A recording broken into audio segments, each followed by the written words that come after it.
blade of grass. This land is all I know. We gonna make it somehow. We will bend like a bow and never break. Our fathers came here, and they lived and died here, and we ain't moving nowhere. Make no mistake.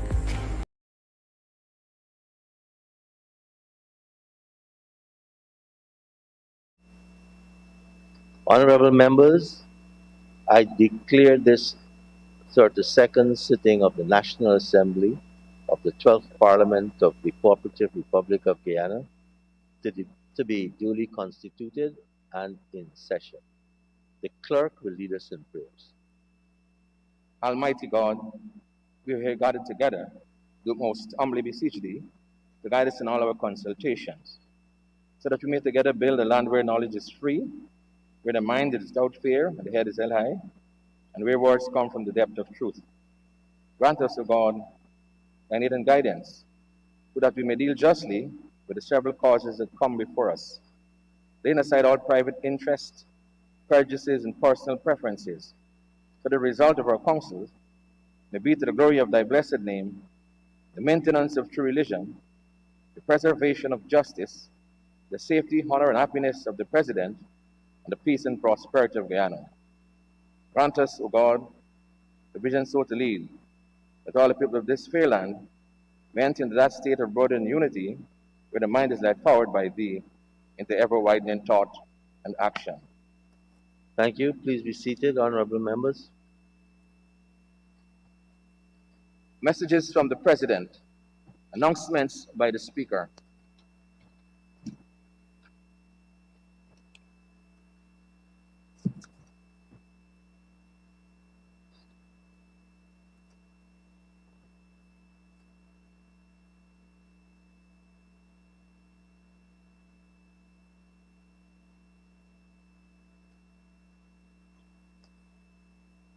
Honorable members, I welcome you back as we convene for this first sitting of our second year in the 12th Parliament of the Cooperative Republic of Guyana.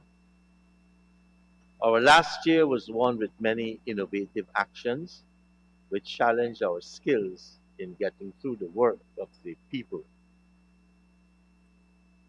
Nevertheless, the output of that session, in my view, was very satisfactory. We had 31 sittings of the National Assembly. We saw the passage of 2 budgets. 98 questions were approved by the Speaker. 29 motions were approved by the Speaker and debated. 22 resolutions were passed. 32 bills were presented. 20 acts were passed, and 40 meetings of parliamentary committees were held. Honorable members, during the recess, I, along with the clerk and our international affairs officer, was involved in many international parliamentary events.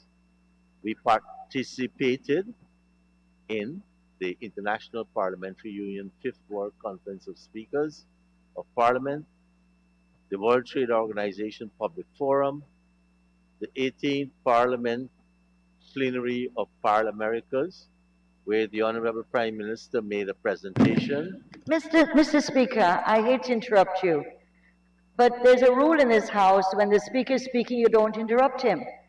And there's a constant heckling from the other side from Mr. Duncan.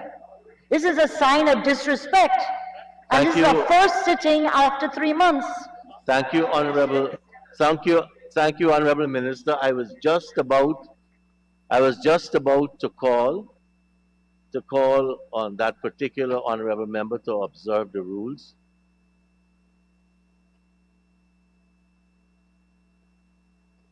And though Mr. Jones, we may have to ask Mr. Duncan to continue to restrain himself.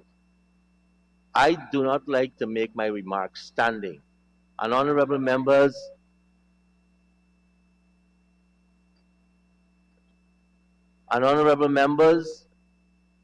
I, s- I've seen in many parliaments speakers stand, and in particular, when a speaker stands, the speaker is saying, "We have observed disrespect, and I'm standing, so please be quiet."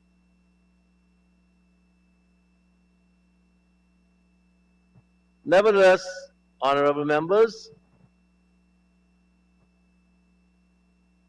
as I've said, though we were not present in Madrid for the 143rd Assembly of the IPU, we nevertheless have their deliberations and declarations for the National Assembly. All of these important international parliamentary meetings, their communiques, their declarations are being circulated for your information and guidance. We also had other international engagements aimed at establishing closer links, collaboration, and possible formal relations with the Legislative Council of French Guyana. I met with the LOCSAB Speaker, the Honorable Om Birla, and we discussed the benefits of both of our parliaments working together. And in this regard, the Parliament of India has hosted our clerk for almost 8 months prior, and other members of our staff for training. I also met with His Excellency Speaker Sakar Gobash of the Federal National Council of the United Arab Emirates. And I've also had discussion with the National People's Council of China. Additionally, during the recess, 6 reports were presented to me, and these were the report of the Auditor General on the public accounts of Guyana, financial year ending 31st December 2020. We've had the performance audit report of the Auditor General on the COVID-19 Pandemic Assistance Voucher Program. We've also had the performance audit of the Auditor General on the procurement, storage, and distribution of the COVID-19 supplies. We've had the follow-up performance audit of the Auditor General on a review of the old age pension program. We've had the annual reports of the Ethnic Relations Commission for the years 2018, 2019, 2020, and the final report of recommendations and concerns of the Ethnic Relations Commission for the period 2018-2020. Honorable members, some of you, in fact all of our honorable members, would have been aware that the Parliament office was relocated to the building which occupied the Public Procurement Commission in the Garden Street, Georgetown, for almost 2 months during the recess. This was due to the removal of asbestos from the ceiling of the western wing of the public buildings. That process having been concluded, we are now fully functional again at public buildings. Honorable members, recent developments in the last few hours have also caused me to add to my remarks. And this is to once again inform, and those who have been informed, to re-educate members on the standing orders of our Parliament. There has been some criticism by an honorable member of today's sittings, and I want to draw honorable members' attention to Standing Order 24.2. And we can go to school if we want, and we can open our standing orders to page 14, 24. And 24.2 reads, subject to the provision of these standing orders, government business shall have precedence on every day except on every 4th sitting, when private members' business shall have precedence. Shall have precedence. And private members' business include any business outside of government, be it committees, and the opposition in our parliament is not one party. Private business can come through any opposition member or any member itself. Secondly, I want to draw your attention to somebody asked a question just now. I didn't hear the hiss. I couldn't recognize the voice. 24.3 says government business shall consist of motions proposed to be made and bills sponsored by government, ministers, or parliamentary secretaries, and shall be set down in such order as the government think fit. And 24.4 reads, private members' business shall be set down on the order paper by the clerk of the assembly in the order in which they qualify for the order paper. In the order in which they qualify for the order paper. And not because someone submits a motion, it means it automatically arrives on the order paper. Motions and questions have to be read against the standing orders. That's why we have a table clerk. And then when they are read, the clerk would advise, and we would discuss the questions and motions and see if there is any collision with the standing orders. And it gives the speaker these standing orders a certain amount of authority to amend, change, approve or disapprove of questions and motions. And with due respect to questions and motions, we have suggested amendments to members. We haven't unilaterally made, we've suggested.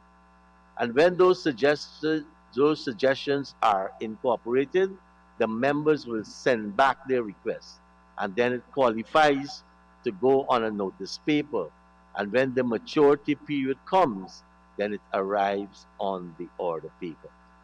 There's a process fully set out in the standing orders.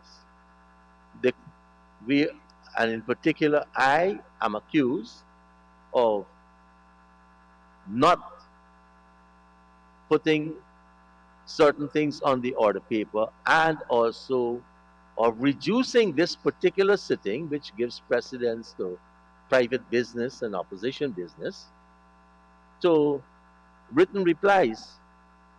Again, I will say, a member decides if his question will be oral or written. And I, yes, do have some amount of authority in moving a question from oral to written. But all of the questions that are on today's order paper were designated for written replies by the members asking. I want to reinforce that in the event that persons will misconstrue, especially what is reported. We have our process, our standing orders, the rules that govern how the business of the National Assembly, the people of Guyana, in this house is organized. We have our rules. And while I understand that there are interesting elections looming large in our country, and when elections are come, those who are in opposition tend to have the luxury of being ridiculous. Mr. Mahipal, you should know better. So we understand that. And a lot of accusations have been leveled on this particular sitting. I want to reassure all honorable members and all those who are tuned in to today's sitting that the order paper presented today has been prepared by the clerk based on what he has before him. He cannot manufacture items for the order paper that lingers in people's imagination. And there's a process of getting the business of the people on the order paper. That process governs all members of the National Assembly. Our standing orders say that every fourth sitting, private members and opposition business takes precedence. Mr. Clerk? Presentation of petitions, presentation of papers and reports, etc.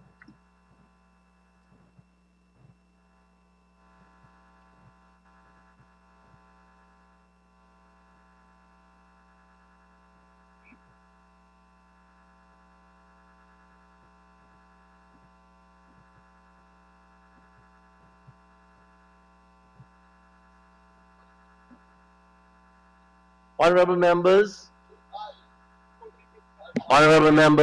should I stand, Mr. Maipol? Okay.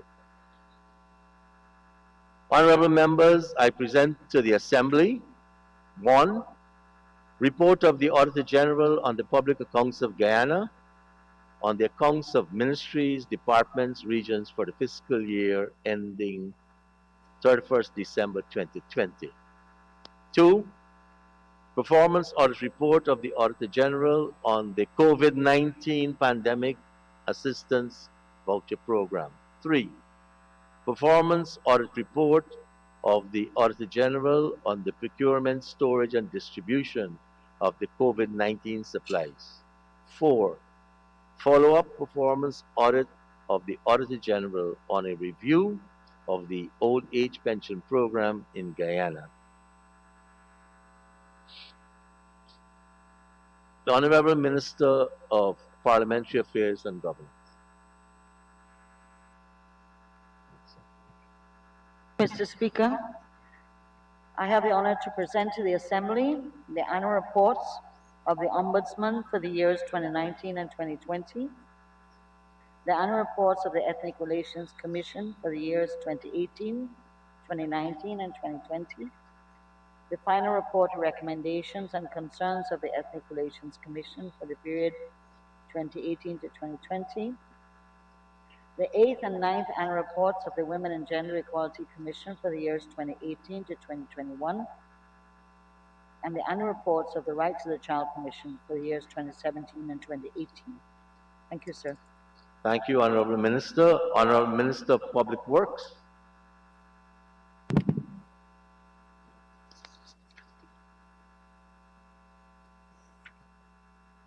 Mr. Speaker, I present to the Assembly the following reports. Audited financial statement of the Demerara Harbour Bridge Corporation for the year ending 31st of December 2015 through to 2017. Audited financial statements of the Guyana Civil Aviation Authority for the years ended 31st of December 2017 and 2018. Audited financial statements of the Berbice Bridge Corporation, Inc. for the years ending 31st of December 2019 and 2020. Annual reports of the Berbice Bridge Company for the years 2019 and 2020. Annual reports of the Chedijagan International Airport Corporation for the years 2016 through to 2020. Audited financial statements of the Transport and Harbours Department for the years ending 31st of December 2008 and 2009. Thank you, Honorable Minister. Honorable Senior Minister in the Office of the President with responsibility for finance. Thank you very much, Mr. Speaker. I rise to present to this Assembly the following papers and reports. 1, the Mid-Year Report 2021. 2, the Constitutional Office's remuneration of holders Order 2021, Order number 29 of 2021. 3, the Ministers, Members of the National Assembly and Special Officers, Emoluments, Order 2021, Order number 30 of 2021. 4, a mandatory contract number 1, signed on August 25th, 2021 in relation to the loan contract number 3798BLGY, signed on February 21st, 2017 between the Cooperative Republic of Guyana and the Inter-American Development Bank on the execution of the Sustainable Agricultural Development Program. 5, dollar credit line agreement dated September 29th, 2021 between the Government of the Cooperative Republic of Guyana and the Export-Import Bank of India for a sum of $7,290,000 US. 6, annual reports of the Financial Intelligence Unit for the years 2019 and 2020. 7, financial paper number 3 of 2021, supplementary estimates current and capital totaling $5,112,355,210 for the period July 22nd to December 9th, 2021. 8, financial paper number 4 of 2021, supplementary estimates current and capital totaling $21,477,833,982 for the period ending 31st December 2021.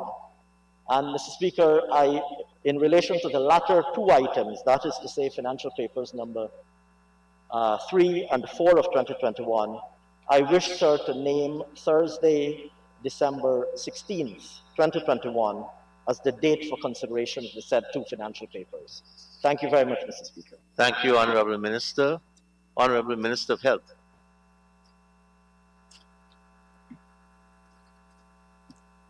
Thank you very much, Mr. Speaker. Mr. Speaker, I present to the Assembly the Public Health Coronavirus Regulation 2021, number 10 of 2021. Thank you, Honorable Minister. Honorable Minister of Agriculture. Thank you, Mr. Speaker. Mr. Speaker, I rise to present to the Assembly the following financial statement. Audited financial statement of the National Drainage and Irrigation Authority for the period ended 18th of November 2013 to 31st of December 2013, and for the year ended 31st of December 2014. Audited financial statements of the National Agricultural Research and Extension Institute for the years ended 31st of December 2016, 2017, and 2018.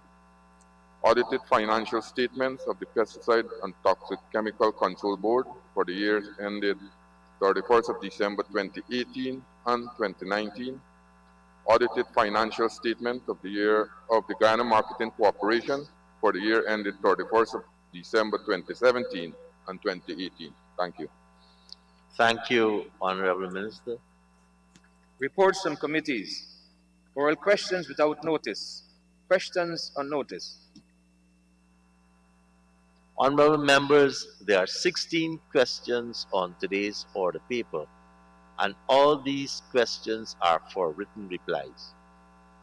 Question 1 is in the name of the Honorable Member, Ms. Annette Ferguson, and is for the Honorable Senior Minister in the Office of the President with responsibility for finance. Questions number 2, 3, 4, and 5, and 6 are in the name of the Honorable Member, Mr. Jermaine Figueira, and are for the Honorable Minister of Education. Question 7 is in the name of the Honorable Member, Ms. Annette Ferguson, and is for the Honorable Minister of Housing and Water. Questions numbers 8, 9, 10, 11, and 12 are in the name of the Honorable Member, Ms. Gita Chandan Edmond, and are for the Honorable Minister of Home Affairs.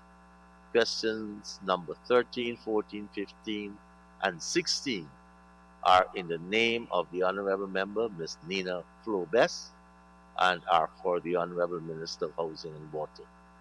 All The answers to all of these questions have been received and have therefore, in accordance with our standing orders, been circulated. Sherlock, Ms. Clark.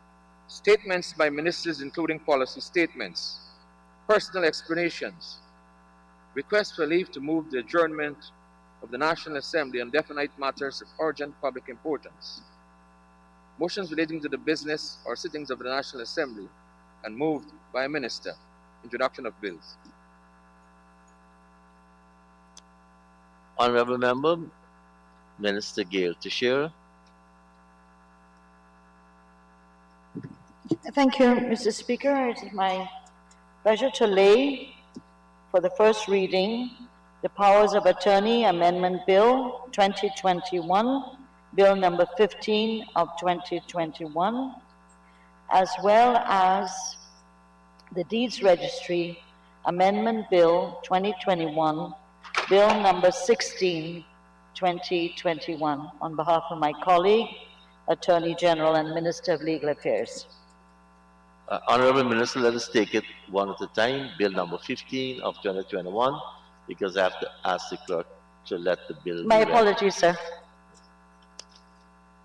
Mr. Clerk.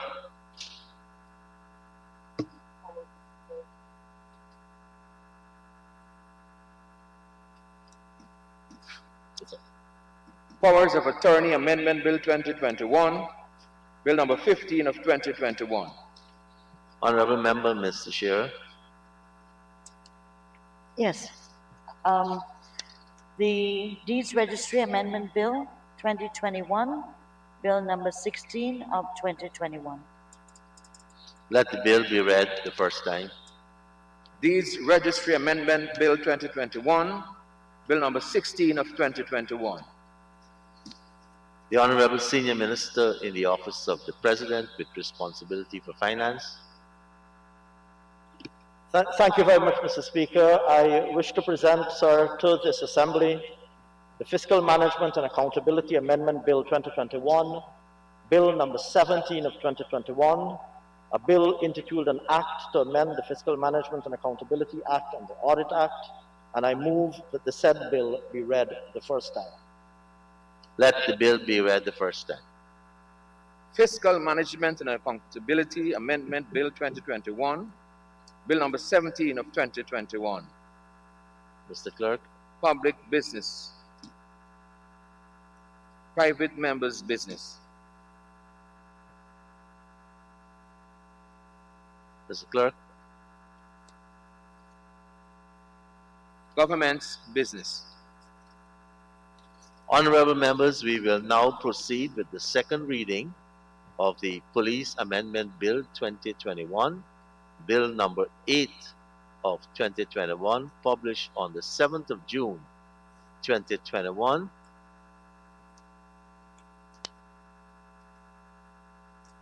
And I propose the question that the bill be read a second time. Honorable Minister of Home Affairs.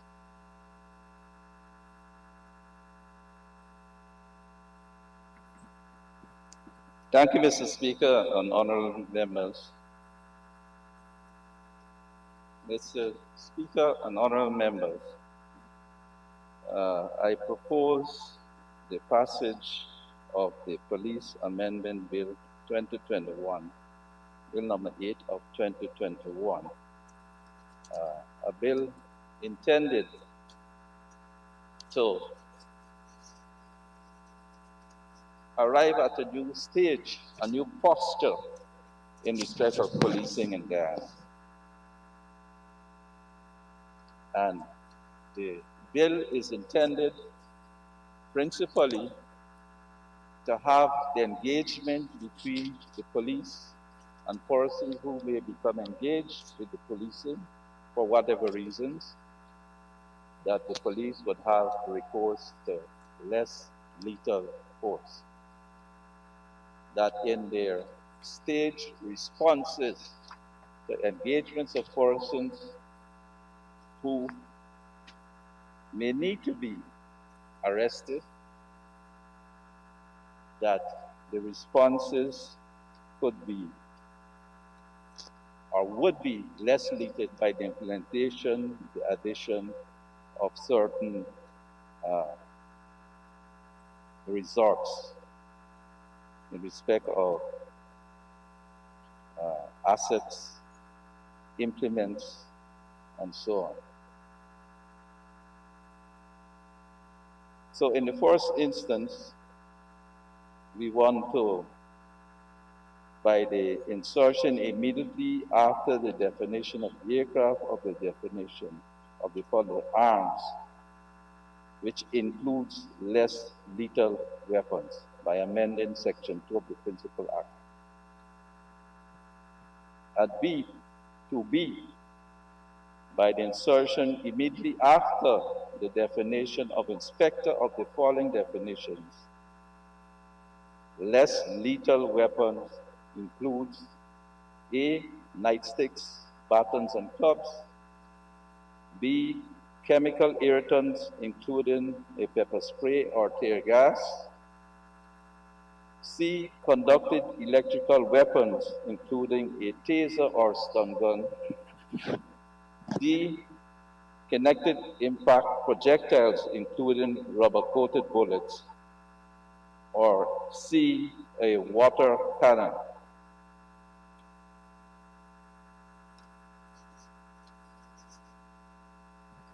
And so simply by the definition, by the use of those, in the insertion of those terms,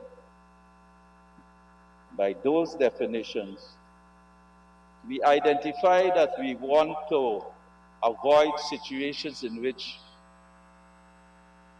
the engagement moves from simply engagement, a scuffle, because we've seen in many instances, and they've been on Facebook and other places, where persons have taken the resort of scuffling and even fighting with the police, resisting arrest. And unfortunately, in some instances, the police may have to go to what is described as lethal force. We want to avoid that. We want to avoid the resort of having to go to the use of firearms. We want to be able to go through a staged response in respect of the use of force by our police. And so this is why these amendments are proposed. These insertions are proposed. They're not unique in our situation, really. They're not unique in policing in any other place in the world, advance of force, or normal, even in the Caribbean, in the CARICOM region. And I think it will go a long way, the use of these resorts will go a long way towards reducing the friction, the tension between the police and persons who may become engaged with the police for arrest, and will also reduce the possibility of injury, serious harm, or even death. And this is why we use the term less lethal force. I emphasize the point again that I think each one of us should welcome our ability to move in a staged way towards a position where we can bring calm to the situation, where we could have arrests which are less tendentious, and I think everyone should take the position that these amendments, these insertions were long in coming and should be properly placed in the Police Act so that any resort which could be made or should have been made would be properly identified in law and in regulations. Section 23 of the Principal Act, we had proposed the use of the word after the word photographs, wherever it appears of the words deoxyribonucleic acid, DNA information, we are since proposing that we want to delete this clause in this bill, and we want to amend and remove this proposal from this bill 8 of 2021, but after some due consideration, perhaps some criticisms to a critique, that at this time this resort is not necessary. And so I would also want to delete this clause, amend the bill by deleting clause 3, which will only leave clauses 1 and 2 for our consideration.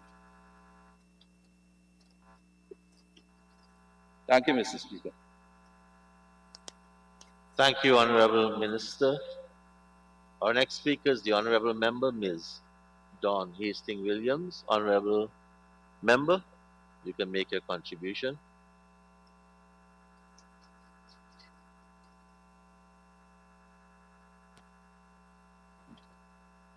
Thank you, Mr. Speaker. Very good morning to all honorable members. My contribution to the Police Amendment Bill, I must state firstly that I have no problem. I take a position in supporting the deletion of the clause 3, and that, as the minister rightly said, we were waiting a long time for these insertions, and so we on this side of the House, we support the amendment to avoid. Mr. Speaker, please speak to Minister Darmlal. He's interrupting me.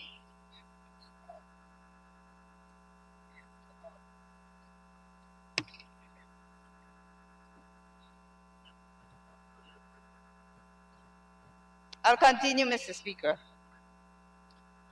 As I was saying, the Minister of Home Affairs rightly said that we need these insertions to avoid situations where engagement with our police officers and whoever is to be arrested had sometimes became very tenacious and caused serious harm to both parties. For example, one of my colleagues on this side was referring to where a police was bitten, and we don't know what exactly came out of it. And there were many times our police, when they go to do their job, they have been treated in such a way, and that we do not want to be continued. We need our police officers to do their job in a peaceful manner, and that whatever is done to do arresting will be done with less harmful and to avoid the use of firearms.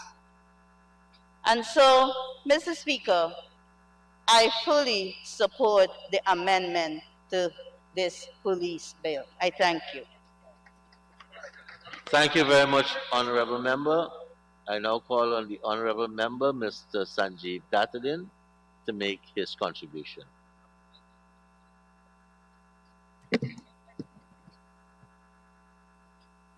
Morning, Mr. Speaker. Morning, fellow members. Mr. Speaker, the legislative framework in Guyana has to change. It has to be updated, and it has to be able to address the challenges and the needs of the country. His Excellency, the President, has emphasized this, that we have to overhaul our nation's laws. The Honorable Attorney General has, up to as recently as last week, emphasized that the legislative architecture of Guyana is now to be updated. We have to reflect in our laws the changes and norms of society, and we can't be stuck in the old ways doing things in the old manner with the old tools when society and times have changed. This bill, Mr. Speaker, addresses a very important aspect of modern society. The police force, how the police force would do their job, what equipment they can lawfully use to do that job, and importantly, how is the use of force treated? At the outset, it should be clear that the use of force by the police should always be proportionate and appropriate. As the saying goes, you don't need to take a gun to a stick fight. Mr. Speaker, we're a Commonwealth country. Centuries ago in England, in the streets of London, policemen were equipped with wooden batons for the first time. The proliferation of the English Empire brought those wooden batons as tools of the trade for policemen. The baton was a weapon of choice in the 1800s. From about 1880, it became part of regulation and law throughout the Commonwealth, and indeed this country too. Guyana had received from England as a colony that policemen were armed with batons. At its inception, it was considered a useful tool and was quote unquote state of the art for its time. Times have changed, Mr. Speaker. Batons are no longer sufficient. Criminals now possess more sophisticated weapons. The proliferation of guns, for example, have rendered batons insufficient. If policemen are not adequately equipped, Mr. Speaker, they are in harm's way without any protection. Now, Mr. Speaker, in Guyana, policemen can only carry arms that they are authorized by law to do. They can only protect themselves in a way that this Parliament permits them to do. Section 3.3 of the Act empowers a minister to permit members of the force to carry arms. And by Section 54 of the Act, it is mandated that those arms are to be provided to members of the force at public expense. In essence, Your Honor, this Parliament directs what can be carried by a policeman in the course of his duty and provides it to that policeman so that he can effectively carry out his duties. Mr. Speaker, the Department of Justice, the National Institute of Justice in the United States, in its winter edition of 2010, focused a lot on the use of lethal and non-lethal weapons. Non-lethal weapons have been found by research that non-lethal weapons being carried and authorized to be carried by the police force allows for every opportunity that greater force not be used. So proportionality of response becomes easier to access to a policeman and easier to quell whatever situation the officer faces. The reduction of the carrying of non-lethal weapons has led by research of that same organization to greater and a decreased number in the use of lethal force. If you have less officers employing lethal force, Mr. Speaker, it is very likely you're going to have less lethal injuries. This was recognized as far back as 2010.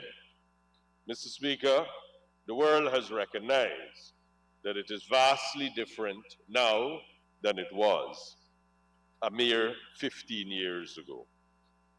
Batons are insufficient. Guns are the other end of the scale, Mr. Speaker. What we have is if we have batons, which are clearly insufficient, we have guns, which are the other end. We do not have in Guyana as yet to fill that void non-lethal weapons which can be employed to great effect. In 1990, Your Honor, it was recommended by the United Nations that there be developed, and there was money spent and research undertaken to fill the void between a baton and the fire and a gun. So non-lethal force became something for which resources were being expended so that you can have a full spectrum. The idea is do not get to the final option as a second option, because if you only have a baton. So the idea is to get to the final option after you have exhausted your other options. Now, that was basic principle number 2 of the United Nations in its research. But in Guyana, Mr. Speaker, we have to authorize policemen to carry devices and weapons for non-lethal force. And we have to train and equip them. That is why this Parliament must give that authority. Without it, the minister and the policemen are powerless to carry anything otherwise.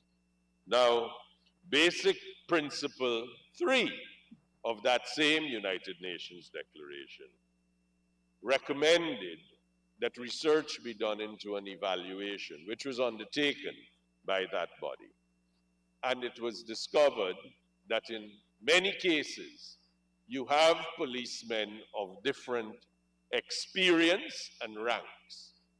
And it would be appropriate that policemen with certain duties and of a certain rank can effectively conduct their duties by using or by having at their disposal non-lethal weapons, as opposed to senior ranks, which might be more to be trusted. I hate to use that word in the sense to differentiate, but they would have more experience and would be able to deploy lethal force.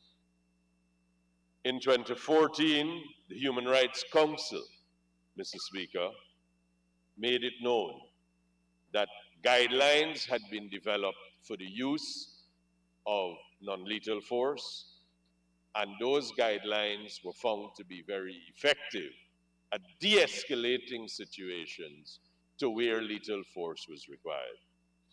Mr. Speaker, we can't escape from the realities of what Guyana faces. We cannot escape that we would like better policing. Now we have to equip the policemen with better tools. We have to make it so that the widest range of tools are available to policemen.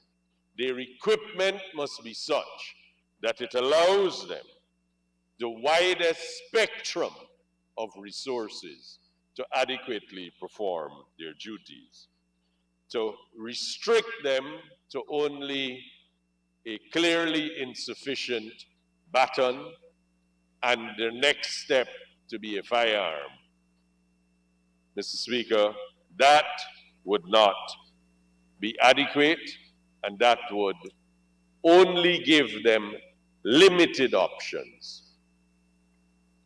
It is not every situation, Mr. Speaker, that requires lethal force. This bill specifically addresses that lacuna and the diverse range of matters that the force should be able to address. It allows, this amendment, Mr. Speaker, allows the minister to provide the police with adequate tools to meet the events and situation of Guyana at present day. Mr. Speaker, I therefore fully support this bill as proposed by the Honorable Minister of Home Affairs. Thank you very much, Honorable Member. And it is now the time for the contribution of the Honorable Member, Ms. Geeta Chandin Edmond, who is joining us virtually. Thank you, Mr. Speaker. Just confirming that you're hearing me? Yes, we are. Okay, thank you, sir. Please permit me to extend happy birthday wishes to my colleague and fellow Barbadian, Honorable Vince Roy Jordan. Sir, I rise to make my presentation on this bill, which seeks to amend the Police Act, Chapter 1601. Mr. Speaker, I wish to state that the Guyana Police Force is empowered to prevent crimes and apprehend criminals. We are of the view that this duty is crucial to public security. And as the representatives of the people of this country, we must demonstrate an unwavering commitment for their safety. Our law enforcement officers should, sir, and they must have a plethora of investigative techniques which can assist them in solving crimes. They must, however, be properly trained with cutting-edge equipment and the capacity built to use the asset and to conform to their motto of service and protection. Therefore, sir, I wish to be very pellucid. As long as I am a member of this assembly, I will always be disposed to giving consent to any legislation which may result in the police being equipped with legal cover and power to execute their work, once human rights of individuals are protected.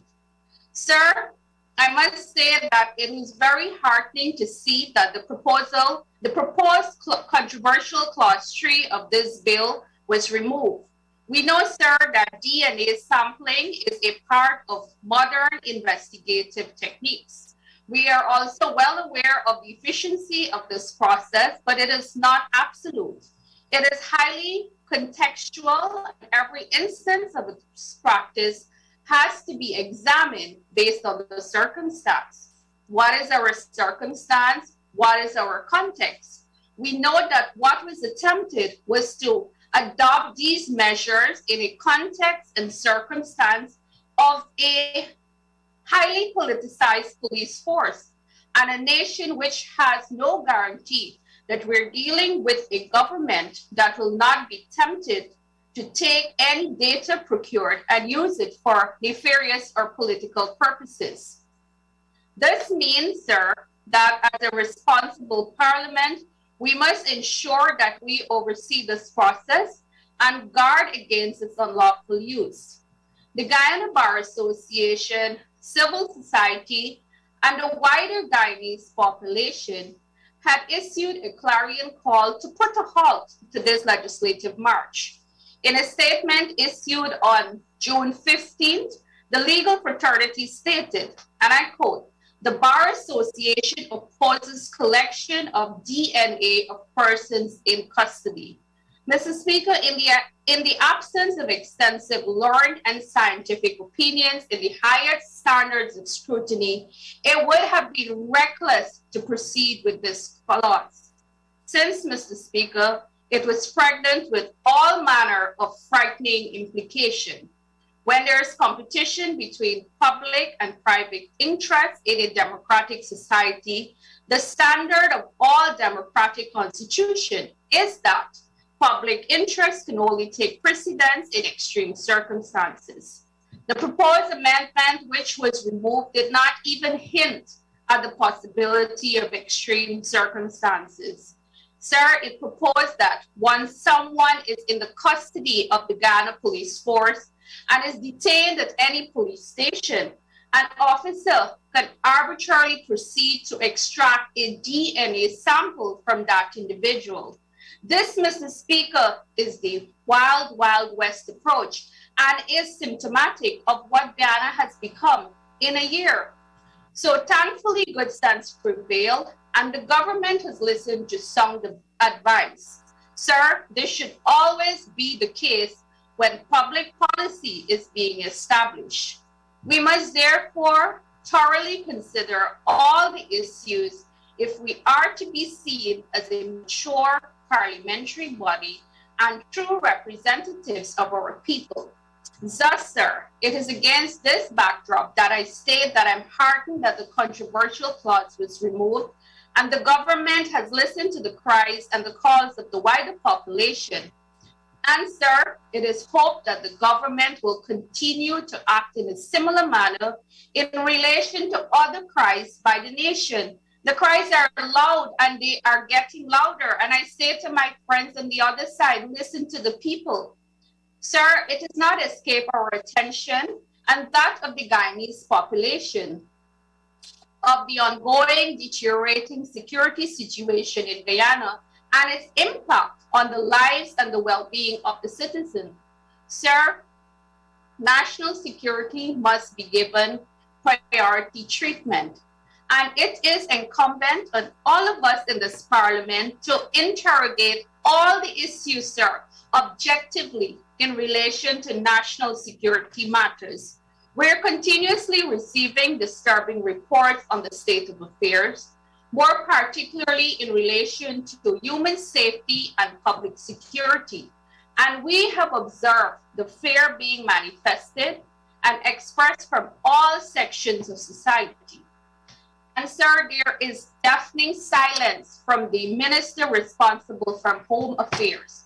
And when he speaks, sir, it is an articulation of incompetence, gross incompetence. Additionally, it is now clear to all Guyanese except the government that the Guyana's public buildings are in serious risk from fire, added to public safety and security. We have noted recently that yet again another public building has gone up in flames. This latest fire has led to serious concerns about the potential destruction of vital information. Sir, vital information related to investigations of high officials in the current government and the Guyana police force based on accusations of involvement of criminal and corrupt practices. In relation to the recent fires, Mr. Speaker, one can recall that after the Brickdam police station fire, we called for a comprehensive assessment and new approaches for reform to safeguard our public buildings. These calls, sir, they have all fallen on deaf ears. And we must immediately demand that every effort is made to establish structured mechanisms to examine all aspects related to fire safety and the review of existing systems, including building codes. The spate of fire at public institutions requires a proper, exhaustive investigation of the causes of these fires. These investigations, sir, are vital if we are to prevent further tragedies. In this regard, sir, we have tabled a series of questions in the National Assembly seeking public clarification and answers to the issues surrounding the causes, conditions, and the circumstances surrounding the fire at the Brickdam police station. We have also asked for a comprehensive review of the Fire Service Act, aimed at establishing comprehensive legislation with participation of all parliamentary parties. We also ask for public explanation in relation to the placement of fire hydrants all across the country and the state of readiness in the event Honorable of Member, can we get back to the bill? Yes, sir, I'm getting that. I'm putting everything into context, sir. So, Mr. Speaker, we ask again, what is the status of the fire hydrants? Are they in working order? Can the public be confident that they can be utilized if fire strikes once again? We have heard little about these investigations and we demand answers. Sir, we've been sounding the alarm about the security situation since the execution of the Henry Boyce and Harry Singh, and the situation has since worsened. We have seen where assassins have moved from bright lights to the city, and they continue to operate without fear of the consequences. And sir, we've seen recently the morale of the Guyana police force reach its lowest ebb. And we have witnessed an unprecedented surge in crime, and the country now ranks in the top 10 countries globally for crime and criminal activities. In spite of the glamorous statistics presented by the Guyana police force, Guyana concede that they obviously do not reflect the current crime situation. We believe that the Guyanese people must be made safer and made more secure. The Guyanese public awakened to the news of the award of a contract in excess of $600 million for the construction of a new Guyana Fire Service headquarters as home stretch. We are unsure about the process and the precise grounds under which the awardees were qualified, and we have requested that the minister provide an evaluation and assessment report. Again, Sir, honorable member, just tie that back into the issue of these amendments and how it would impact on the evidence for me, or else I'll have to say that you need to come back to the bill as you've been straying a bit. All right, thank you, sir. I'm just putting everything into perspective. And basically to say that the country cannot continue to have a minister who is clearly out of depth and continues to interfere with the administration of the police force. Are we on this side of the House? We will continue to highlight the abuse of the unconstitutional conduct by the government and its agency in relation to security. And we will not waver from this commitment. Sir, in relation to the proposed amendment of Section 2 of the Principal Act, which seeks to include a redefinition of less lethal weapons, I observed that the amendment includes conducted electrical weapons, including a taser or stun gun, as non-lethal weapons. Sir, we have noted that internationally, tasers have been responsible for the deaths of several individuals as a result of improper training of several law enforcement officials. The inappropriate use of tasers has had an impact on the lives of individuals, and when used as a default choice where other tactical options such as communication could have been more effective, this has also led to the reduction in the confidence in law enforcement agencies by citizens internationally. It has been observed that public perception has been strongly influenced by increased instances where tasers have not been used appropriately. Sir, and I'm saying that there must therefore be the highest possible levels of training of all members of the Guyana Police Force before the wide use of tasers is implemented. Additionally, the irresponsible use of chemical irritants has also inflicted permanent damage to the bodies of citizens globally, and this must be taken into consideration when seeking to include those items as non-lethal weapons in the Act.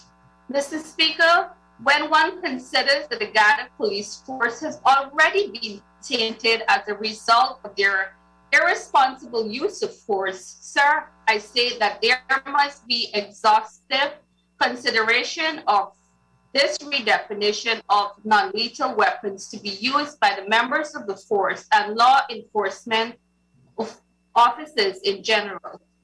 We recognize that there is a lack of confidence in law enforcement agencies among our citizens, and it will add to further deterioration of public trust of these agencies if this legislation is rushed into law without significant and exhaustive analysis and the proper training of our law enforcement officers. So, sir, all I'm asking is that there be careful review and careful consideration for the rights of our people. And Mr. Speaker, once again, we see clear evidence of the incompetence of the current minister responsible for home affairs. Public security cannot be taken lightly. The people are crying, the public cries are for the minister to go. They're screaming and they're shouting. And all I'm saying is that you've listened to the people before and you've removed that cloth. Listen to their cries right now. They're saying that the Honorable Minister Ben has to go. They want to feel safe. They want Guyana to feel safe, and they want the discrimination to stop. I thank you, Mr. Speaker. Thank you, Honorable Member. I now call on the Honorable Member, Ms. Coretta MacDonald, to make her contribution. Comment, Speaker. Yeah, my mistake. I failed to share with you and the Chief Whip of the government side that the Honorable Member Coretta MacDonald will not be speaking on this bill. Thank you, Honorable Member Mr. Jones. I also want to inform the House that the Honorable Member Mr. Anil Nandla will also not be speaking to this bill. The Honorable Member Mr. Kemraj Ramjatan.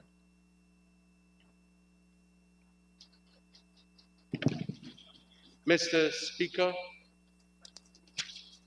I want to upfront indicate my support for this bill as amended by the deletion of the DNA information, which, quite frankly, could have been abused.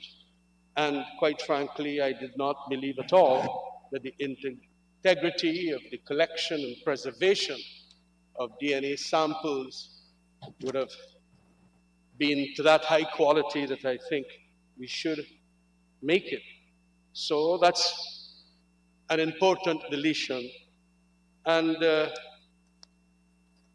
also to make this point, it being supported, that as Sanjeev Daradin, honorable member, said, legislation has to change. But as was mentioned by Gita Chandan, honorable member, when you get better tools as a result of the evolution of technology, you have to have an evolution of the personnel that are going to use these resources. And that is of paramount importance. We saw what happened to Orrin Boston. Orrin Boston in his room with his wife, and they gone in there with big guns. They didn't take any other non-lethal or whatever, or even ask CID detectives at Saudi, arrest that man. He was not a known criminal.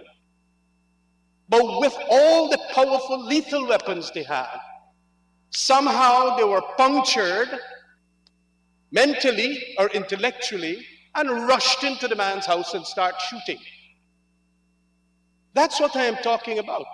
Legislation must be accompanied by the implementation of the professionalism of the police. And you don't send SWAT team from Georgetown to go there to go kill some people. And I am urging the minister, the security task ain't easy. We know that.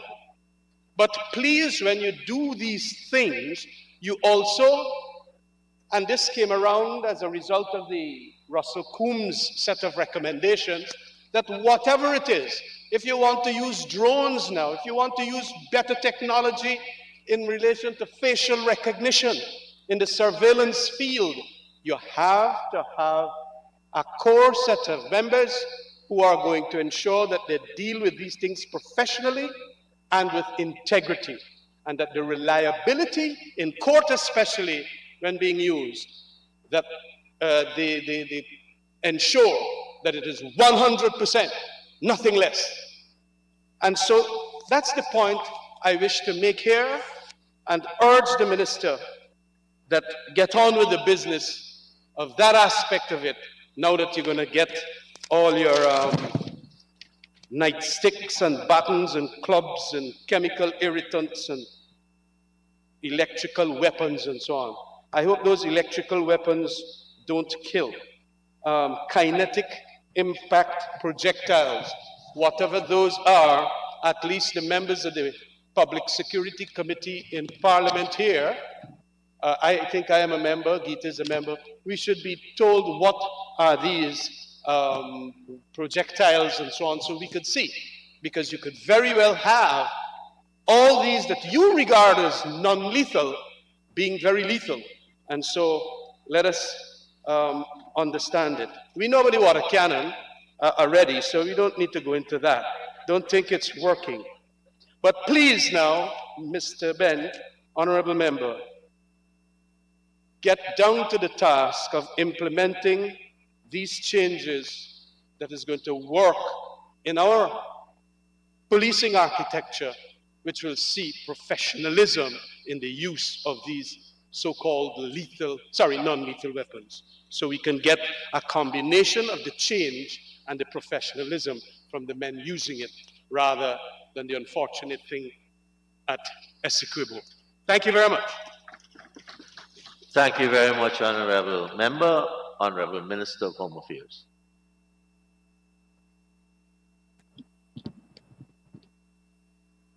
Thank you, Mr. Speaker and honorable members.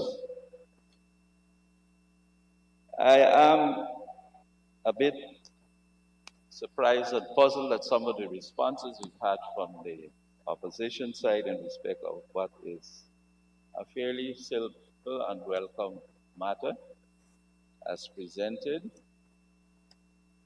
The last speaker, the honorable member Rambutan, speaking about integrity and professionalism in the police force, a force for which he was responsible for as a minister. And here now, when I come to present something in relation to improving the professionalism, the training, and the aptitude of the police force, he seems to have a problem and to question it and to not take responsibility for his inability to put that in place when he was a minister. That seemed to have completely flown over his head, that he was the minister before me. I am happy that he's supporting me, and I cannot find by any means that he could refuse to support me in this matter. But I point out to the fact that when he speaks about integrity and professionalism and training and all of these things, and the kinetic, he says, kinetic projectiles, that he doesn't know what those are, whatever those are. What were you doing as a minister all these years?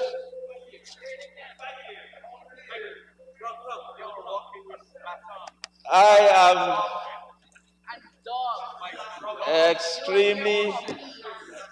extremely surprised and disappointed at your histrionics on this matter when you were the subject minister immediately before me in respect of crime and security and safety in Guyana. Mr. Speaker, I want to thank in any event all those members, particularly those two on the other side, in respect of simply professing their support for these measures. Simply put again, as Honorable Member Sanjeev Dattadin expressed, we need to fill the gap in the use of force continuum by having staged resorts and responses in engaging and bringing calm, peace, and safety, not only for people who are engaged in the police, but also for the policemen and women. That is what we're about. And I do have to point out at the extensive fulminations of the Honorable Member Gita Chandan on virtual, she did get into an extensive discussion or attack, as it were, in respect of the work at the Ministry of Home Affairs. Some of it is useful, but I would just want to say, on the simple question of safety and security in Guyana, year to date, since we've come in office compared to last year, that serious crime has been reduced by 21%. By 21%. By 21%. And perhaps, now goes to another thing. Stupidity in the opposition. He wants to go to another thing. Serious crime in Guyana has gone down by 21%. Road deaths have gone down by 30%. But perhaps it's excusable.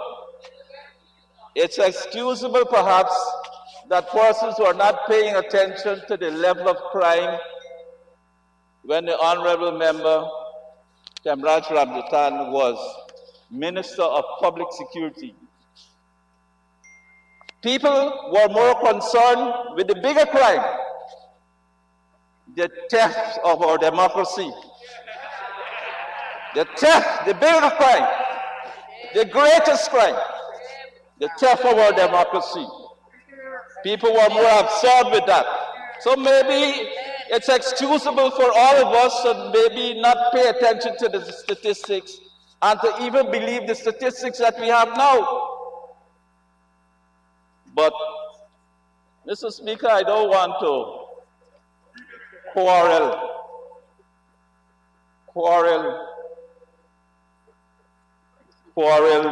on this matter, which we, on the face of it, agree.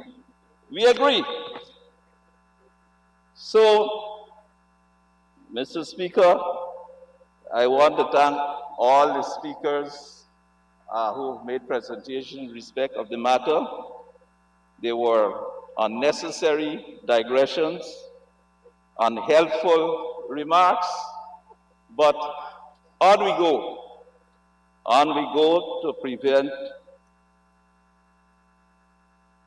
deterioration of law and order in Guyana, and we have these measures in which give us better resorts, better tools to make our country safer, and to make our society safer, and to bring peace to Guyana, and to make policing more sustainable, more professional, and with much, much greater integrity, which will take time.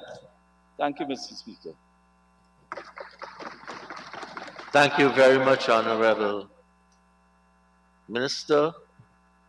I now put a question that the bill be read a second time. Those in favor say aye. Those against say no. The ayes have it. Let the bill be read a second time.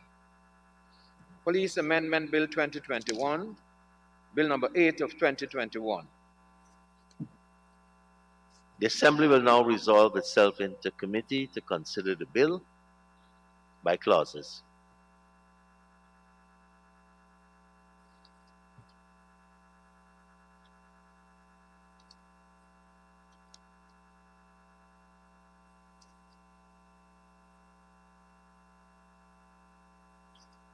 Thank you. Honorable members, we have 3 clauses to the bill, and I propose to put all the clauses together. And I now propose the question that clauses 1, 2, and 3. Mr. Speaker, I want to refer to the proposed amendment, the removal of clause 3, as I intimated earlier. So the bill will now be amended by the removal of the proposed clause 3. Yes, sir. So I'll put the question that clauses 1 and 2 form part of the bill. Those in favor say aye. The ayes have it. Minister has proposed an amendment that the third clause be deleted.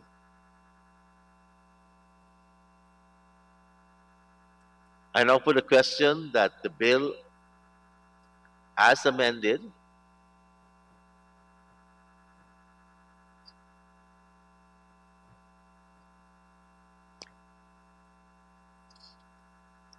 I now propose a question that clause 3 be deleted. I now put the question that clause 3 be deleted. Those in favor say aye. Those against say no. The ayes have it. Clause 3 is deleted. I now put the question that the bill as amended be reported to the Assembly. Those in favor say aye. Those against say no. The ayes have it. Let the Assembly resume.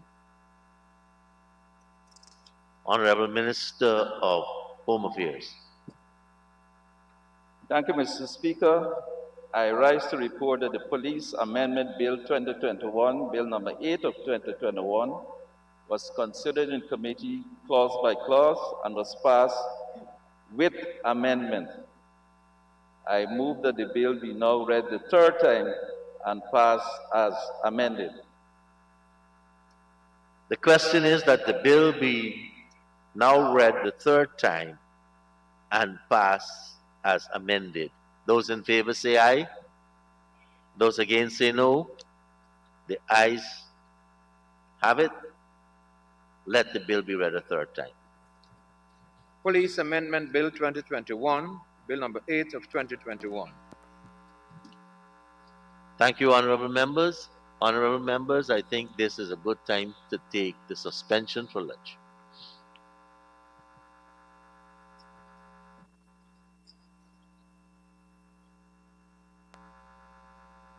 Cause we ain't giving up no mountain, we ain't giving up no tree, we ain't giving up no river that belongs to we. Not one blue sake, not one rice grain, not one rice, not a blade of grass. We love the open country of the Rupununi and the Essequibo, the time when night. Though we may criticize it, this is our home, we love it, and we need to keep it. We have that right. So we ain't giving up no mountain, we ain't giving up no tree, we ain't giving up no river that belongs to we. Not one blue sake, not one rice grain, not one rice, not a blade of grass. So we ain't giving up no mountains, we ain't giving up no tree, we ain't giving up no river that belongs to we. Not one blue sake, not one rice grain, not one chorus, not a blade of grass.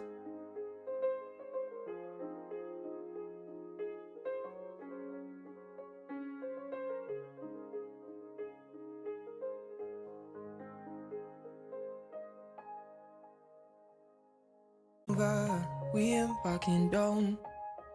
We ain't giving up no mountains, we ain't giving up no tree, we ain't giving up no river that belongs to we.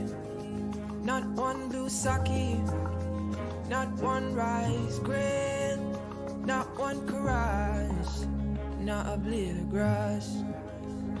This land is all I know, we gonna make it somehow. We will bend like a bow and never break. Our fathers came here and they lived and died here, and we ain't moving nowhere, make no mistake. Cause we ain't giving up no mountain, we ain't giving up no tree, We ain't giving up no river that belongs to we. Not one blue sake, not one rice grain, not one rice, not a blade of grass. We love the open country of the Rupununi and the Essequibo, daytime or night. Though we may criticize it, this is our home, we love it, and we need to keep it. We have that right. So we ain't giving up no mountain. We ain't giving up no tree. We ain't giving up no river that belongs to we. Not one blue sake, not one rice grain, not one rice, not a blade of grass. So we ain't giving up no mountains. We ain't giving up no tree.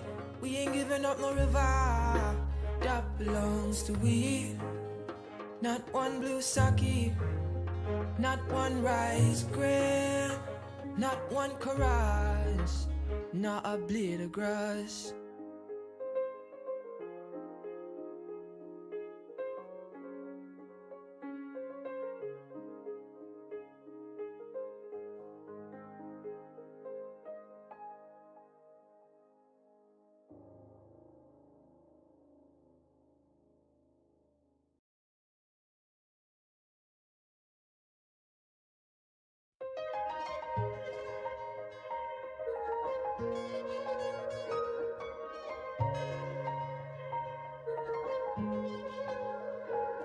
We are a peaceful people. Struggle is we struggle, and we don't look for trouble. Just ask around. But when outside faces from foreign places talk about taking over, we ain't backing down. We ain't giving up no mountains. We ain't giving up no tree. We ain't giving up no river that belongs to we. Not one blue sake, not one rice grain, not one rice, not a blade of grass. This land is all I know. We gonna make it somehow. We will bend like a bow and never break.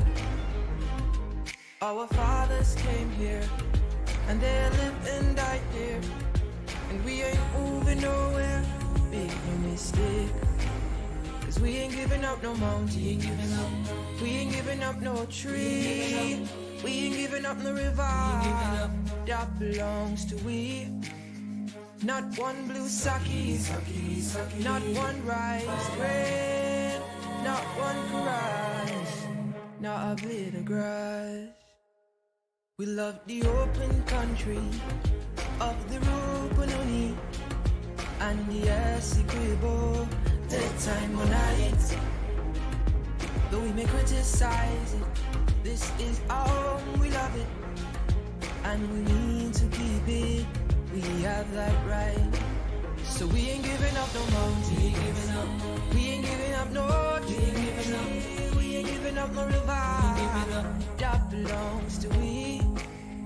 Not one blue sake, not one rice grain, not one rice, not a blade of grass. So we ain't giving up no mountains. We ain't giving up no tree. We ain't giving up no river that belongs to we.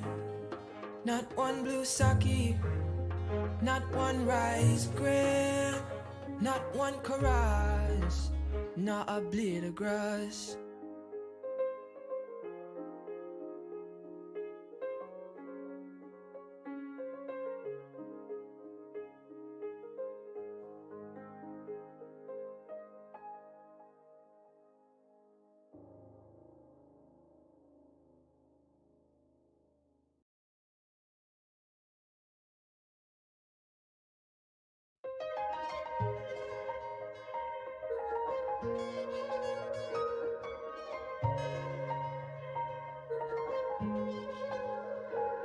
We are a peaceful people.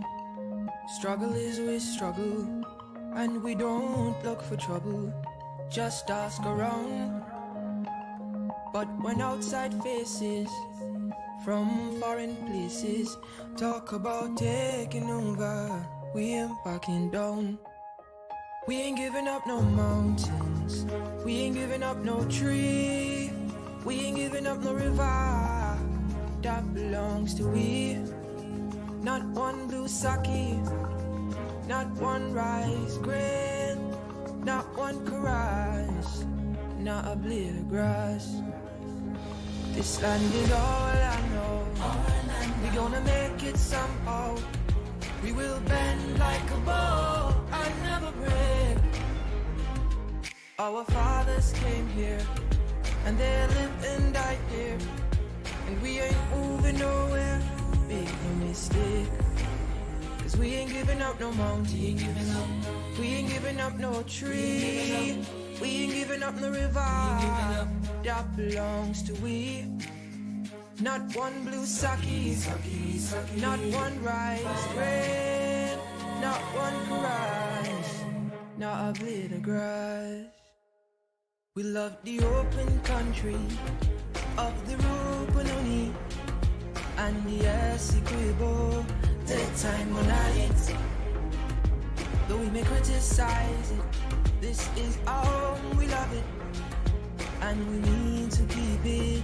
We have that right, so we ain't giving up no mountain, we ain't giving up no tree, we ain't giving up no river that belongs to we. Not one blue sake, not one rice grain, not one karage, not a blade of grass. So we ain't giving up no mountains, we ain't giving up no tree, we ain't giving up no river that belongs to we. Not one blue sake, not one rice grain, not one karage, not a blade of grass.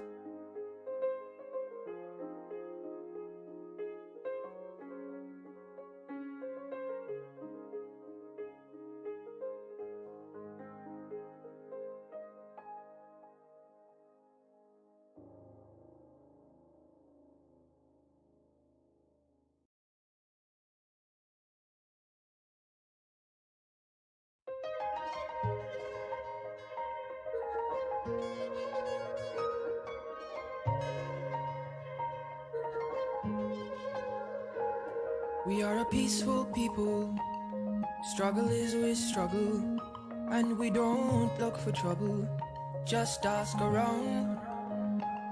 But when outside faces from foreign places talk about taking over, we ain't backing down.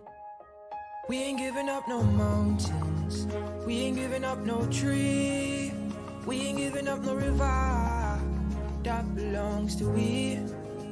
Not one blue sake, not one rice grain, not one karage, not a blade of grass. This land is all I know. We gonna make it somehow. We will bend like a bow and never break. Our fathers came here and they lived and died here, and we ain't moving nowhere. Make no mistake, 'cause we ain't giving up no mountain, we ain't giving up no tree, we ain't giving up no river that belongs to we. Not one blue sake, not one rice grain, not one karage, not a blade of grass. We love the open country of the Rupununi and the Essequibo, the time when though we may criticize it, this is our home, we love it, and we need to keep it. We have that right, so we ain't giving up no mountain, we ain't giving up no tree, we ain't giving up no river that belongs to we. Not one blue sake, not one rice grain, not one karage, not a blade of grass. So we ain't giving up no mountains, we ain't giving up no tree, we ain't giving up no river that belongs to we. Not one blue sake, not one rice grain, not one chorus, not a blade of grass.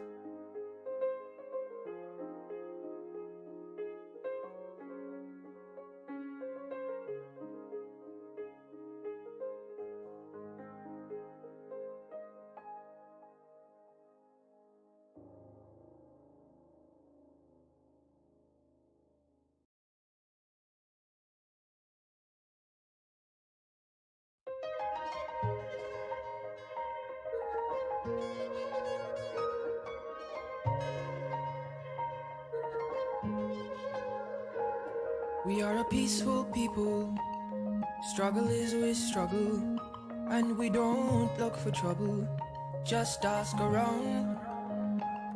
But when outside faces from foreign places talk about taking over, we ain't backing down.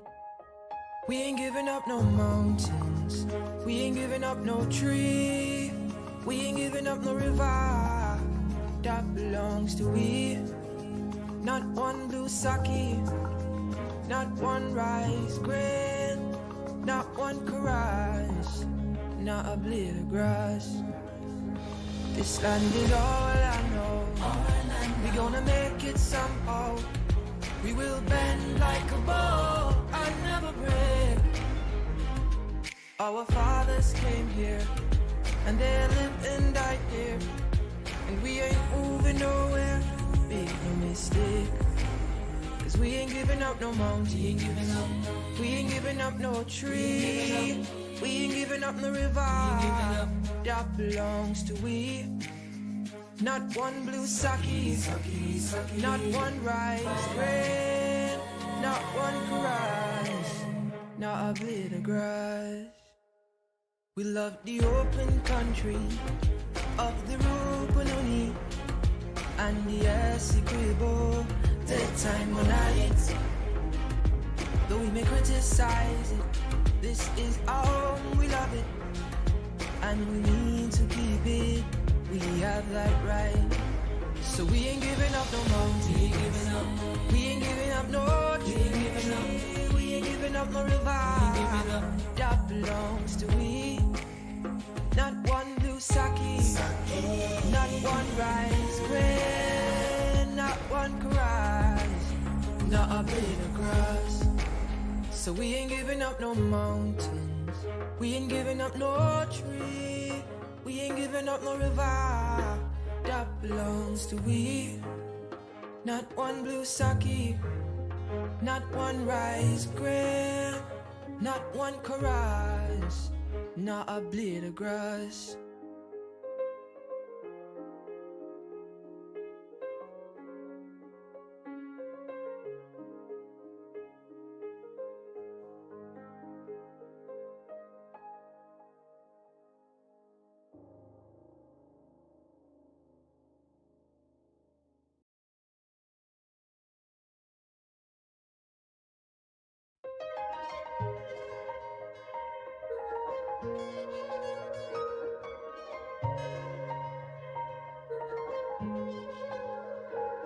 We are a peaceful people, struggle is always struggle, and we don't look for trouble, just ask around.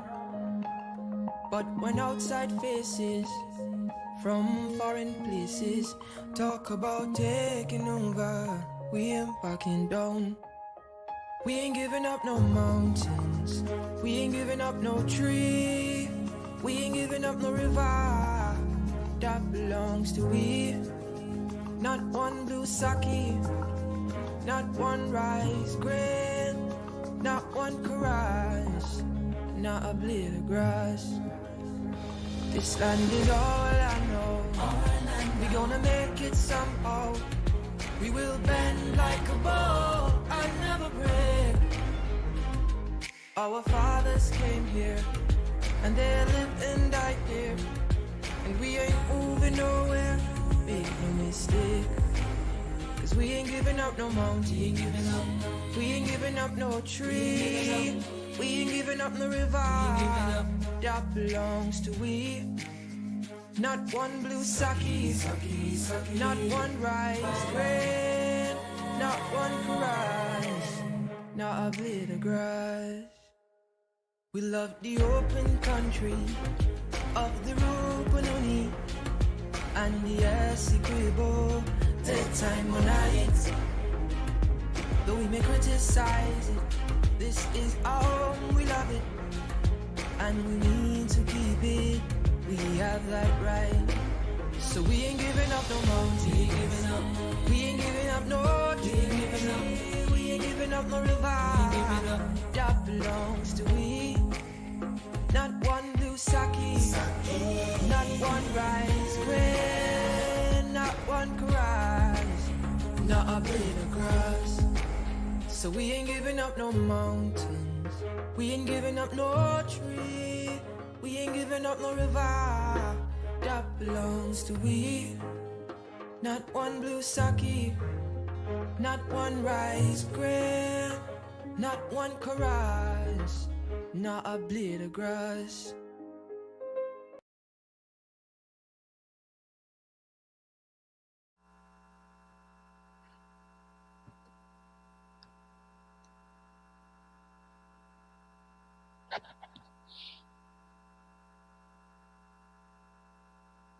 Thank you, honorable members. Please be seated.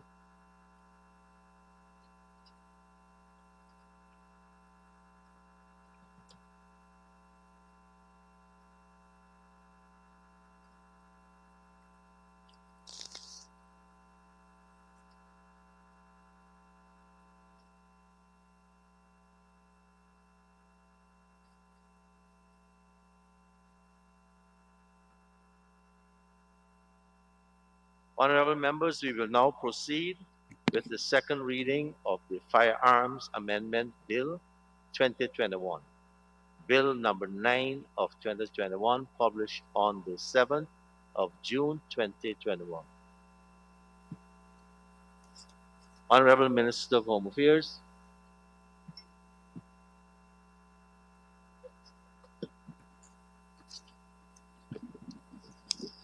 Thank you. Good afternoon, Mr. Speaker and honorable members. Mr. Speaker, I rise to move that the Firearms Amendment Bill 2021, Bill number 9 of 2021, published on the 7th of June 2021, be now read a second time.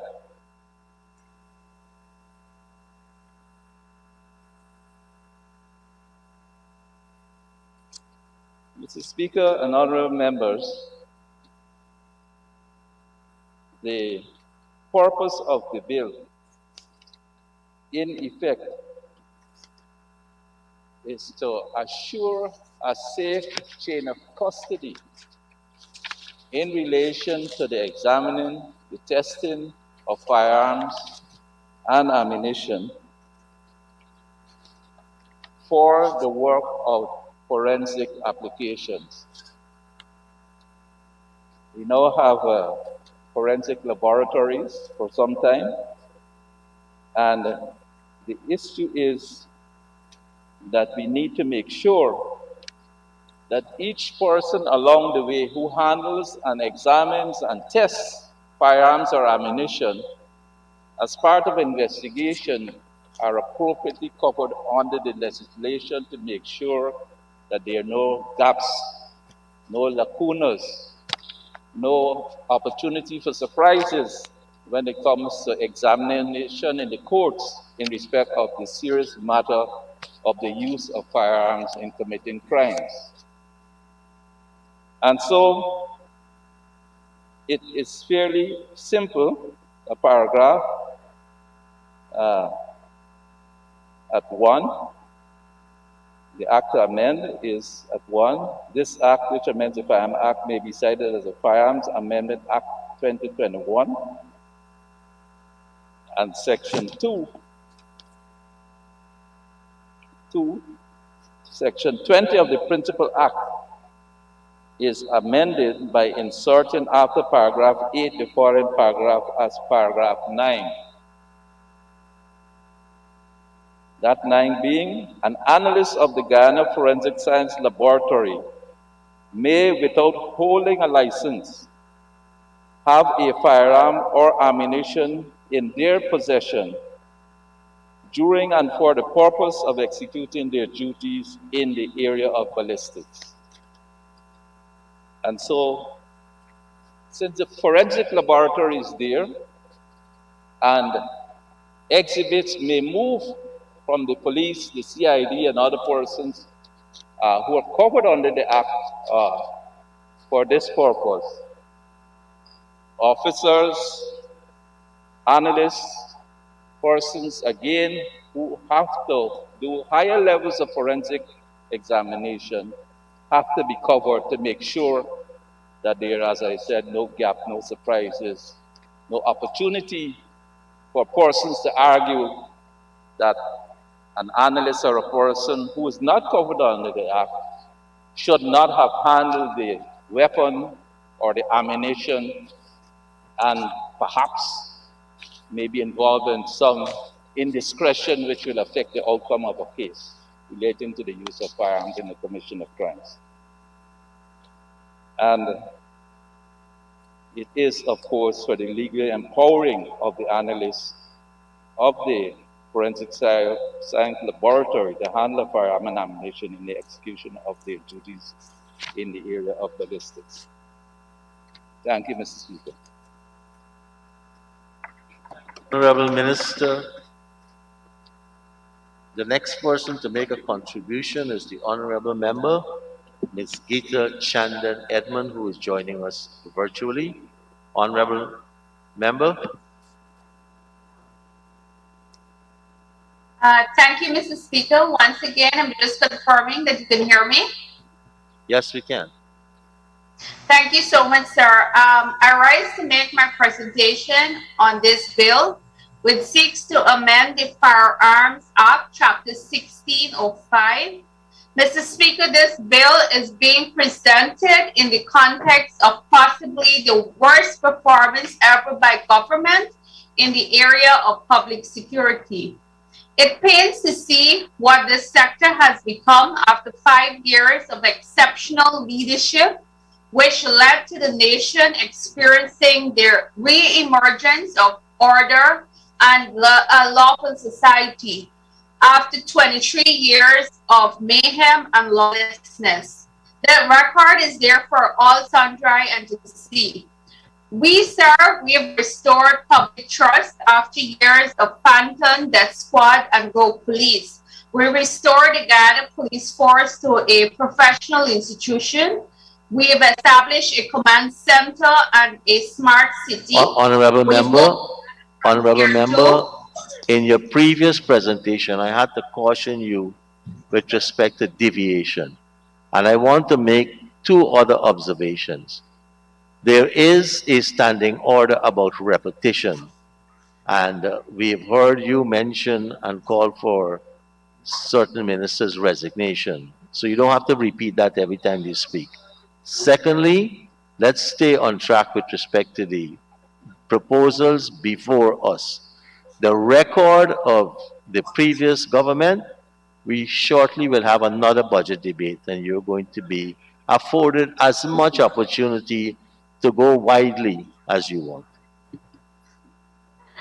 Thank you so much, sir. I just want to emphasize the point that crime is certainly out of control. I just want to remind you, I will re-emphasize the point every time you go off the bill. Thank you, sir.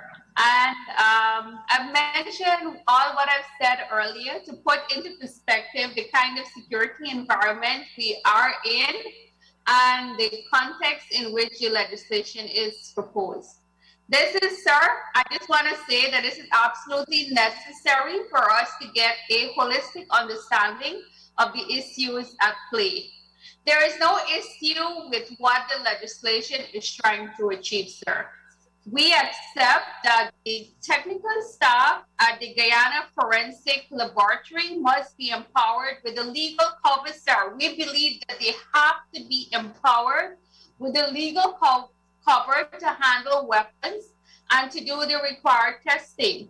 This is continuation of the operational of the modern lab, which started under the watch of the coalition government under the stellar leadership of Comrade Rambutan, and we support this move, sir. We are fully in favor of the moves by the ministry to ensure that the lab achieves all legislative cover. In doing so, sir, we expect that the issue has been fully ventilated at the technical level and at the level of policy. We hope that what has been fully thought out on the evidence on how this ministry is currently handling public security, it is difficult to get the confidence needed to be reassured. Notwithstanding, sir, our unreserved support, Mr. Speaker, I need reassurances.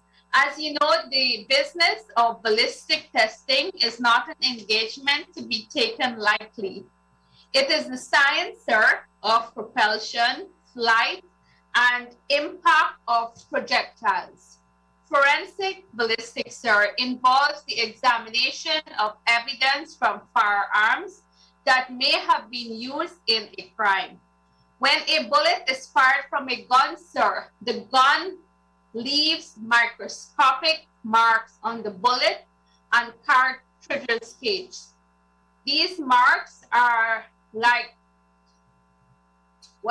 ballistic fingerprints.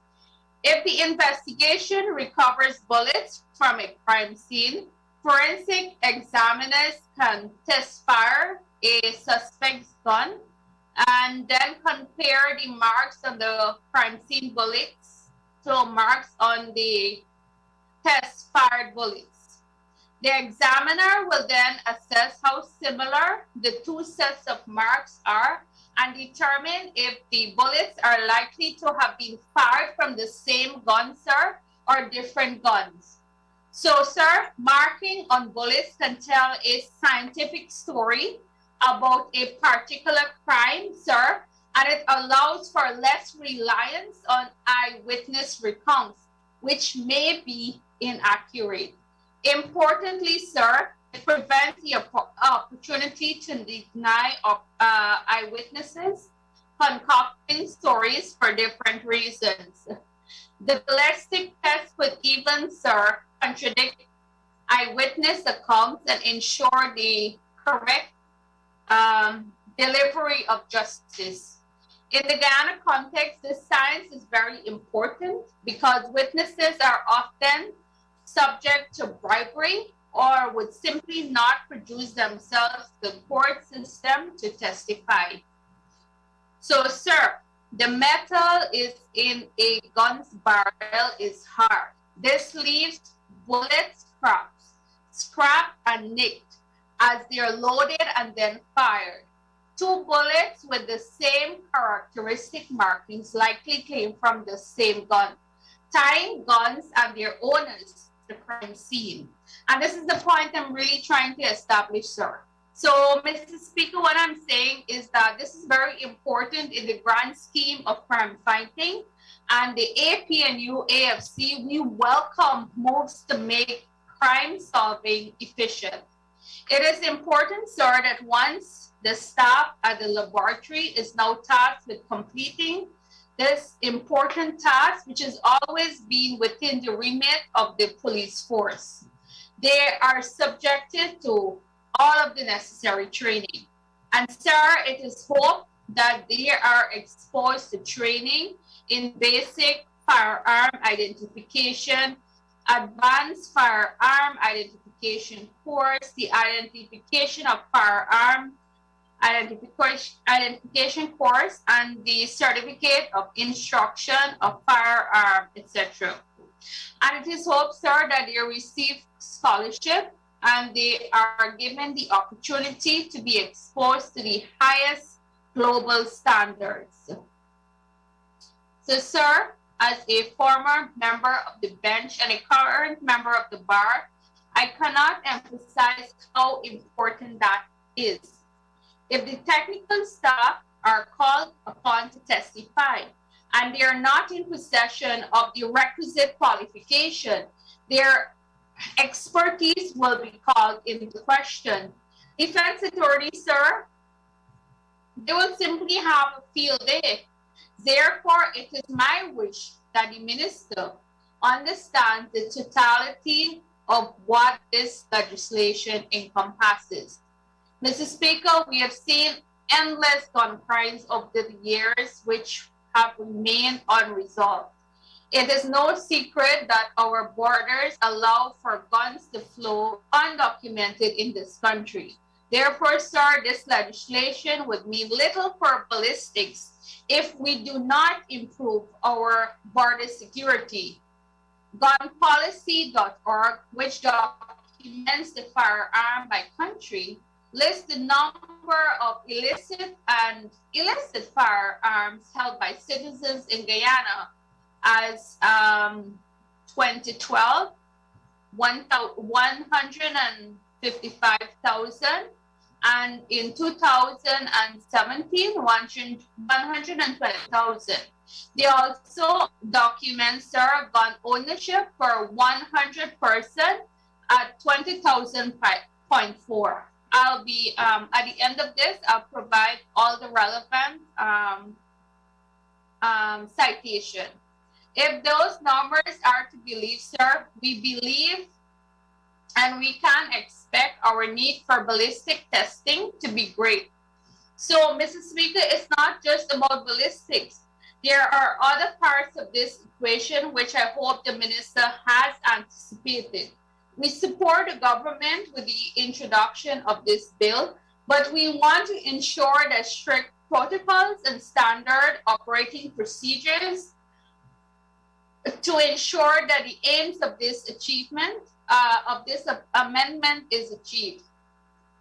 In as much as we find this piece of legislation of amendment of the Firearm Act to be important, a strong message must be sent that we also feel that responsible and efficacious leadership is lacking at the Ministry of Home Affairs. And like I've said before, we've taken note of the deteriorating security situation.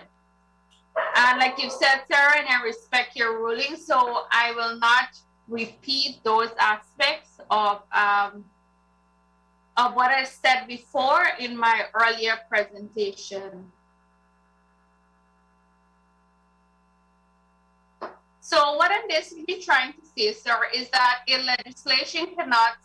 piece of legislation cannot stand by itself. It must stand in support of continued reform of the Guyana Police Force, which was implemented by the APNU-AFC coalition. We must continue to operate in national interest with reasoned dialogue and collaboration. Mr. Speaker, we have repeatedly spoken in this House about the rampant corruption which has since returned to the country since August 2020, and the absence of any serious measures to address it. We see the United States appealing to the government to demonstrate commitment to transparency and to make institutions accountable. Sir, the United States is now echoing the sentiments which we have been expressing a long time ago. The international community knows and is keenly aware that between 2015 and 2020, we have moved to regain our place as an accountable and transparent state. In fact, we ranked number 83 globally on the Transparency International Corruption C Index after being placed at 119 in 2015. So, sir, it is not without significance that just last week the United States, through its ambassador to Guyana, highlighted the need to be transparent to the extent that even the citizens... Thank you, Honorable Member. Again, we're speaking about the Firearm Amendment Bill 2021. I'm sure we're going to get an opportunity to debate corruption sooner rather than later. Please stay on track. Okay, thank you for your guidance, sir. In light of what you said, I would like to say basically that I commend this bill to the House, and I commend the Honorable Minister in the hope that our recommendations will receive full support. And I thank you, Mr. Speaker. Thank you very much, Honorable Member. The Honorable Member, Mr. Sanjeev Dattadin. Good afternoon, Mr. Speaker. Permit me to thank the Speaker before me, who I believe might have been either Larry Page or Sergey Brin. For those who don't know, those are the founders of Google. Now, Mr. Speaker, if we can look past much of what we heard, allow me the opportunity to explain what the simple amendment before this House is. Mr. Speaker, an analyst is required to conduct an analysis in relation to firearms. He would then produce a certificate. That certificate is admitted in a court as a finding of what the analyst would have done, or what he would have found. It would contain his opinion. Mr. Speaker, what this seeks to do is to allow the Guyana Forensic Science Laboratory to hire persons who have the qualifications to be an analyst, and for them to handle, to take control of the firearm for the purposes of doing their job, of conducting their tests and producing their report without them holding a firearm license. So, Mr. Speaker, that is all that this amendment seeks to achieve. Previously, Mr. Speaker, these reports were done by persons who were members of the Guyana Police Force. There is a ballistics and firearm department. Those officers, being members of the force, would have held or been entitled to hold firearms, to possess firearms.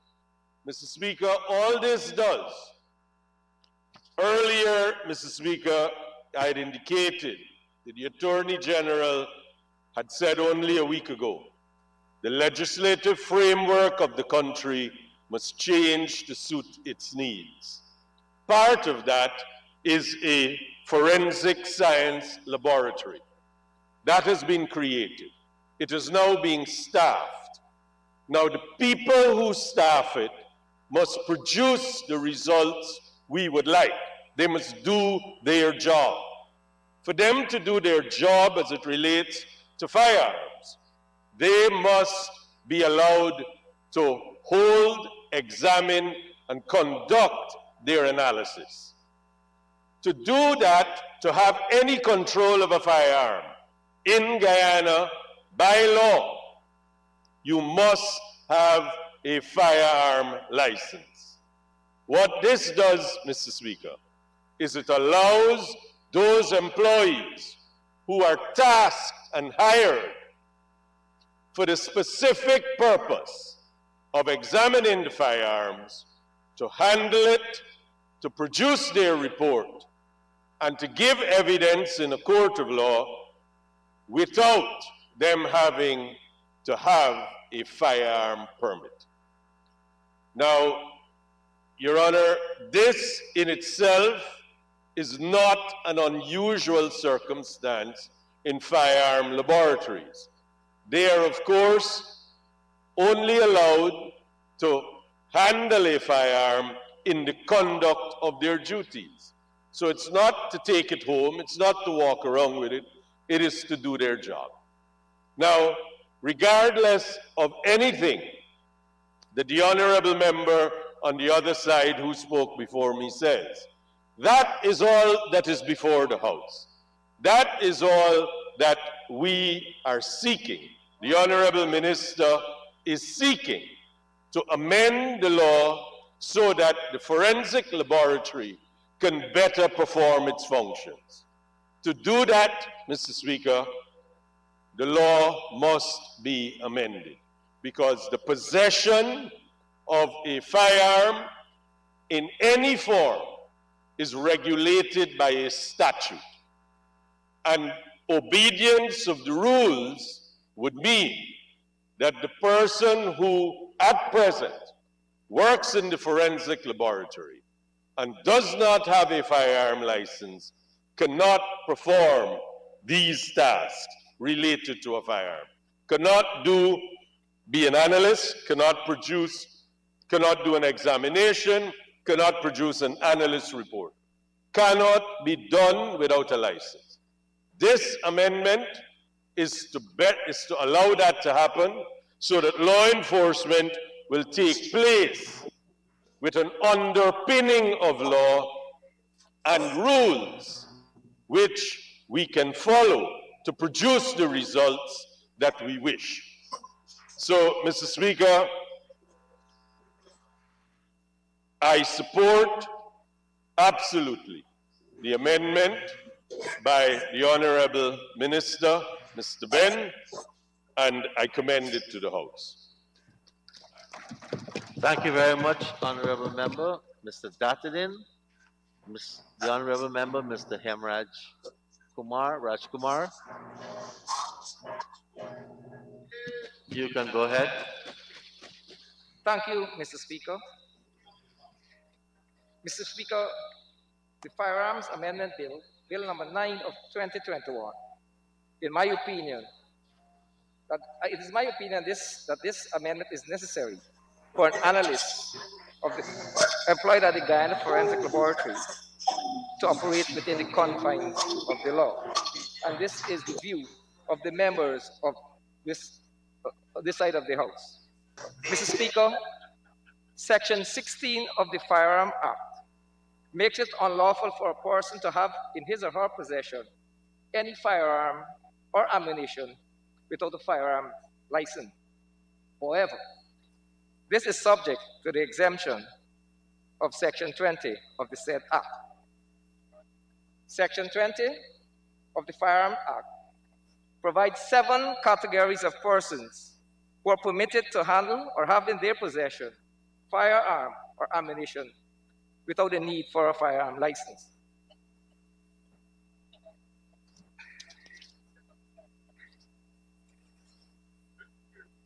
With the advent of the Guyana Forensic Science Laboratory, which plays an important role in the examination and processing of evidence in crime fighting, the analyst employed at this facility has from time to time been called upon to analyze firearms as part of their duties.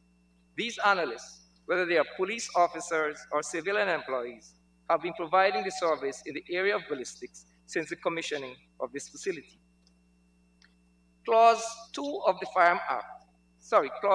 Firearm Amendment Bill, Bill number 9, is seeking to add to the list of exemption provided by Section 20 by adding subsection 9, which reads, an analyst of the Guyana Forensic Science Laboratory may, without holding a license, have a firearm or ammunition in their possession for the purpose of executing their duties in the area of ballistics. This amendment, proposed by Clause 2 of Bill number 9, seeks to protect an analyst who is employed with the Guyana Forensic Laboratory, many of whom are civilians. This amendment is necessary so the person may feel assured and comfortable that they are operating within the confines of the law. Mr. Speaker, this amendment of Section 20, by adding Clause 2 of Bill number 9, seeks to make lawful what would otherwise be unlawful under Section 60 of the Firearms Act. And I support the passage of this amendment. Thank you. Thank you, Honorable Member. It is now the time to call on Mr. Vince Roy Jordan to make his contribution. Thank you, Mr. Speaker. Mr. Speaker, I rise to make my contributions to the Firearms Amendment Bill of 2021, Bill number 9 of 2021. Sir, I'm quite happy to note that consideration has been given to this important but yet peculiar piece of legislation. The fact that it is conceived and prepared by the APNU-AFC coalition and then Minister of Public Security, Mr. Kemaraj Ramjatan, it tells me that it is an excellent piece of addition to Section 20 of the Principal Act governing firearms and ammunition in Guyana. Mr. Speaker, this amendment will exempt any analyst from holding a firearm license and legally empowers the analyst of the Guyana Forensic Science Laboratory to handle a firearm and ammunition in the execution of their duties in the areas of ballistics. This in turn, once carefully managed as a system, we would see positive outcomes and much more effective and efficient services being offered by the Guyana Forensic Service Laboratory. Sir, this will definitely be of great support to the Guyana Police Force for crime fighting and clearing of backlog of the matters pending.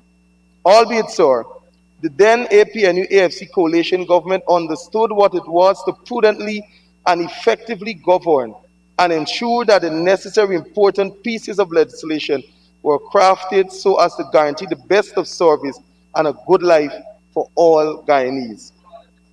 I therefore, sir, formally commit to supporting this piece of legislation. Thank you. Thank you very much, Honorable Member. And now it's the turn of the Honorable Member, Mr. Kemaraj Ramjatan, to make his presentation.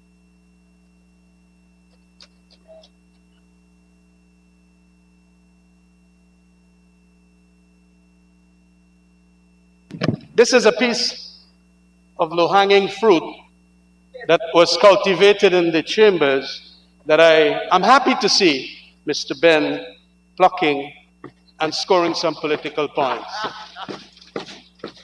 Indeed, the exemptions to this set of workers who constitute the forensic analysts in that lab had come to me about 2 or 3 years ago.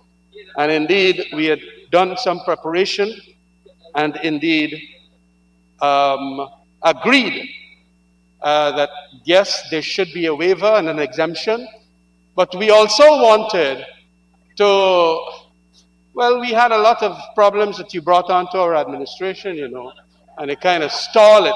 But whatever it is a good thing that we can at least unite on an issue. And the important point here is a protocol, because I recall, and this is just short, Mr. Speaker, that we do not want to see the analyst here, although he or she is working on that gun for purposes of analyzing it, that they're going to take it home or put it in their car and so on. The laboratory has the facilities there. And once in there, they can do their thing. Nobody should then say they are in unlawful possession because they don't have a license. But we got to ensure that these protocols are adhered to so that they don't start gallivanting, as it were, with this. I fully support this, and thanks very much, Mr. Minister. Thank you, Honorable Member, Mr. Ramjatan. Honorable Minister Ben.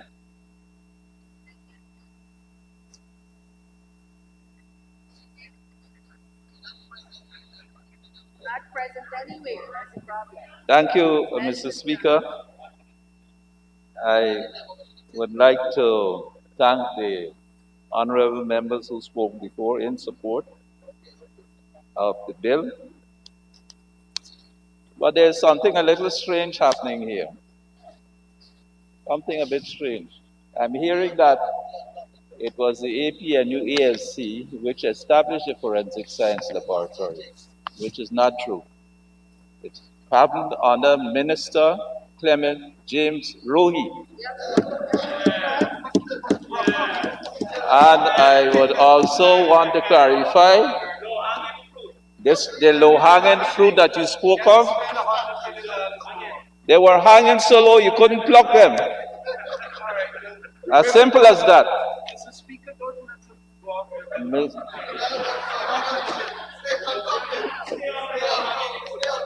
They're hanging so low, like low-hanging mango, you can't pluck them. So I'm happy to pluck all of your low-hanging fruit if there are any available to properly pluck. Honorable Minister, I have no low-hanging fruits.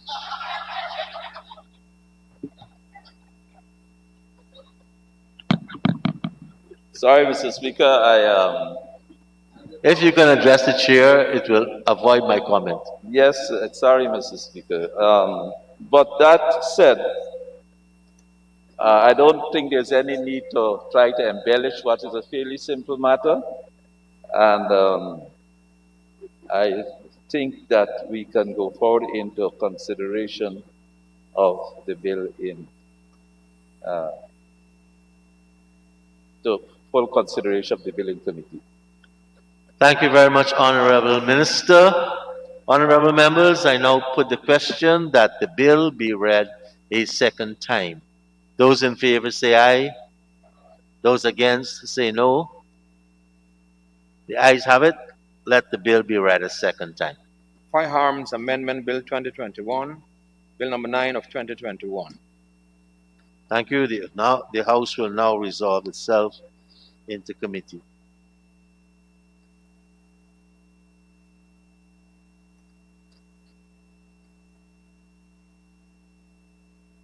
Honorable members, I propose the question that clauses 1 and 2 form part of the bill. Honorable members, I put the question that clauses 1 and 2 form part of the bill. Those in favor say aye. Those against say no. The ayes have it. Honorable members, I now put the question that the bill be reported to the House. Those in favor say aye. Those against say no. The ayes have it. The House will now resume as the Assembly. Honorable Minister of Home Affairs. Thank you, Mr. Speaker and honorable members. Mr. Speaker, I rise to report that the Firearms Amendment Bill 2021, Bill number 9 of 2021, was considered in committee clause by clause and was passed without amendment. I move that the bill be now read the third time and passed as printed. Honorable members, the question is that the bill be read a third time and passed as printed. I now put the question that the bill be read a third time and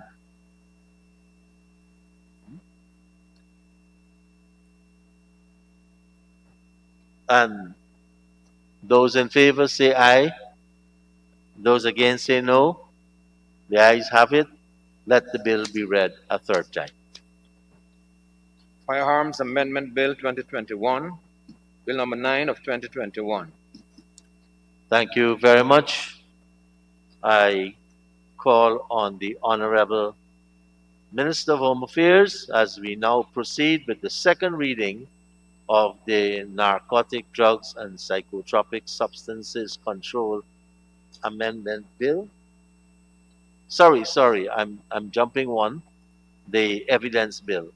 I now call on the Honorable Minister of Home Affairs as we now proceed with the second reading of the Evidence Amendment Bill 2021, Bill number 11 of 2021, published on the 7th of June 2021. Honorable Minister of Home Affairs. Thank you, Mr. Speaker. Mr. Speaker and honorable members. Mr. Speaker, I rise to move that the Evidence Amendment Bill 2021, Bill number 11 of 2021, published on 7th of June 2021, be now read a second time. Mr. Speaker and honorable members, this relates to the Evidence Amendment Bill 2021, and in simple form, the Evidence Act has some weaknesses in relation again to questions of chain and custody and clarity of legal language in respect of how evidence is presented to a court. And again, it relates to the question of the appropriate insertion of language which accounts for the presence of the Guyana Forensic Laboratory and the forensic officers, the analysts in relation to the handling of evidence. And so we propose the insertions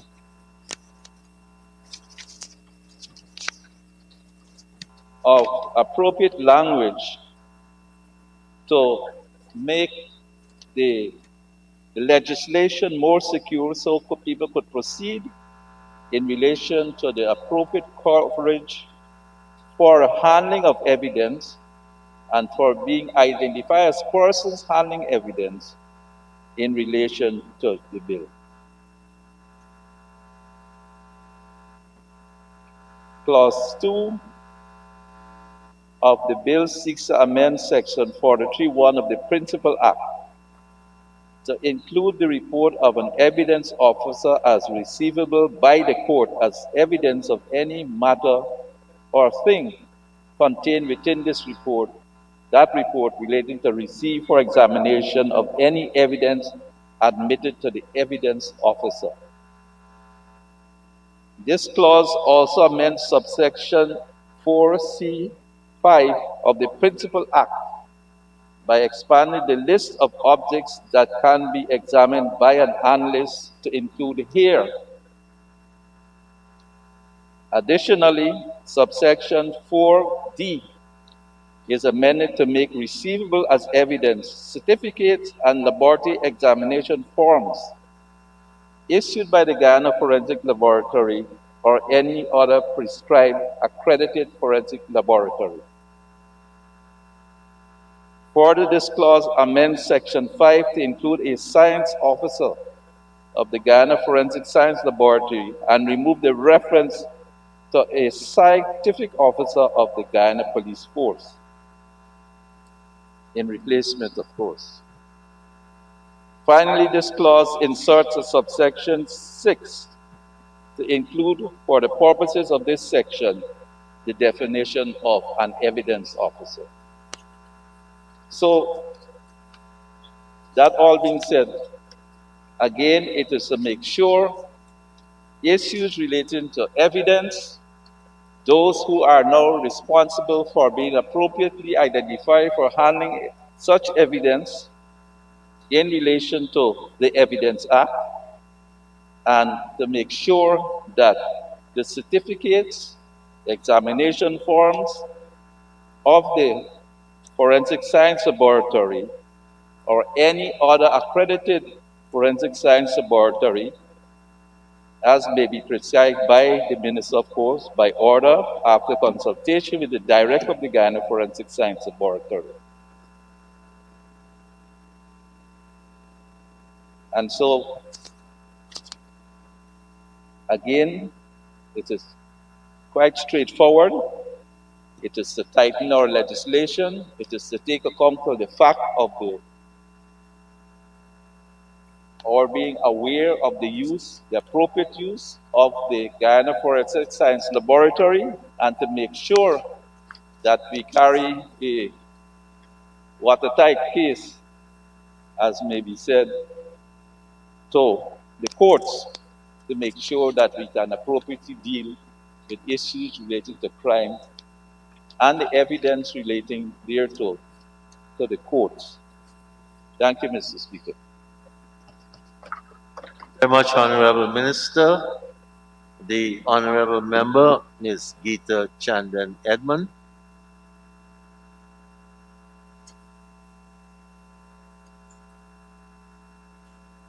Hello, Thank you, Mr. Speaker. Once again, just confirm. Confirm, we're hearing you. Okay, good. Sir, I rise to make my presentation on Bill number 11 of 2021, which seeks to amend Section 43 of the Evidence Amendment Act, Chapter 503, to better provide for the role of officers of the Guyana Forensic Science Laboratory and other analysts when required to give evidence in proceedings before the court. Sir, the APNU plus AFC, we welcome any move to empower government officers or officers of the law to be better equipped to present evidence and aid in the prosecution of crimes and to provide justice for all Guyanese citizens. I first want to commend, sir, the Honorable Minister for embarking on this journey for a more,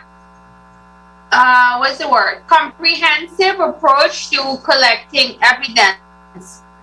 This is timely, more given the changing times, and would require updated and more effective procedures, and which would provide support with recent dialogue, sir, consultation, and support by all Guyanese. Sir, it is evidence, sir, that the honorable member is seeking to ensure that the activities of the Guyana Forensic Science Laboratory are anchored in law, and that it seeks, and that, sir, that it works, receive the necessary legal backings with clear legislation. I'm just choosing my words very wisely, having regard to your objections. So, having paid close attention to the workings of this sector as the shadow minister and a former member of the bench, I'm supremely aware of the issues which the technical staff members have been experiencing as they seek to satisfy the aims and the objectives of the labs on and mechanisms for forensic analysis. So, sir, my research suggests that the technical staff have been experiencing numerous challenges to align their work with the law. I would be very appreciative of the legislation which can facilitate and assist in their quest. So, sir, I'm happy to be participating in a legislative process that will ensure that this is done. So, in this regard, there are no more arguments. This approach on this side of the house. We are, sir, we are well aware the lab that was established in 2014 with a mandate to provide quality and specialized forensic service to support the criminal justice system. The focus on 5 main areas. Those are administrative, technical, financial, educational, and research initiative. The GFSL was commissioned with 4 departments: toxicology, documents, trace evidence, and chemistry, and 6 analytical departments: security, quality system, information system, facilities, operation, evidence, and administration. So, sir, when the APNU plus AFC government assumed office in 2015, the newly appointed Minister of Public Security did not hesitate, sir, to ensure that the forensic lab was prepared for the modern challenges of the collection of scientific evidence. There is 2 pieces of equipment were purchased: a DNA analysis testing machine and an automated gunshot residue analysis machine at the cost, sir, of $98 million.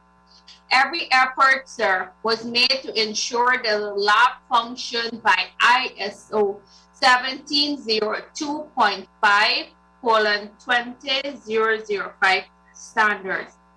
And the APNU AFC government ensured that the members of the staff recruited, sir, were well trained and were accredited by institutions and were provided with the practical exposures in the field of forensic science. So, sir, I must say that it must be recognized that the APNU AFC, we moved expeditiously to ensure that Guyana developed the capacity to perform to its own independent testing after years of total reliance on international bodies. This move, sir, indicated the commitment of the APNU AFC government to overcome the obstacles which were present and the acquisition of the equipment and the personnel, which must be applauded. We know the changing nature of crime globally, sir, regionally and locally, and it is imperative that evidence collection be improved in keeping with international standards. And I hope that the honorable member, Mr. Sanjeev Dakadin, is keeping notes of my contribution. So we encourage the advanced training of police officers who serve. They must operate in tandem with lab officials in collaborative service to ensure that proper evidence is collected and stored and transmitted. Sir, today it is our duty to ensure that this lab does not become another wetland. I have said to you earlier in my first presentation what are my intentions as a member of this house. So you will recall that it took, among some US 32 and 24 to operationalize this laboratory. The time must now come when we must be in the position to do, sir, local testing and remove the need for sending samples overseas and the waiting for lengthy period of time for a response. Sir, this bill represents a step in the right direction. In as much as you might want to, up to what I'm saying, to put stuff into perspective, and in as much as my colleagues might want to put stuff into perspective. But sir, we are saying that we are not in the business, at least I am not in the business, at least as I remain a member of this house, I will not be in the business for opposing for the sake of opposing. And I say to you, sir, and to the members of the House that we are a responsible opposition. And we will always support legislation that is in the national interest. And I repeat, if you see any government initiative which will result in significant government to the people of Guyana, we express our unreserved support. Let us be clear. We want to ensure that our legislation is aimed at protecting the citizenry of the country and the national interest. So, sir, all I want to say is that there is a time to oppose and that there is a time to support in national interest. This bill represents a time for national support. So what I'm basically saying to you, sir, is that section 4CW, we seek to insert the word here, HAIR, immediately after the words human blood.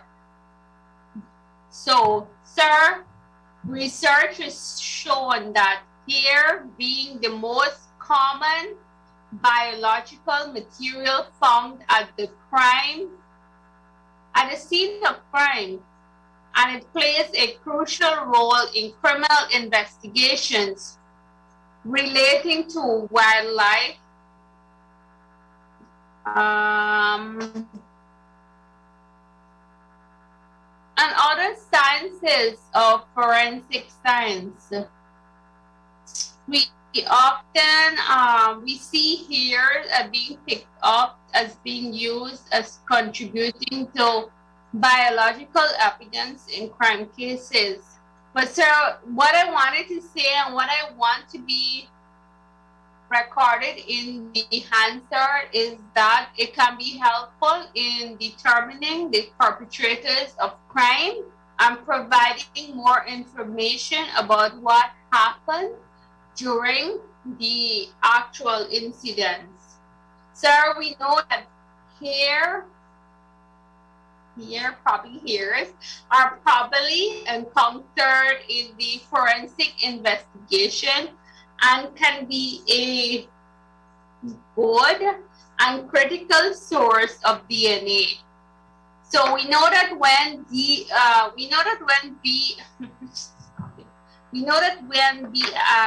biological material is transferred between a perpetrator and a victim in violent crimes, just such as murder and rape, sir, and you need to take cognizance of this and not of it.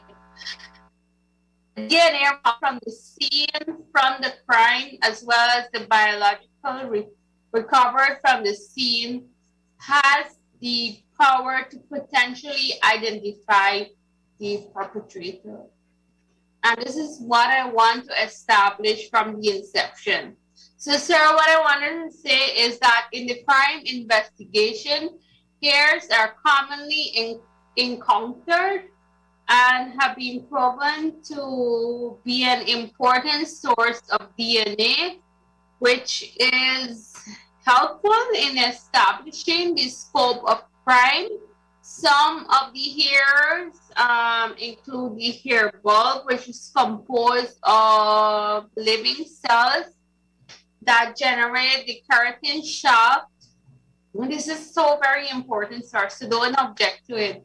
The bulb cell contains DNA.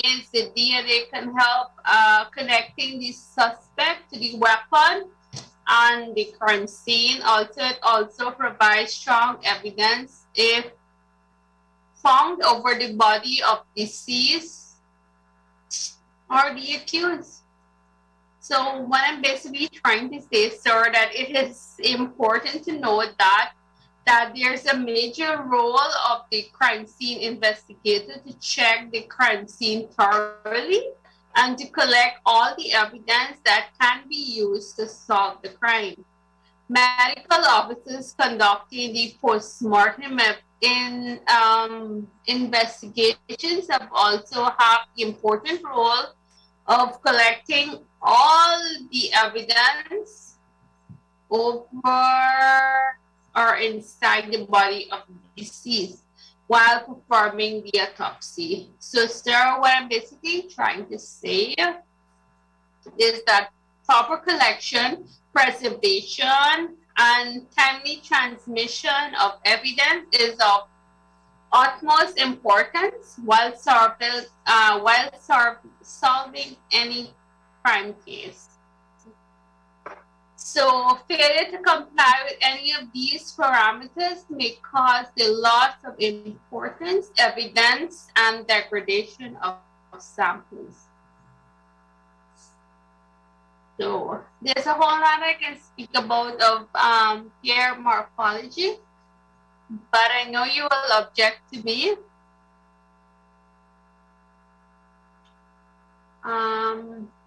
So what I'll do, sir, is that I will just highlight a few of our concerns.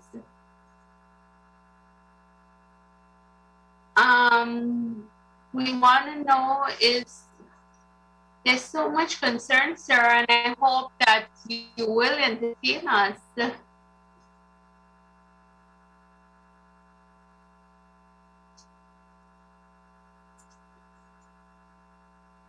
So in relation to section 4CB, the bill seeks to insert here immediately after the words human blood.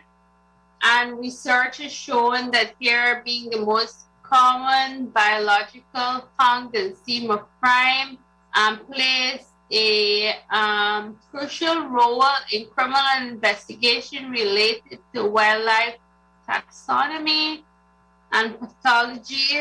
So what I want to ask, sir, is a few questions, because I'm sure my other colleagues will have a whole lot of other questions to ask. Sir, we want to make sure that the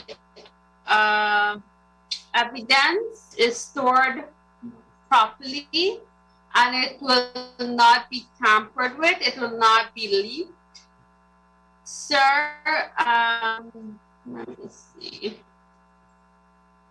There are also concerns that the police vehicles do not carry internationally recognized crime scene barrier tapes. And I think this is a fair question, sir. How are we properly, effectively, and properly utilizing these tapes? What about our weapon recovery kits? What about our crime scene investigations? Are we assisted, etc., etc.? So, sir, basically what I want to say is that the legislation must not be tabled and passed to be created in a vacuum. There must be a holistic approach. And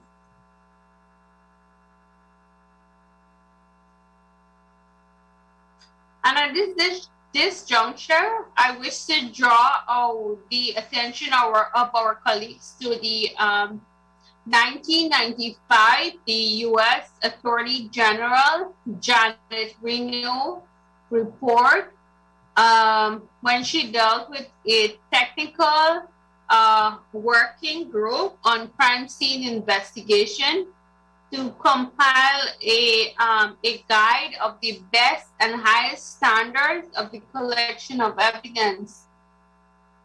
And I just want to say to you, sir, for the records, according to this report, the group comprised of some of the best technical minds of the investigations.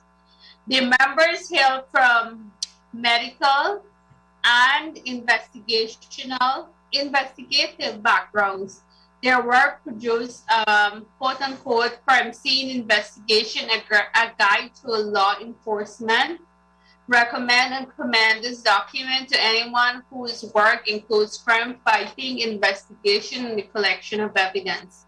So, sir, it is my hope that as much as practicable and legal, these standards outlined in this document can be used as a guide to ensure that we are absorbing the most basic aspect of the collection and storage of evidence.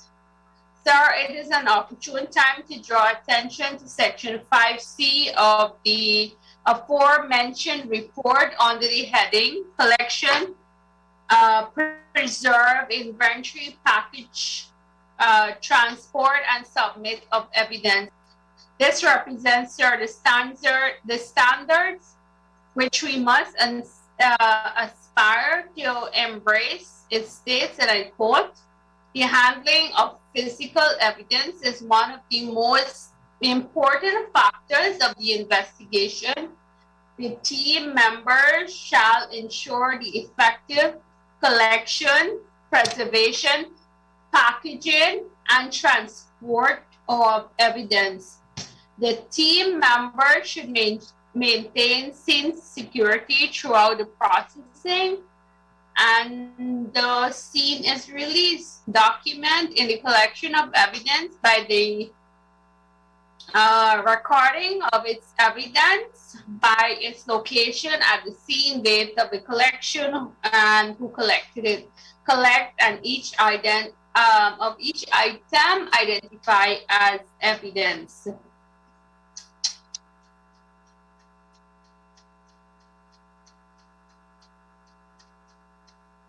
Hello?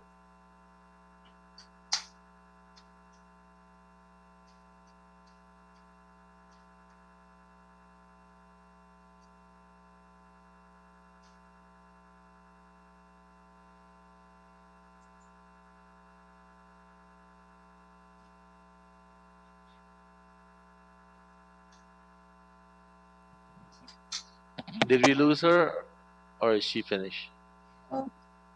Thank you. No, I'm not. Go ahead, honorable Where member. you are. I think I had a break with my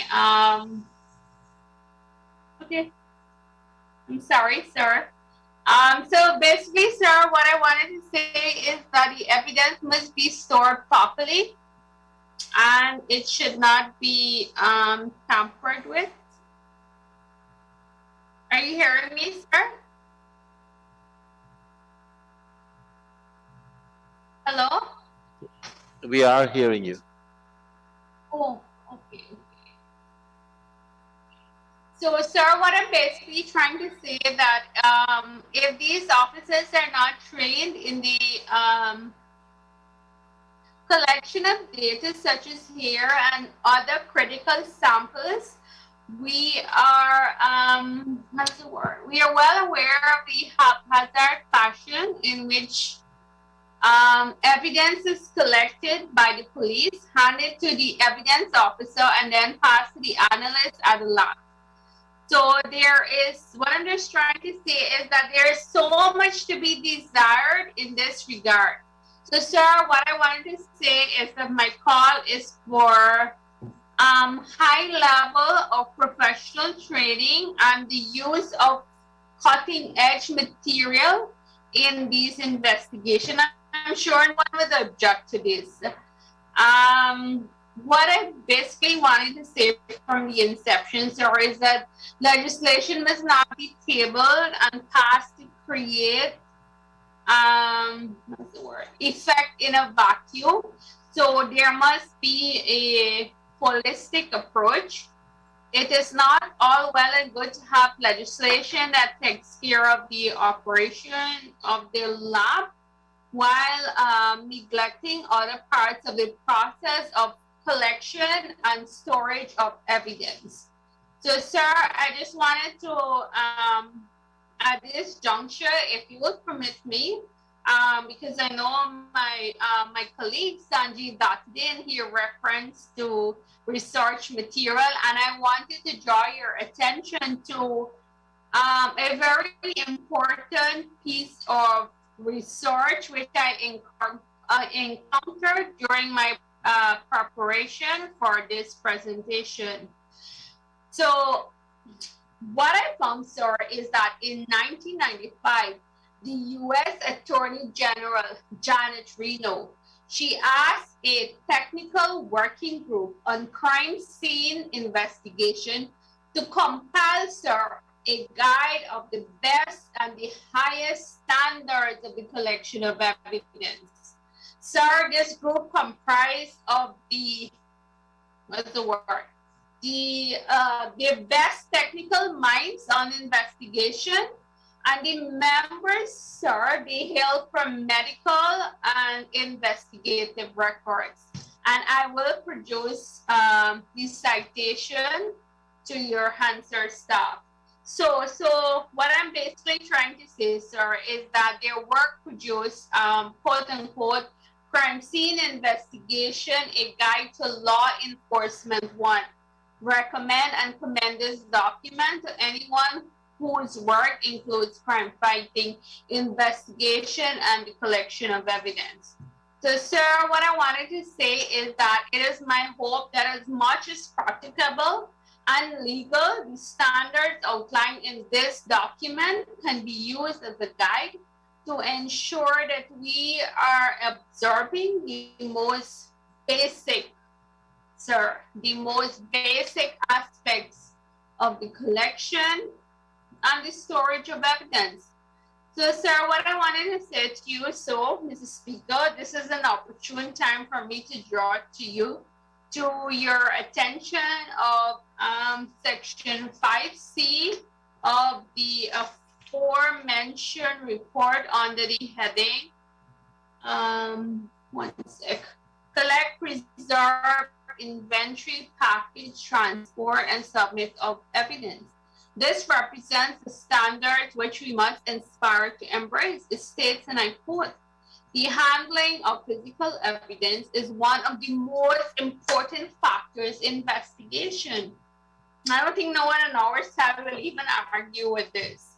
So the team members shall ensure the effective collection, preservation, packaging, and transport of evidence. And the team members should, and I say to you, maintain scene security throughout processing and until the scene is released.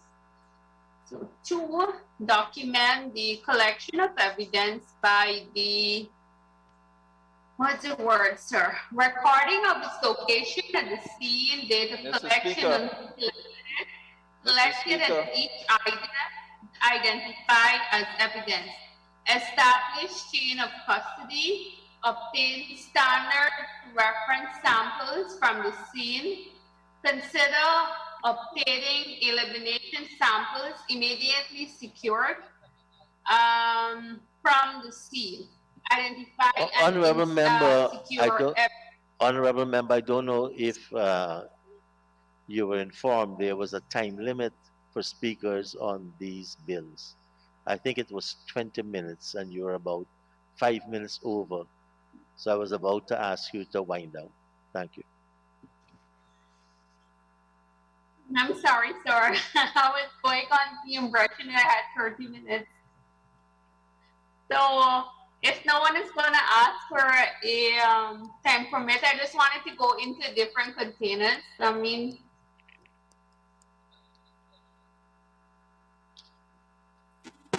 is there an exception? If not, I'll be happy. Honorable member, Mr. Jones. Honorable member, Mr. Jones. I do ask that the honorable member be given 5 minutes to conclude her presentation. Honorable Chief Whip for the opposition. I've actually flexed on that 5 minutes, so she is right now about 6 minutes over the other. Could we ask for 2 minutes to wind down? If we agree to 3 minutes, sir. Okay. Thank you very much. Honorable member, you have 3 minutes to conclude your presentation. Okay, thank you, sir. I was going to deal with, I was operating under the perception that I had 30 plus 5 minutes, but that's okay. I was going to deal with different containers and document the condition of the evidence, etc., etc., etc. But essentially, what I want to say that this is a good bill that has been tabled by my colleague. The evidence officers, they are, they're dependent on the strictest application of the standards, which I have highlighted. And I hope I could have highlighted any time constraint. I didn't realize that there is a time constraint. And I hope that these measures are considered by the policy makers. And as a proud member of the legal fraternity, I sincerely wish that the state can become more efficient in its operation and that the people of Guyana demand nothing less. In so doing, sir, the collection of evidence must be, what's the word? It must be cardinal consideration. So, Mrs. Speaker, I welcome this bill, and I am elated that the technical staff of the forensic lab can receive the legislative support that they so need. And I know that this bill, sir, they seek to bring us into a modern world regarding to additional sampling of evidence regarding to solved crimes. So I commend the Honorable Minister, and he has to be commended. And like I've said earlier, sir, I mean, if he's to be commended, he will be commended. And if I'm not to support him, I will certainly not support him. And at the end of it, we have to ensure that the final product is capable of execution. And like I've said, sir, in the best interest of our people. And we demand, sir, more efficient operation in relation to investigation and evidence collection. And sir, I ask that there must be technical training, efficient utilization of material, and high level of professionalism, and that these are given highest priorities, sir. So like I said before in my initial speech, that once I am a member of this house, I will always act in the best interest of the people of our country. If there is a legislation that is supportive of the people of our country, I will support. If there's a legislation that clashes with the human rights, certainly I will not. So, sir, I thank you, and I thank you for your patience and your guidance. Thank you, Honorable Member. That was well ticked and talked. Honorable Member, Mr. Vincent Henry.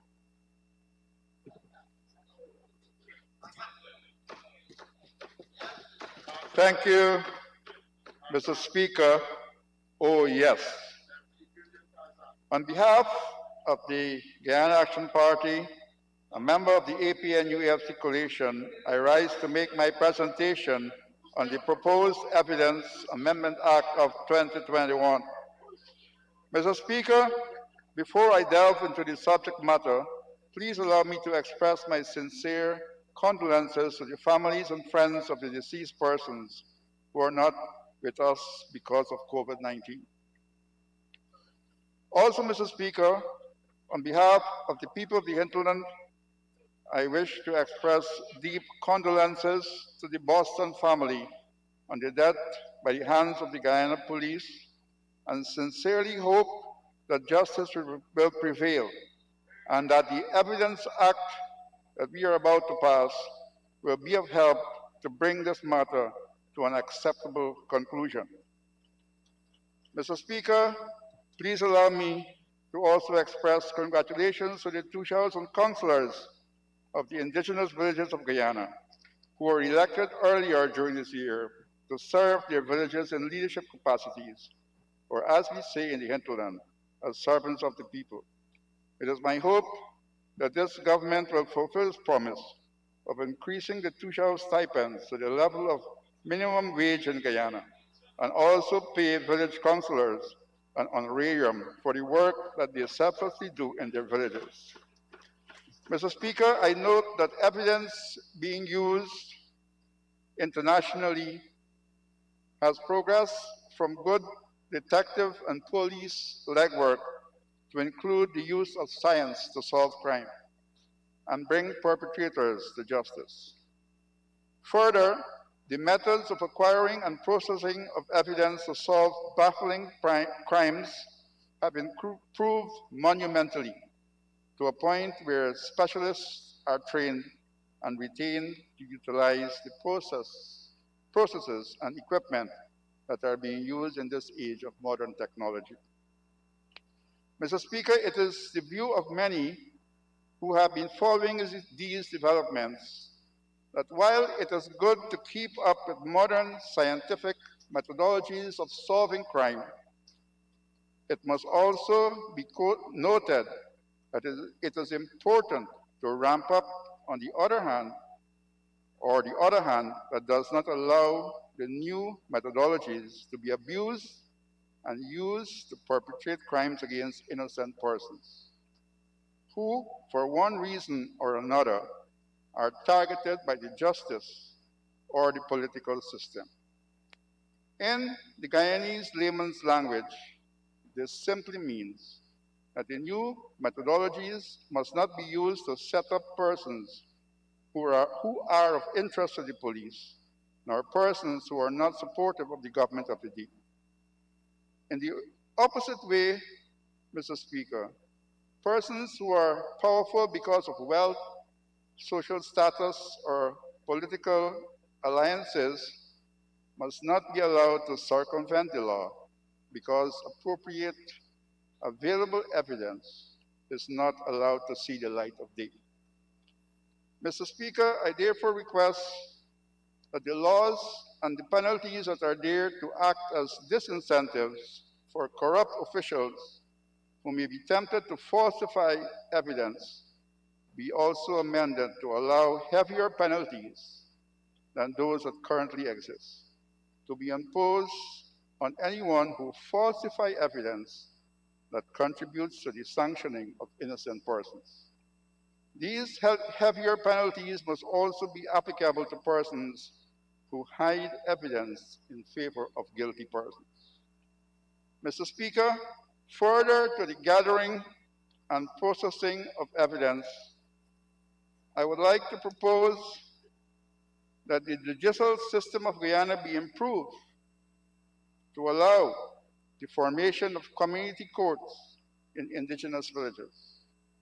The United Nations Declaration on the Rights of the Indigenous Peoples, UNDRIP, Article 34, states that indigenous peoples have the right to promote, develop, maintain their institutional structures and their distinctive customs, spirituality, tradition, procedures, practices, and in the case where they exist, judicial systems or customs in accordance with international human rights standards.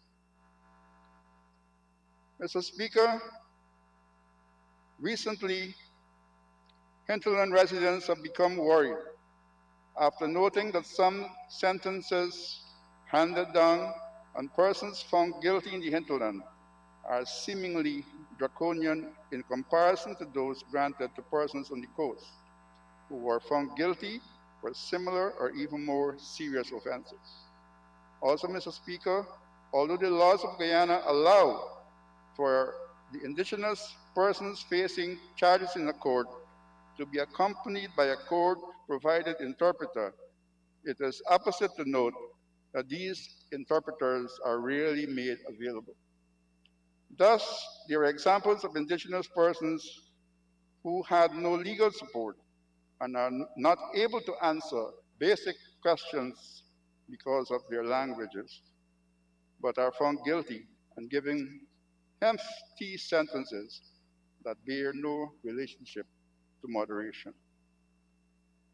Mr. Speaker, in indigenous communities, the village council traditionally hold courts that hear and adjudicate on matters that cover a wide range of issues reflected and not reflected in the Amerindian Act of 2006.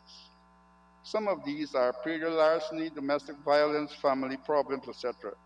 Mr. Speaker, according to the United Nations General Assembly Human Rights 27th session and the study by expert mechanism on the rights of indigenous people, section C, and the role of indigenous judicial systems in facilitating access to justice, section 20, I quote, indigenous judicial systems can play a crucial role in facilitating access to justice for indigenous people, particularly in contexts where access to the state's justice system is limited due to, among other factors, distance, language barriers, and systematic discrimination.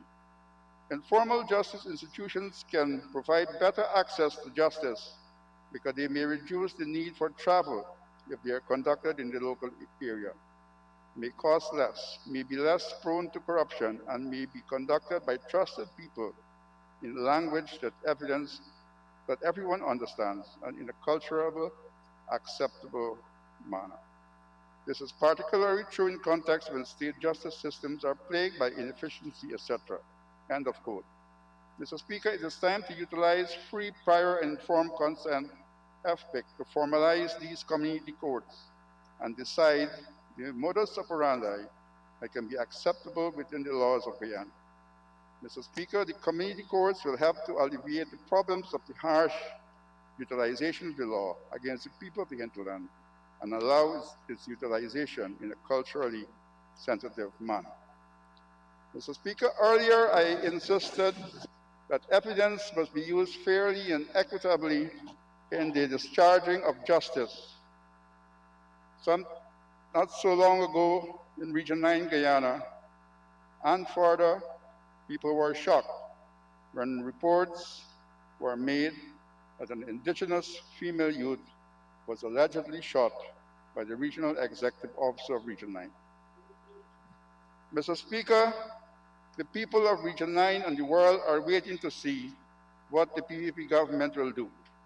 Mr. Speaker, it may be lawful for this matter to be settled out of court, but it is not acceptable to have this REO still having a license to carry a firearm. It also is not acceptable to have this individual in the position after what took place. Already we have noted that the REO is... Honorable member, I think you're trying this case now here, and we have some standing orders with that. So could you just please refrain from this aspect of your presentation?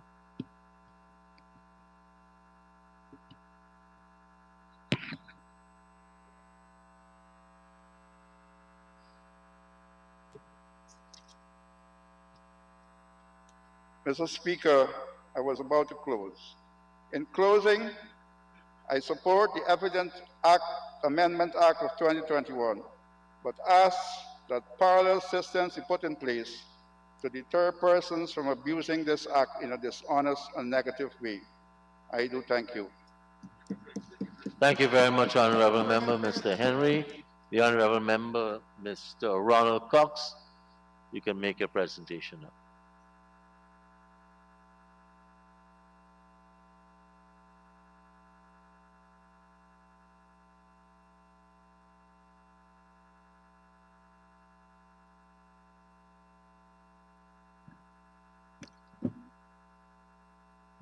Thank you, Mr. Speaker.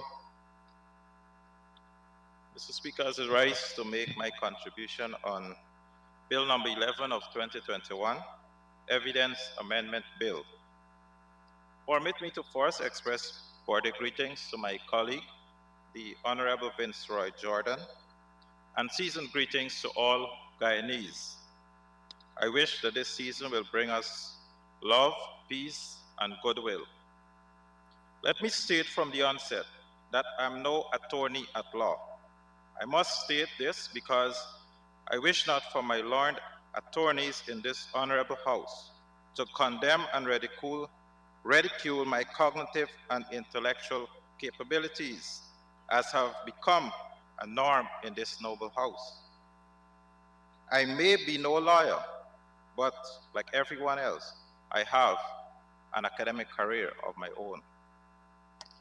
There were many cases, Mr. Speaker, as it relates to evidences which prolong the course of justice. While we support this amendment, we also call on the government to adequately train officers so that their credentials, or lack thereof, cannot be attacked in the court of law. Mr. Speaker, quality control of evidence must be improved and professionalized. Systems must be implemented for police to improve on their collection of evidences, which is delivered to the lab. We must seek to remove any glaring deficiencies in the system and set into motion a program to strengthen law enforcement and to upgrade generally the quality of justice. One of the areas in law enforcement which has been criticized extensively over the years is the criminal investigative function. We don't need a study to conclude that detectives are largely unsuccessful in solving crimes, and that if a suspect is not identified or in custody at the preliminary investigation level, the chances for solution are extremely remote. Mr. Speaker, we should acknowledge the importance of efficient identification, collection, and preservation of physical evidences, its accurate and speedy analysis, and its proper presentation in criminal court proceedings. These are essential to professional criminal investigation, increased clearance of cases, and ultimately the reduction of crime. This recommendation, Mr. Speaker, of the National Advisory Commission on Criminal Justice Standards and goals can also be applied here in Guyana, especially now where Guyanese have little confidence in our police and the justice system. Mr. Speaker, hair being the most common biological material found at the crime scene plays a crucial role in criminal investigation. There is constant loss and replacement of hair strands spread over the body, so they get transferred during the act of crime. Its microscopic comparison and chemical analysis plays a significant role other than blood and fingerprints. In addition, hair is usually used to study characterization of the known samples versus the questioned hair recovered from the crime scene to check if they are from a common source for the establishment of a relation between crime and the criminal.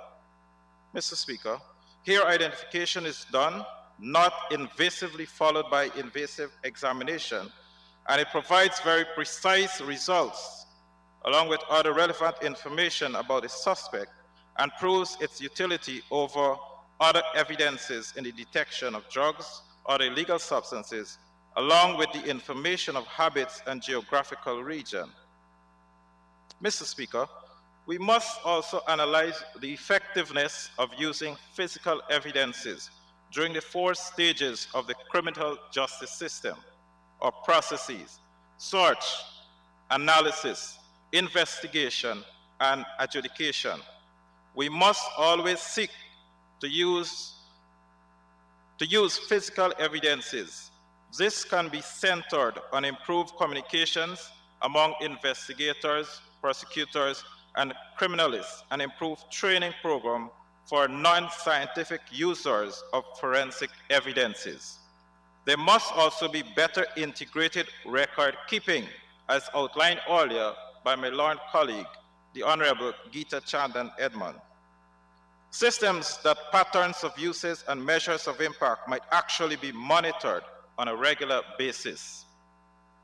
Mr. Speaker, instigations can also be burgeoned and valuable information destroyed due to the actions or inactions of patrol officers and detectives who lack the proper training in physical evidence recovery or are simply too busy with other responsibilities. While we applaud this amendment to this act, we call on the present administration and hope that their thinking is in the interest of professionalizing the justice system.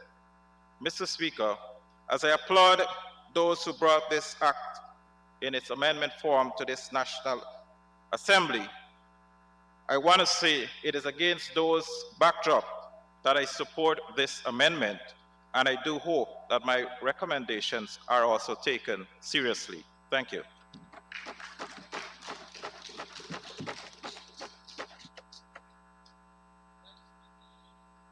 Thank you, Honorable Member. Now call on the Honorable Member, Mr. Sanjeev Datudan, to make his presentation. Good afternoon. Good afternoon, Mr. Speaker. Good afternoon, members of the House. Mr. Speaker, my colleague, the Minister, is seeking to add or to alter one word. We need to have an evidence officer included where analyst is in the Evidence Act. all that we have been hearing from the honorable members on the other side, I'm not sure how it relates to anything to do with that. It's difficult to accept what they say when on the face of it does not relate to it. I mean, the honorable member, Ms. Chandon, started with she rise to make her comments and she didn't stand. I mean, how preposterous does this get? But we want to change one word, Mr. Speaker, Sir, one word. I cannot stand if I'm participating virtually, so I object to that. I Mr. Speaker. stand if I am participating virtually. So what is your objection in relation to... Honorable Ms. Edmonds. Honorable Ms. Edmonds, if you're going to interject, please do so on a point of order, and those orders are laid out. Thank you. Honorable member. Thank you, Mr. Speaker. I think my friend didn't understand what I said. She said she couldn't stand, Mr. Speaker, but if you weren't going to stand, don't say, I rise to make my comments. You're not going to do it. Then don't do it. Nobody told you you had to stand. Now, but Mr. Speaker, if we could look at it very simply. Mr. Speaker, you see how organized it is. First, we have to get an authorized analyst so we can get the necessary reports. The Evidence Act in Guyana provides... Speaker, if I can't stand, I will have to object. If I'm sitting, if I'm participating virtually, mechanisms in place. Honorable Ms. Edmonds. Honorable member is getting at. Honorable member Ms. Edmonds, if you're going to interject once again, please do so on a point of order. If I am going to interject, my chief whip is going to represent me.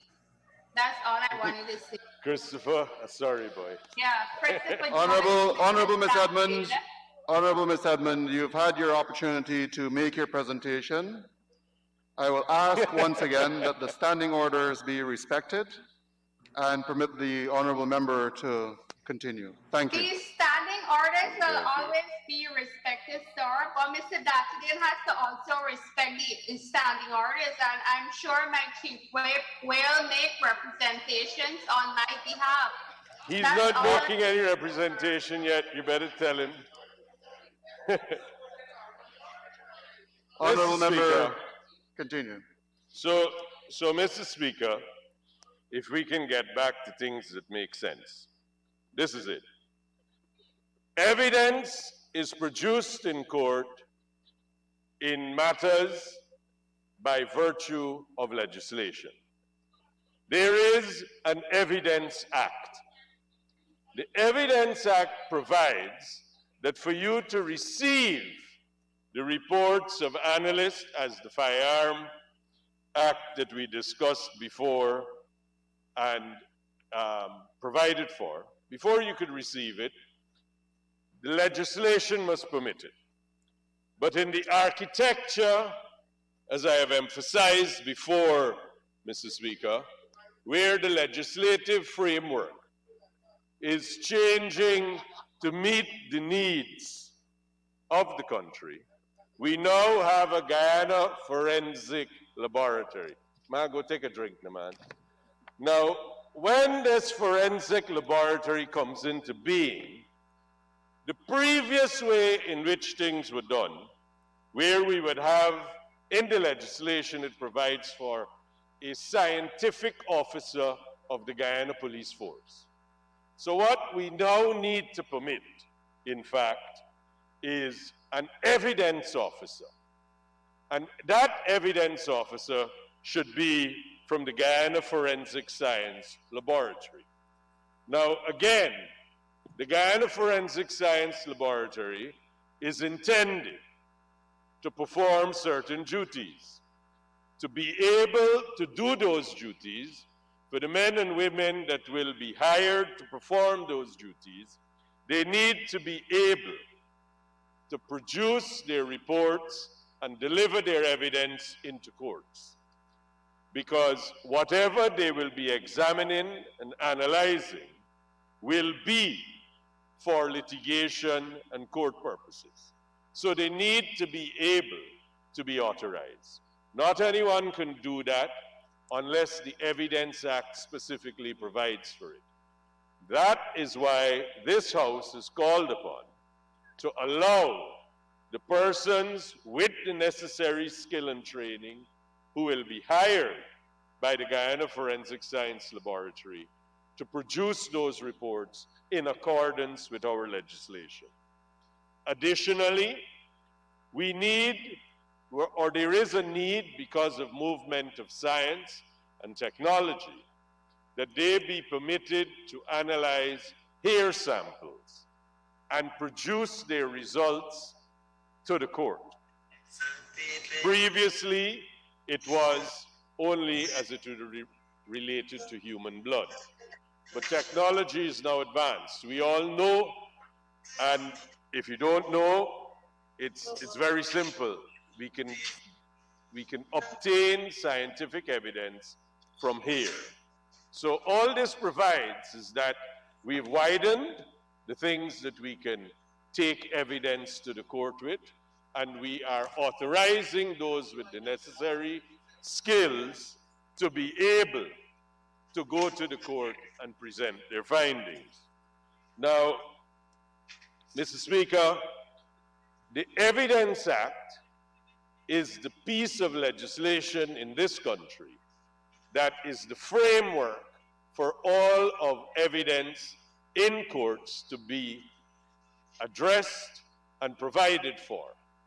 As times change, as science improves, and as the material which could be of evidential value expands, the legislation of necessity must change. It must provide for the improvements, and it must provide for the avenues that are available so that evidence can be gathered. This amendment, Mr. Speaker, no exaggeration. All the evidence seeks to do is to allow the people from the Forensic Science Laboratory to be able to give their evidence in court. All of everything else is really not relevant to this. All that has been said about anything else is really not relevant to this. This is a simple amendment that the honorable ministers brought to the House so that law enforcement as a whole moves forward, keeps with the time. Now, if you read the amendment, Mr. Speaker, it says very clearly, after the word insertion, immediately after the word analyst, the words or evidence officer. An analyst has a specific meaning. We dealt with that only today in relation to the Firearms Act. So there is now an evidence officer. Honorable member, let me interrupt you. You will get your time back. Technicians, could you please mute any peripheral sound? Thank you. Honorable Sanjeev Dattadin, do continue. Now, part of it would require that analysts remain as analysts, evidence officers be evidence officers. It does not change, and there is no change to their role in the functions they must perform. All that it is, it allows them access to the court system so that they can perform their task and they can go to a magistrate or a high court and say, this is what my job is, this is what I have done, this is my findings, this is my opinion, and my analysis of the information I have. Now, that's all that's being done here, Mr. Speaker. It allows the Guyana Forensic Science Laboratory to perform its task as it was intended and to deliver on its obligations to law enforcement. The amendments to remove the words scientific officer of the Guyana Police Force represents a change from the police being the investigators and doing the scientific part of it to going to a specialist institution, which is the Guyana Forensic Science Laboratory, to do that. So, Mr. Speaker, that is all that is being achieved today. Widening the framework, well, providing the framework, widening the scope, and allowing for the reception of evidence into the court. There is no other way, Mr. Speaker, for this to be achieved except by legislative intervention. There is no other method which will permit this to be done. Otherwise, Mr. Speaker, we are left with the position, or we're left in the position, where relevant information and evidence cannot be received by a court because the laws have not moved with science and technology to be able to provide that information. Mr. Speaker, I absolutely and wholeheartedly commend this to the House, and I support this amendment. Thank you, Honourable Member. I now call on the Honourable Member, Dr. Karen Cummings, to make her presentation. Thank you, Mr. Speaker. Mr. Speaker, I rise to speak to the Evidence Amendment Bill 2021, Bill number 11 of 2021, a bill of purely legal character and a wag of moral and social importance that would require careful thought from this noble assembly. It would seem that the intent of the framers of this bill had sought to better provide for the role of the officers of the Guyana Forensic Science Laboratory and other analysts, as they are called, when they are required to give evidence before the court. Mr. Speaker, one would have thought that after 55 years of independence, that by this time more futuristic technologies that are impactful in areas of detection and analysis would have been occupying this assembly's attention. And I'm not alone, because I echo the sentiments of the former Speaker, Honorable Shandan Gita, who brought to our attention that we need to be in line with modern world. And Mr. Honorable Dr. Dean just spoke about our technology need to be now vast in its construct. So we are lagging behind, comrade. I speak of technologies that are used in the 21st century to accelerate the speed and the efficiency of the judicial system.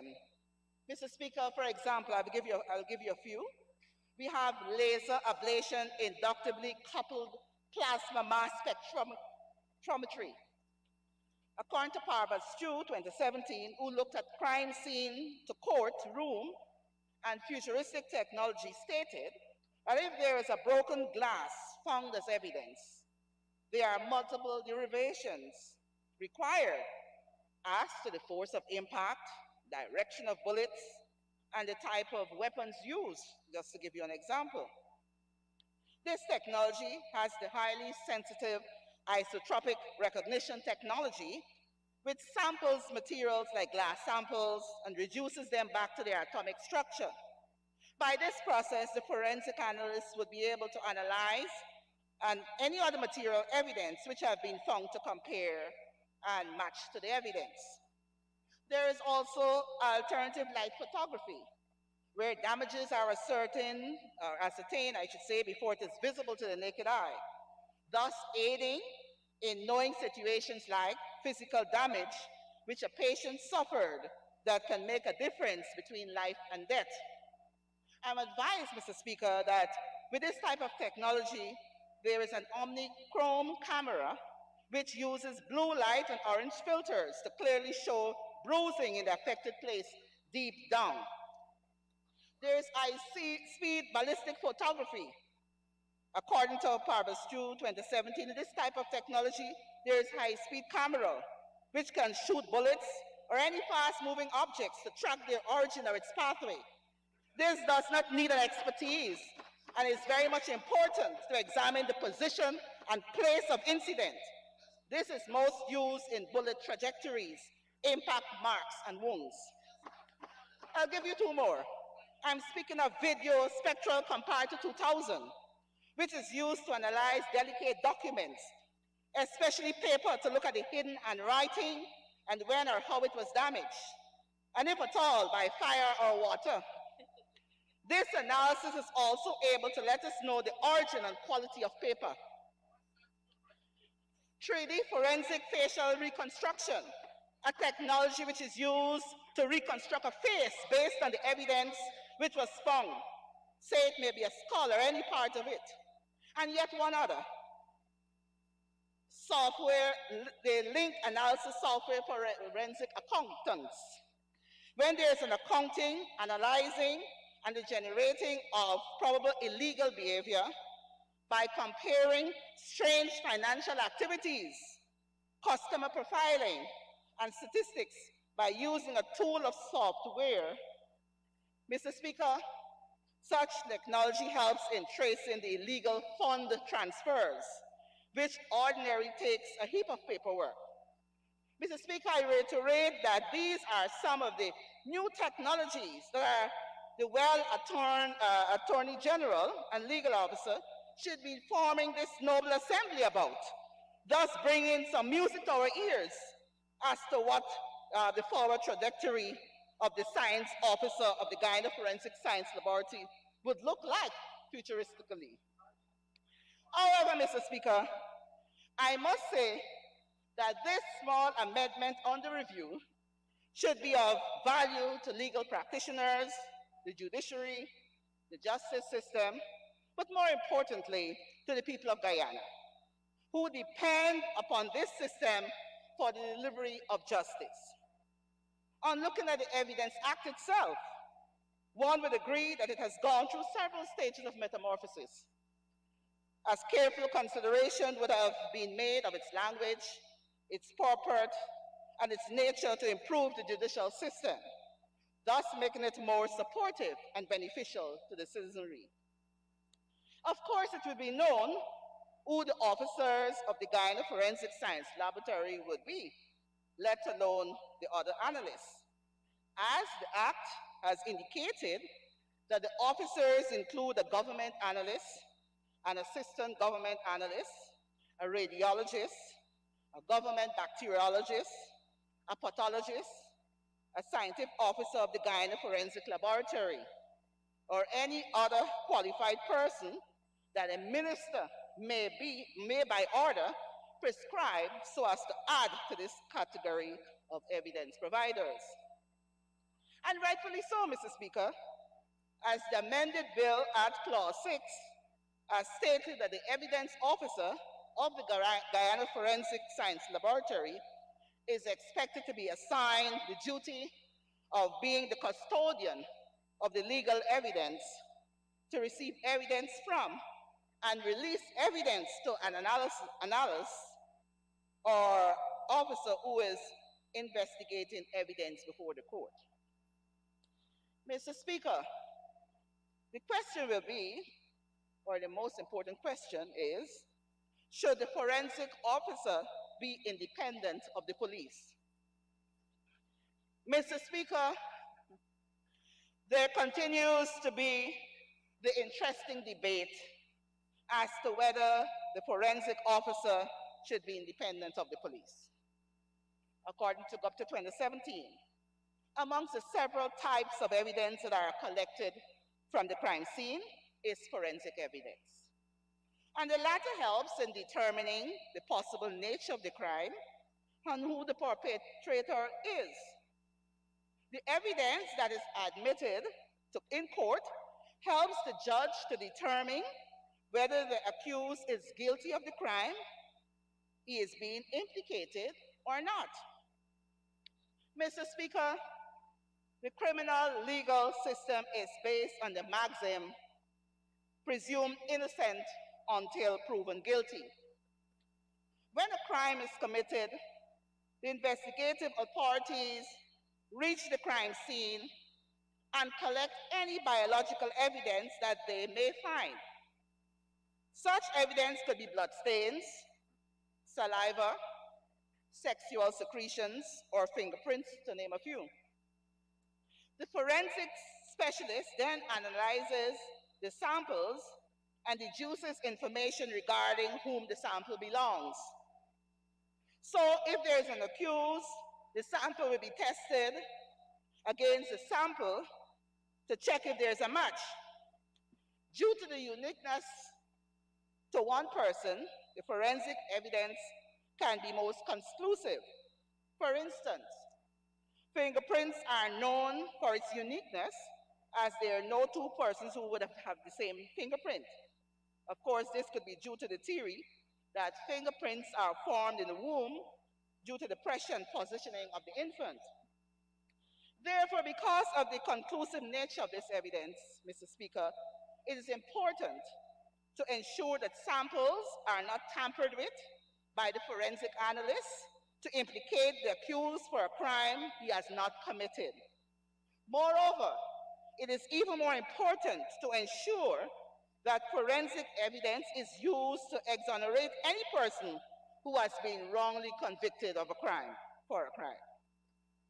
Mr. Speaker, according to GUPTA 2017, a bias can creep in when forensic labs are not independent of the police department, as the scales of justice are no longer balanced.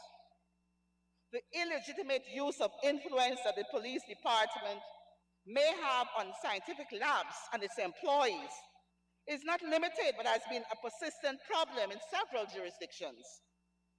In the same study, Mr. Speaker, this GUPTA 2017 further noted that crime laboratories should be independent of law enforcement agencies, as the scientists who work for police are prone to subtle but evident contextual bias. The idea of contextual bias has been developed in the United Kingdom, whereby a 2006 study at the University of Southampton found that when academics represented fingerprints to examiners who had previously studied them and with some contextual background, stating that the suspect has confessed, this prompted the examiners to stay from the original findings. A director of the Anderson Police Crime Lab in the United Kingdom, Rick Workman, has reported that there is a perceived and, in some cases, actual bias whenever there are laboratory employees working directly for law enforcement. Hence, it is important to note that this is a statement and a perspective coming from a scientist within the field who is propagating the idea of independence. Mr. Speaker, there is yet another investigation found that the Forensic Science Service has failed to detect DNA in 2,500 cases involving murders, rapes, and serious assaults. In an American study, it was pointed out that independence allows laboratories to prioritize their budget with respect to cases and expenditures. And this cannot be done if the laboratory is directly under the aegis of the law enforcement agency. Mr. Rick Workman further reported that there will continue to be a competition for funds and training facilities, which can lead to a reduction in the quality of the work produced. So there is a constant trade-off between buying an expensive new equipment or hiring a more experienced technician. Mr. Speaker, Dr. 2017 also reported on the downside to the independence as well. For if the crime labs are privatized and set their own prices, it may become very expensive for the government to undertake tests for all the cases. This may in turn dissuade the use of forensic science as evidence altogether. But the negative effect of independence should not compel laboratories to remain under the law enforcement body as a theoretical relationship between performance of the laboratory and its independence, which can be ambiguous. Of course, Mr. Speaker, no one wants such a negative influence to be placed on the lab by the law enforcement agencies in an adversarial criminal justice system to which has already been deemed to potentially bias the outcomes of their investigations. Mr. Speaker, independence is not required only from the law enforcement, but scientific laboratories, and its employees need to be independent from all such preconceived notions which may create a bias when testing the sample. Therefore, permit me to underscore the point, Mr. Speaker, that forensic laboratories should be independent of the police so that there can be a fair trial to an accused, so we can have an observation of objective veracity. It is our wish over this side of the House that the forensic laboratory owes a responsibility to the accused to analyze the samples in an unbiased manner. If not, an innocent person would be deprived of his livelihood, which is against our Constitution and the morals upon which society thrives. Here evidence. Mr. Speaker, the bill which is before us has an amendment which has been circulated. Clause 2 of the bill seeks to amend Section 43 in subsection 4C and V by the insertion of the word here immediately after the words human blood. The use of hair evidence in convicting the innocent is also discussed in Sheikh Nafiel and Dwyler's actual innocence, 5 days to execution, and other dispatches from the wrongly convicted. They include a chapter on Williamson versus Reynolds, a federal habeas corpus case. Mr. Speaker, interestingly, it has been reported that even a state court can misinterpret the evidence, writing that the hair evidence placed the petitioner at the decadence apartments. The district court decision was subsequently reversed on this ground. Nonetheless, the defendant was later exonerated by exculpatory. Mr. Speaker, hair evidence may be invaluable in some criminal prosecutions, but it's often one of the most abused types of scientific evidence. And according to Gamelli at Case Western University School of Law, it should be challenged as a matter of routine. Quality assurance. Mr. Speaker, at D subsection 4, by the substitution of paragraph D, speaks to quality assurance. At this section of the amendment, the question to be asked is the laboratory, nationally, or if you're going to have it subsequently in the regional, will it be accredited? We all talk about ISO certified. And we hope that where it is located, I think close to UG, they will have that type of activities and have continual medical education and so forth that will enhance their work and as they strive to produce good laboratory officers.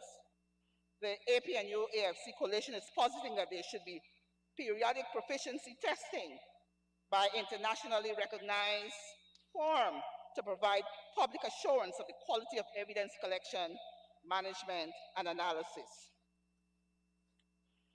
Mr. Speaker, This amendment will clear principles related to the evidence chain of custody. Mr. Speaker, this is important in affirming the authenticity of the evidence and prove that the evidence is free of contamination, as I reiterate. As I am considering the forensic lab, and in particular crime labs, permit me to say, Mr. Speaker, that crime labs have been a vital organ of the justice system, as they are the strongest link between technology and criminal justice. The courts have been known to rely heavily on the expert opinion and results of the examinations during criminal trials. It is therefore very important and necessary that these crime labs work to the fullest of their potential and that there is no hindrance or control in the way they function as to ensure that justice and equality prevail. Mr. Speaker, Section 4. Just 1 minute remaining.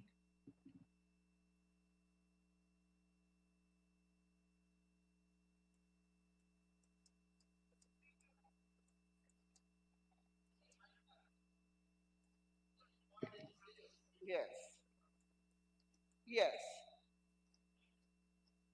We just want to say that we would hope that the integrity of this institution would not be compromised, and that we would hope that the mover of the amendment indicate that and clarify to this august body whether the police will have a different lab, a specialized crime lab, and will the law enforcement office also have access to the Guyana Forensic Laboratory?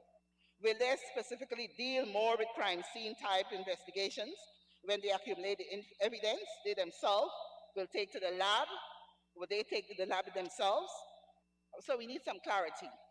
However, as I conclude, it is our wish that the statutory powers that the bill gives the forensic science regulator will enable us to address the long-standing, deep-rooted challenges that need to be met if the provision of forensic science in this country is poised for takeoff for Guyana to be in line to lead in this regard regionally. By further empowering the regulator, this legislation will drive a culture of continuous improvement and a commitment to quality, competence, and impartiality across forensic science provision. I therefore look forward to supporting the bill throughout its remaining stages. Thank you. Thank you very much, Honorable Member. Honorable Minister of Home Affairs.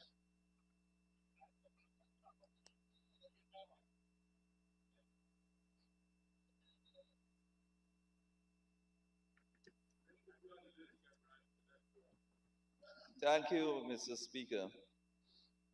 I think I am on the list. I just want to clarify some points. You have to sign a point of order, and if you could identify that point of order, I'll allow you to speak. I thought that I'm out of the list. I'm on the list. Honorable Minister of Home Affairs. Thank you, Mr. That's for the Speaker. the I'm sorry that the Honorable Member, Mr. Kemrat Ramdachan, did not have an opportunity to speak, but I thought Ms. Geeta Chandan Edmond.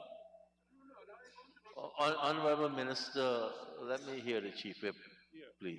My apologies, Comrade Speaker. Earlier this morning when myself and Chief Whip met, it appears that Mr. Ramjitan is on the original list from August month.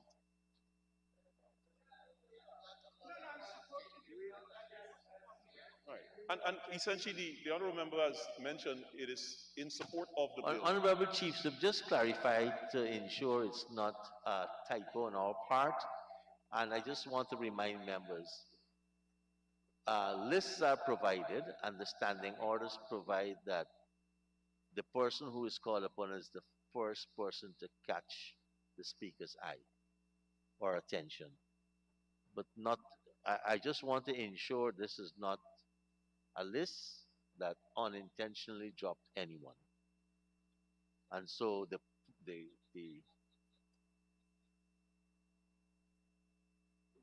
you know, you'll get a chance to be appointed speaker sometime, Mr. Mahipod.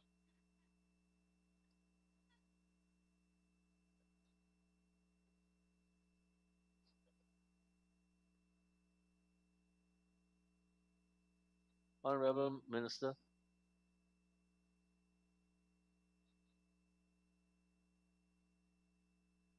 When Mr. Jones and I went through the speakers for today, there were changes from the August 9th names that were listed.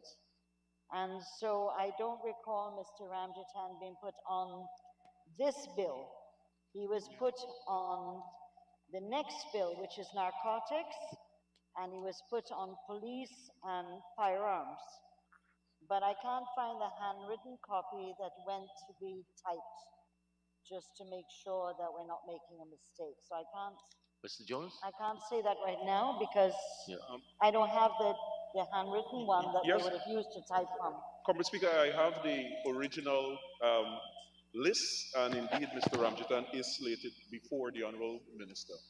I can share this with the Government Chief Whip.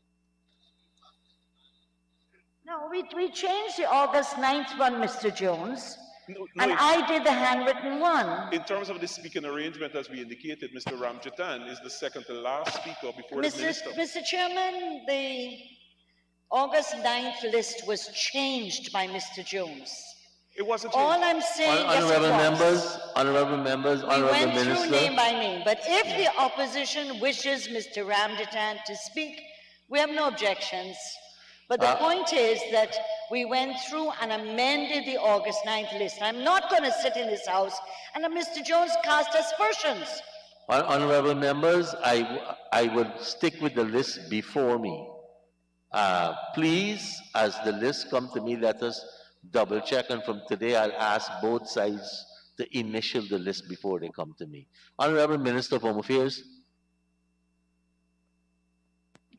Thank you, Mr. Speaker. Honorable members. The point I was trying to make was that I thought Ms. Geeta Chandan Edmond was speaking in many ways in support of the Honorable Member Cameron Ramjitan. So I don't know that there's any necessity for him to speak on this matter, which I'm sure he supports wholeheartedly. Mr. Speaker, I believe you have the list, Chief. Mr. Speaker, we did have quite a number of presentations on this matter, which again in itself is fairly simple. I think Honorable Member Sanjeev Jatudin put it in proper perspective in relation to what we are attempting to do, and the language itself, the layout, the writing here speaks for itself. So, but just let me say, it's unfortunate, I think, that Ms. Geeta Chandan Edmond, Honorable Member Ms. Cummins, digressed and seemingly broke off and went into a long filibuster. But I want to assure her that there will be every effort made for perhaps one important point which she made about the safe custody, that there won't be falsifying of evidence in relation to the overall issue of matters at the forensic laboratory in terms of the evidence. The Honorable Member Mr. Henry raised a novel idea of community courts in indigenous areas after Article 34 of the United Nations. He spoke about draconian sentences for indigenous persons and no interpreters for legal support. He's seeming to suggest a different standard. I think there should be an appropriate standard. He talks about draconian sentences and hefty sentences for indigenous persons. I am not particularly aware of it, and I'm surprised at it, and it should be examined. But just to say that's a matter for the legal people, for the courts themselves to deal with. The issues of quality control and certain other issues which are raised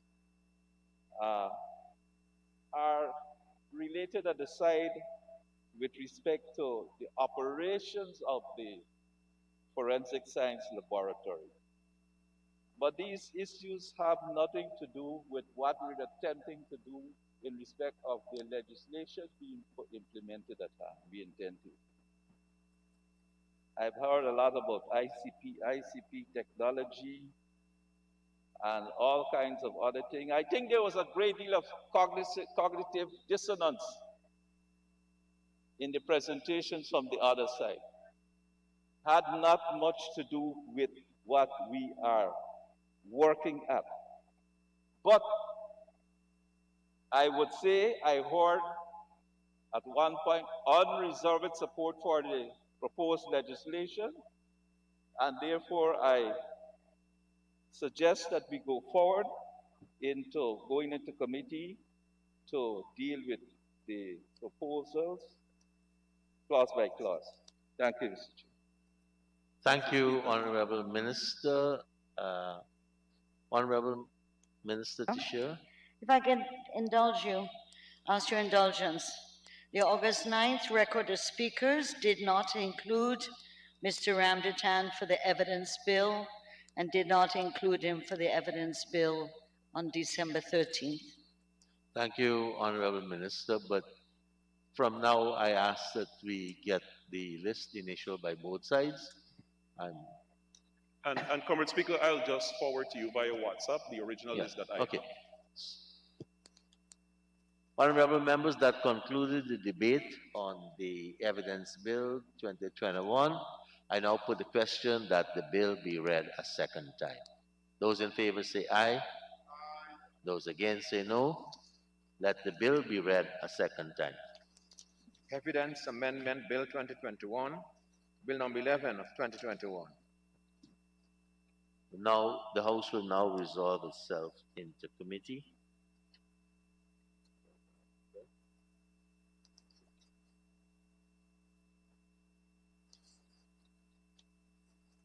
Thank you, honorable members. We are now in committee to consider the bill by its clauses.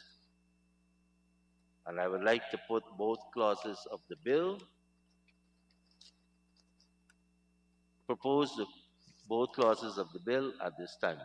I now propose that clauses 1 and 2 form part of the bill.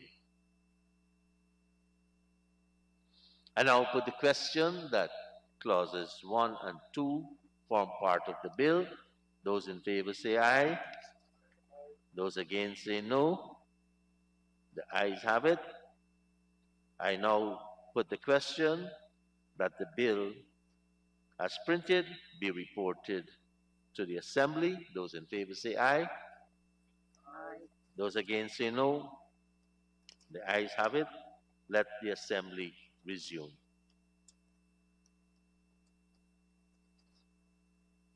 Honorable Minister of Home Affairs.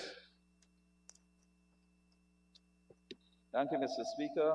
Mr. Speaker, I rise to report that the Evidence Amendment Bill 2021, Bill number 11 of 2021, was considered in committee clause by clause and was passed without amendment. I move that the bill be now read the third time and passed as printed. The question is that the bill be now read the third time and passed as printed. Those in favor say aye. Those against say no. The ayes have it. Let the bill be read a third time. Evidence Amendment Bill 2021, Bill number 11 of 2021. Honorable members, we will now proceed with the second reading of the Narcotic Drugs and Psychotropic Substances Control Amendment Bill, number 2, Bill 2021. Bill number 12 of 2021, published on the 7th of June 2021. Honorable Minister of Home Affairs. Thank you, Mr. Speaker and honorable members. Mr. Speaker, I rise to move that the Narcotic, Drugs, and Psychotropic Substances Control Amendment Number 2 Bill 2021, Bill number 12 of 2021, published on the 7th of June 2021, be now read a second time.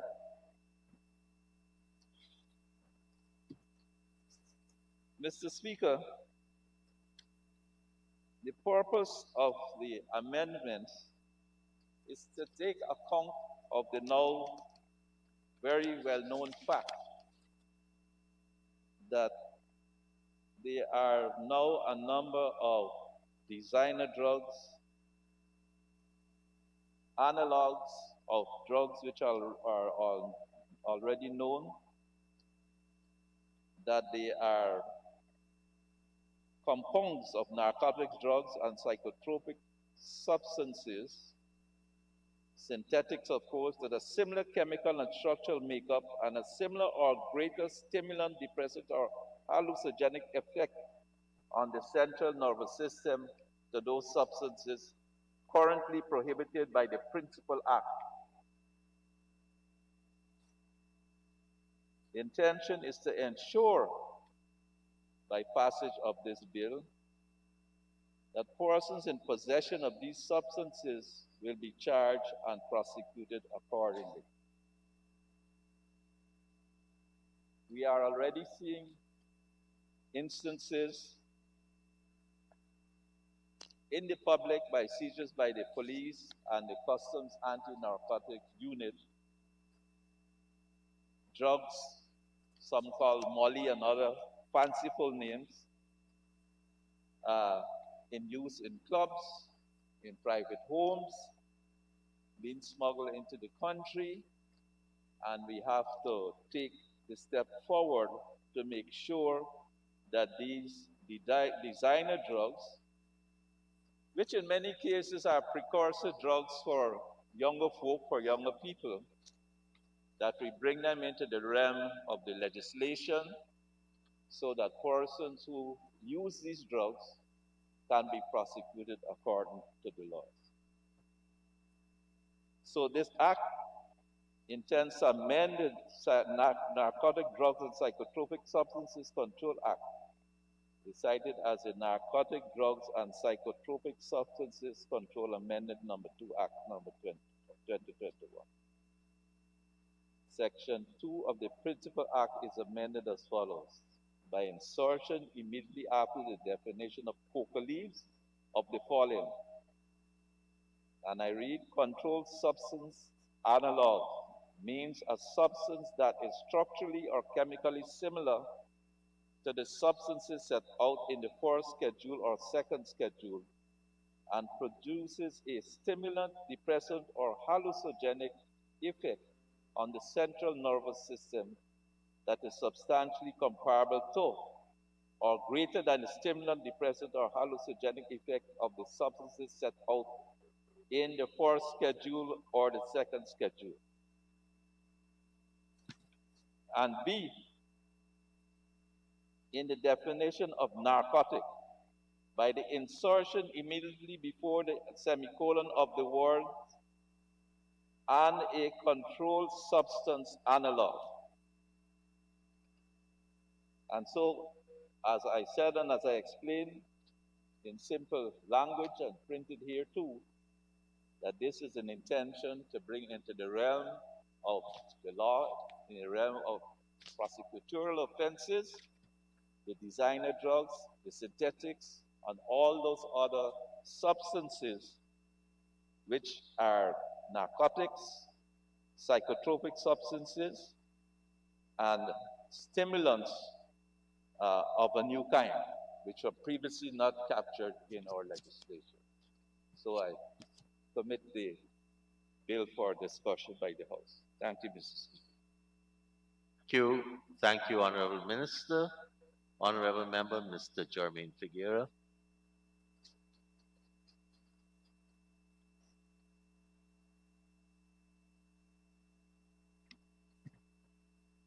Thank you, Mr. Speaker. Mr. Speaker, I'm happy to be back in in this National Assembly after 64 days. 64 long days after the recess since October. And it begs the question, Mr. Speaker, is this the robust parliament that was promised to the Guyanese people? Mr. Speaker, I say this without fear of successful contradiction. This is yet another failed promise. Honorable member, could you stick to the particular bill before us? I note it says narco, drug, and psychotropic substances. And we have to be careful what we see in the bill and how we address it.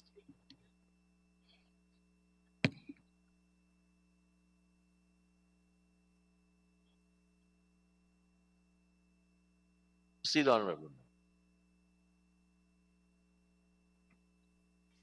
Thank you for reminding me, Mr. Speaker.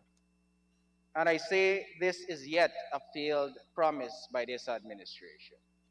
Mr. Speaker, I rise to contribute to the proposed amendments to the Narcotics, Drugs, and Psychotropic Substance Control Act of 2021.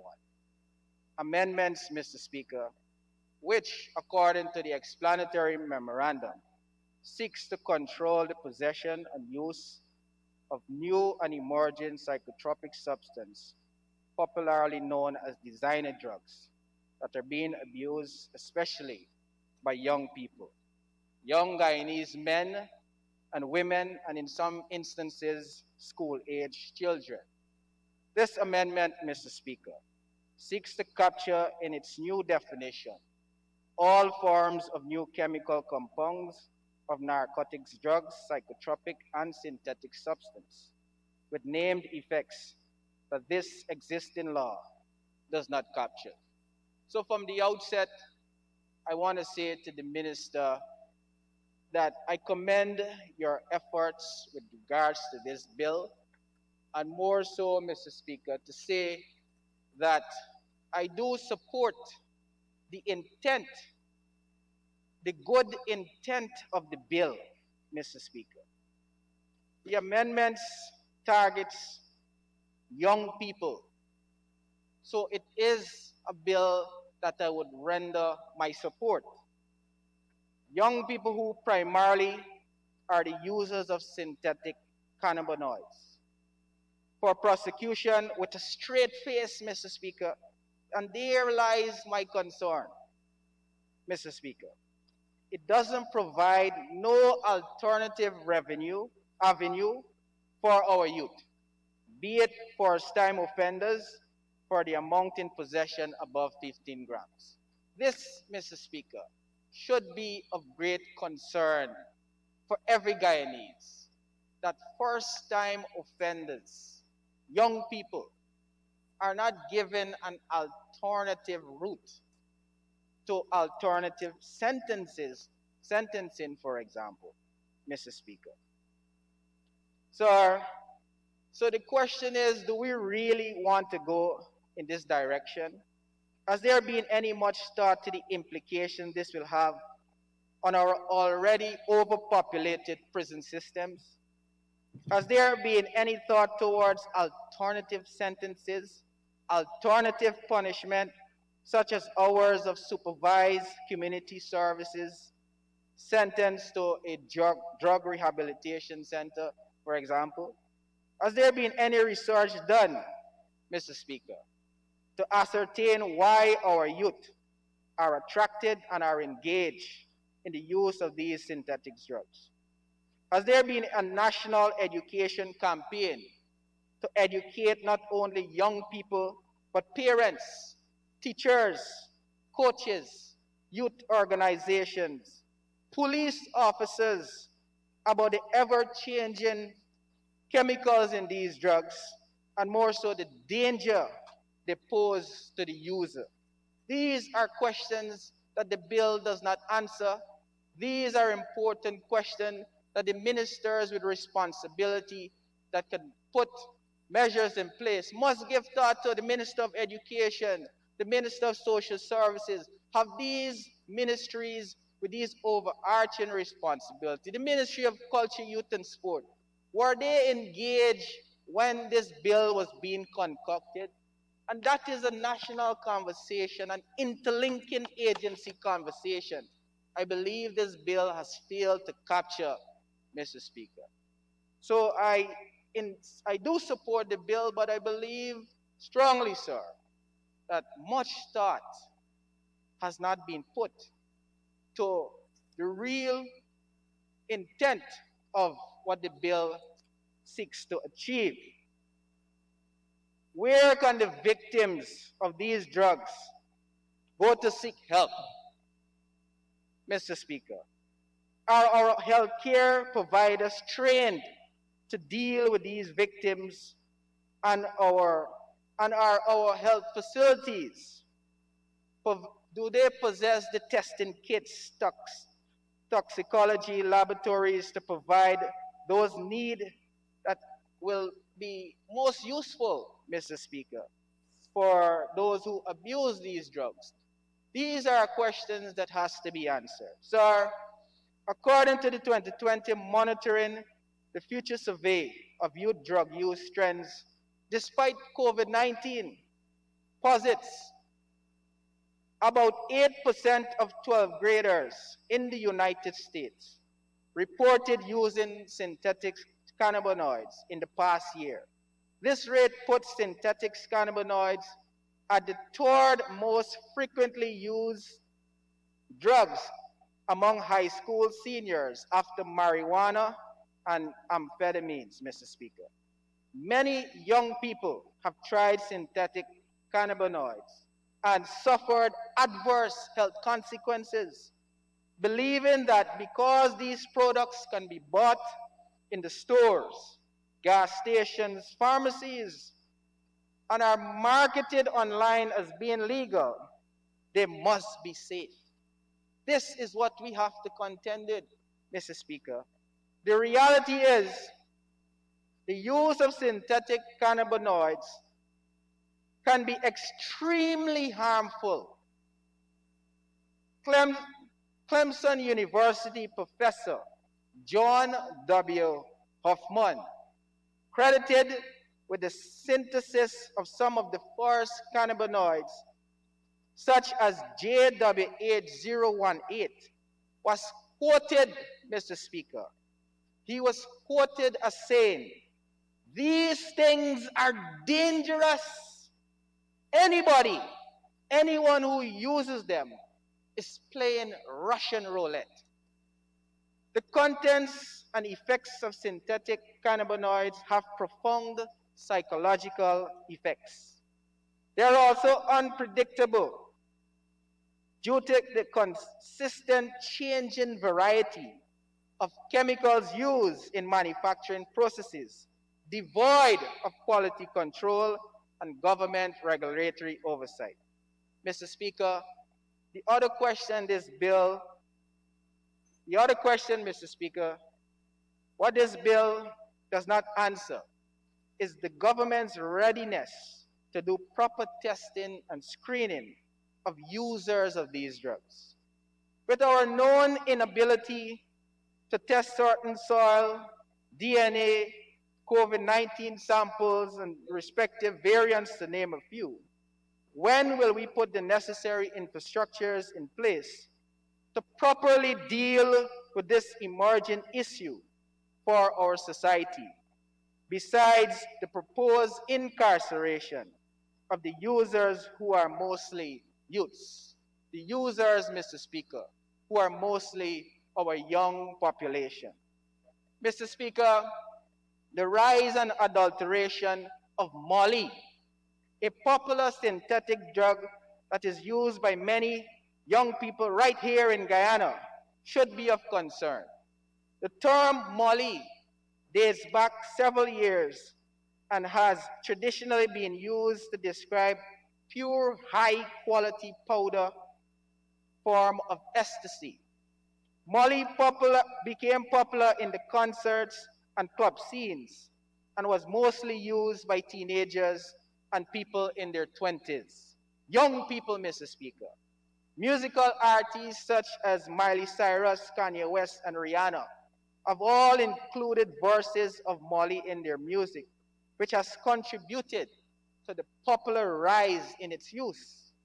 Mr. Speaker, it must be noted that many synthetic manufacturers have attempted to cash in on the popularity of Molly by replacing the traditional Molly ingredient, methylene dioxide and methylene MDA, it is termed as, Mr. Speaker, with a myriad of other substances, including ingredients commonly found in synthetic cantinoid products.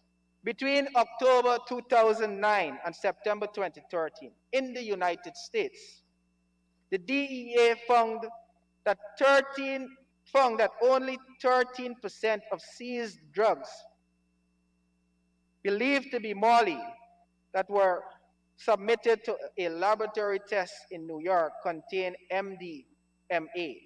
The results of the adulteration of Molly has been grave, causing the deaths of thousands of its users, Mr. Speaker.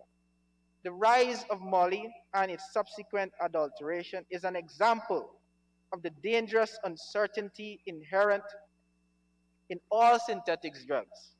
Even if buying the same brand from the same dealer, users are unaware of what they are putting into their bodies from one package to the next. Chemical ingredients and doses amongst varies widely, as exemplified in products being marketed as Molly. Such uncertainty, Mr. Speaker, can be deadly. Mr. Speaker, a sense of urgency is needed to control synthetic drugs before they take paramount root in the Guyana drug market. Yes, the Guyana drug market. It is important to note that the drug counterfeiting industry, Mr. Speaker, the drug counterfeiting industry is very lucrative. The best estimates suggest that the global counterfeiting drug market is $320 billion. This figure, Mr. Speaker, is representative of the entire GDP of South Africa with a population of 58 million people. The counterfeit drug market compared with other illegal drug markets, specifically heroin and cocaine markets, Mr. Speaker, are estimated to be $160 billion. So you can imagine the influx of what the potential these synthetic drugs may have for drug lords and drug kingpins. The World Customs Organization estimates that $200 billion synthetic drugs are sold every year, resulting, Mr. Speaker, in 700,000 people dying annually. This is a potential risk we as a nation is posed to face with, Mr. Speaker. So I commend the Honorable Minister for his effort and the intent of this bill. Mr. Speaker, the aim of the bill to ensure that all persons in possession of these substances be charged and prosecuted accordingly seems so secondary and not well thought out. So I submit to the government several perspectives for their serious consideration for a more prudent review of this much needed bill.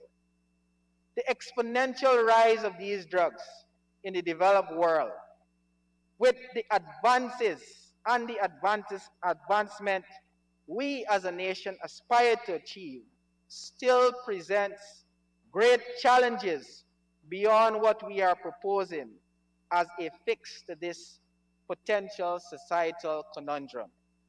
Mr. Speaker, we must consider reforms to, 1, decrease the negative potential public health consequences that will come with the use of these drugs. 2, prevent the incentive for large-scale trafficking in synthetic, psychotropic, and party drugs.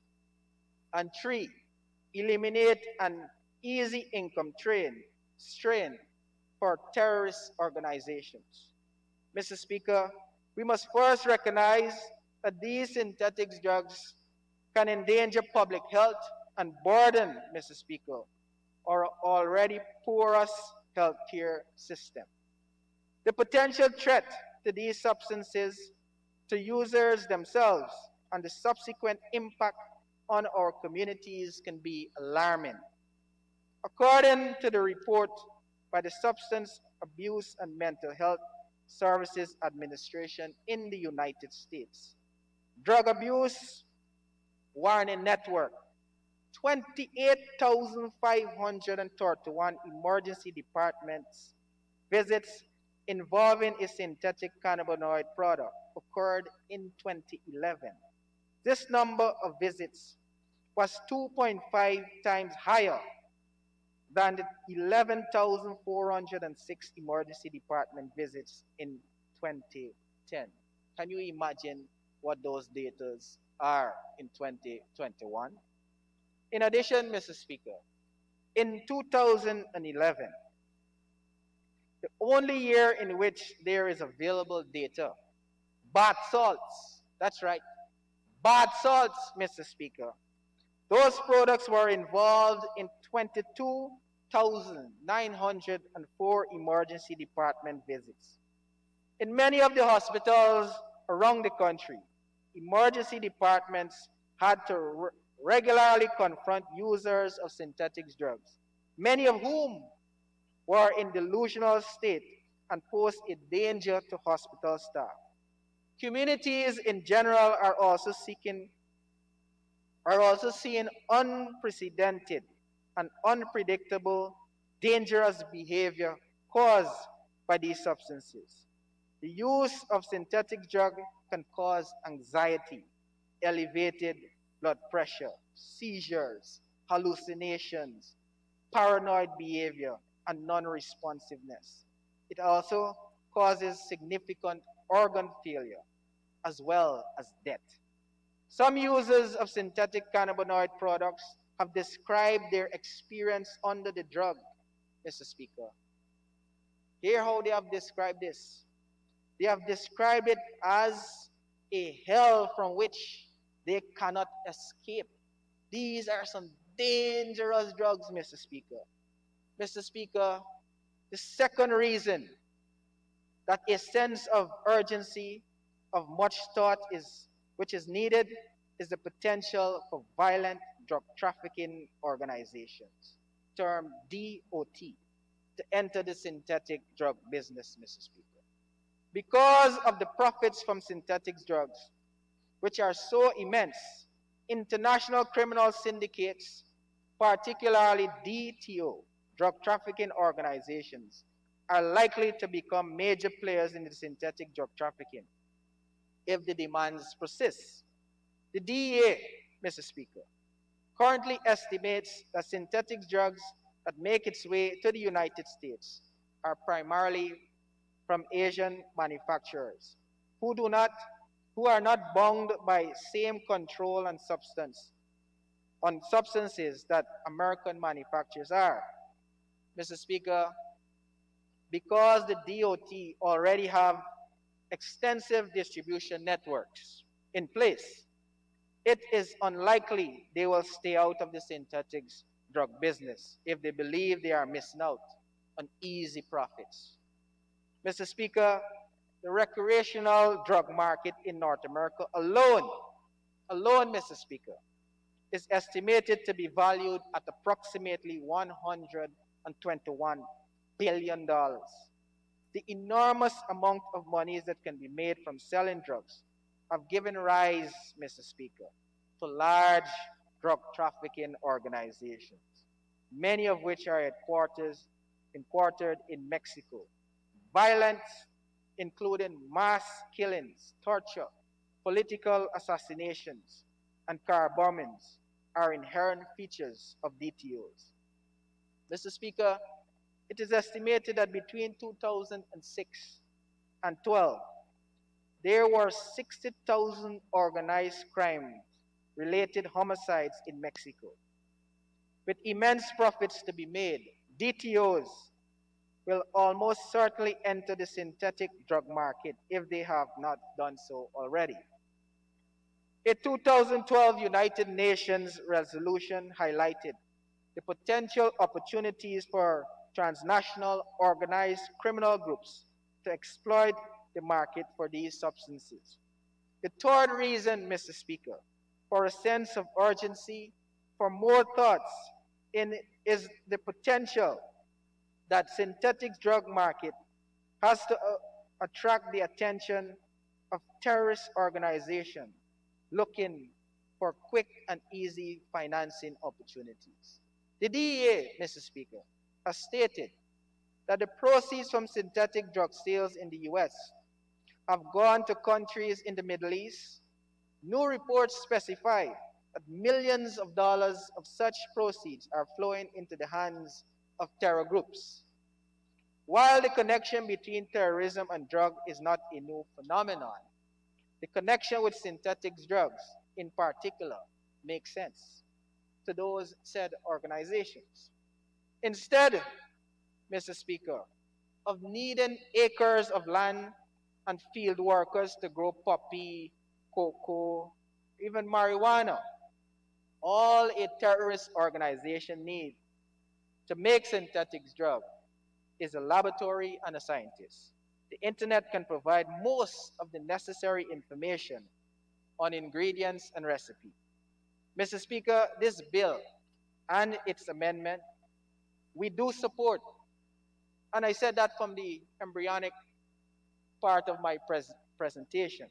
But sir, again, I do ask, has the author of those amendments given much thought to the new psychotropic substance, NPS, which equally has the potential to be widespread in use here, right here, Mr. Speaker, in Guyana, and the region, given our landlocked borders, with our large South American neighbors, particularly Brazil and Venezuela. It is noteworthy to recognize, Mr. Speaker, that the approach of this bill was largely guided and influenced by the global north, precluding South America and the Caribbean. Mr. Speaker, I specifically made reference to the potential of our local reality and that of other influences closer with us, to us rather, whom we have ignored for the creation of non-classical packaging of new psychotropic substances in homemade herbal mixtures and drug cocktails in the region and the continent to which we belong. Mr. Speaker, herein lies another potential conundrum this bill does not foresee.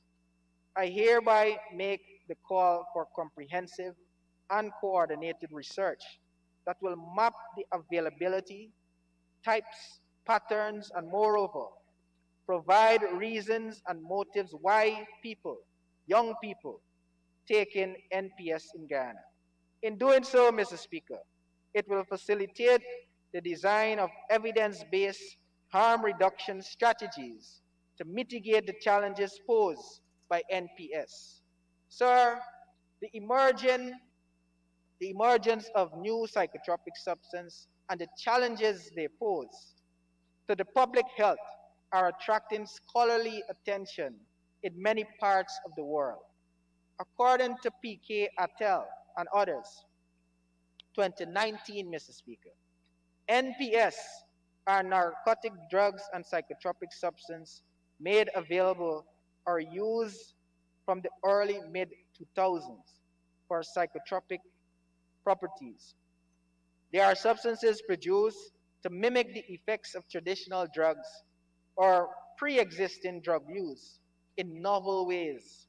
The United Nations Office on Drug and Crime 2021 also defined NPS as substance of abuse, either in a pure form or a preparation, that are not controlled by the 1961 Single Convention on Narcotics Drugs or the 1971 Convention on Psychotropic Substance, but which may pose a public health threat. The United Nations Office of Drug Crime 2010 added, Mr. Speaker, that the term new does not necessarily refer to new inventions. Several NPS were first synthesized decades ago, but to substances that have recently become available on the market. Research has shown, Mr. Speaker, that aside from many traditional substances of abuse, such as alcohol, cannabis, and opium, NPS are increasing in number, and the rapid increase is due to the growing markets for such substances. The United Nations noted that between 2009 and 2018, 892 types of NPS have been identified, and this represents a heightened increase from 560 to 700 NPS that were previously reported in 2016 and 2018 respectively by the European Monitoring Center for Drugs and Drug Addiction 2016 and 2019. While a large body of research has been conducted on NPS in Western countries, little, Mr. Speaker, little is known about the use of NPS in non-Western contexts such as Guyana. Thus, it must be most useful if a one-size-fits-all approach is not accepted.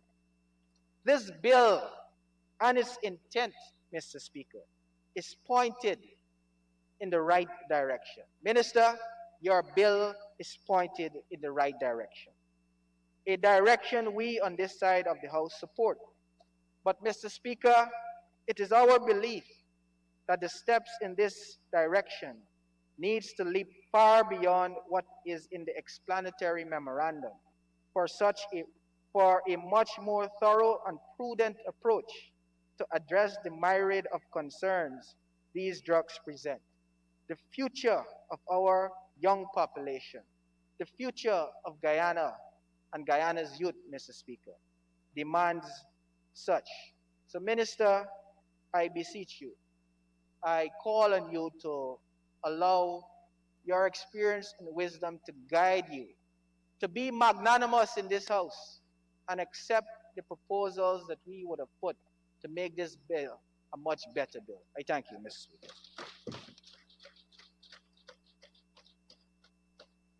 Thank you, Honorable Member.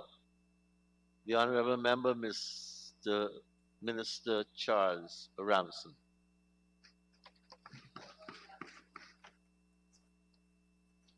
Thank you very much, Mr. Speaker. It's a very great pleasure to be able to rise in support of the Honorable Minister in his presentation of the amendment to the Narcotics, Drugs, and Psychotropic Substances Controls Act,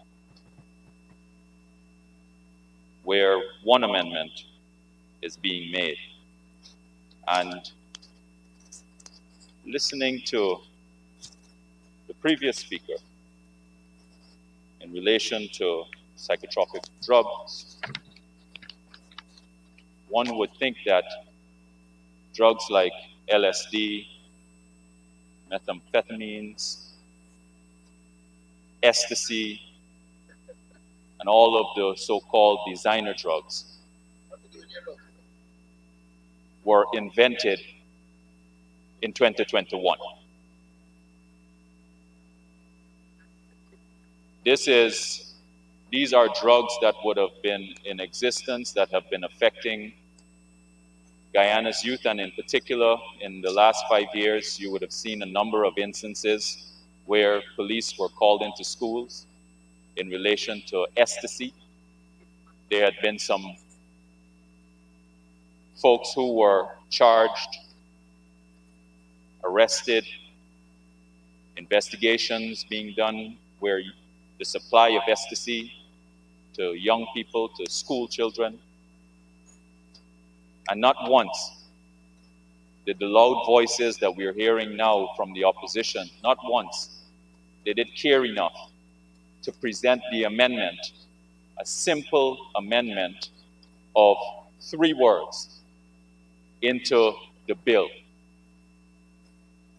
And standing here proudly to support my cabinet colleague on this amendment, I'm also happy to say to you, Mr. Speaker, and say to the nation that this amendment has received a full cabinet discussion as well as approval. I'm not quite sure what the honorable member was insinuating, whether we would have had a discussion on our side, but I can only tell you how it works in our side. I don't know what happened before in the previous dispensation, but I can tell you that before any amendment, any legislation comes to this honorable house, it has to be discussed and approved by the cabinet. The second point that I wanted to make in relation to the questions that had been raised about the amendment, despite hearing all of the reasons why it should be supported, we hear questions being raised about treating with the victims of the persons who are using these drugs. Now, the honorable members should be aware that there is a narcotics amendment bill at the select committee, of which the honorable minister who's presenting the bill, he is a member, the attorney general is a member, and members on the other side, they also have representatives. Those amendments would deal specifically with penalties. It will deal specifically with penalties. And any question in relation to training cannot be dealt with at a legislative stage. All of the ministerial portfolios have the ability to engage in training.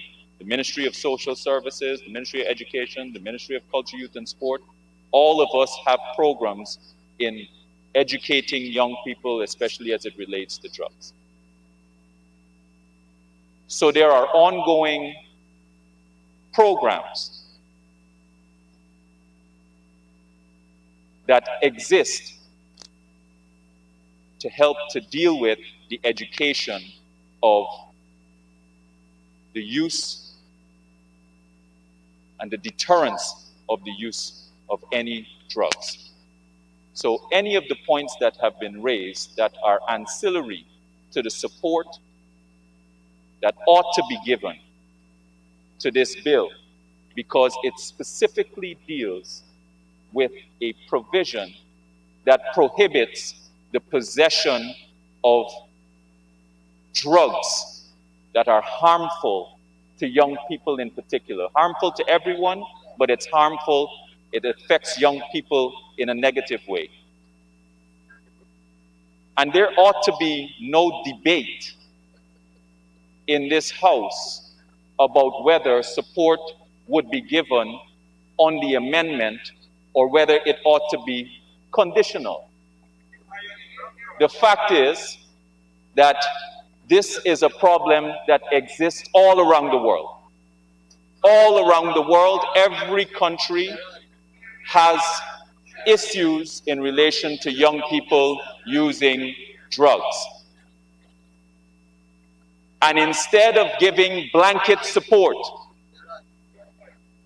for the prohibition of the use and possession, not the use, possession of those drugs, blanket support from the opposition they attempt to evolve it into a debate of something that the minister has not done.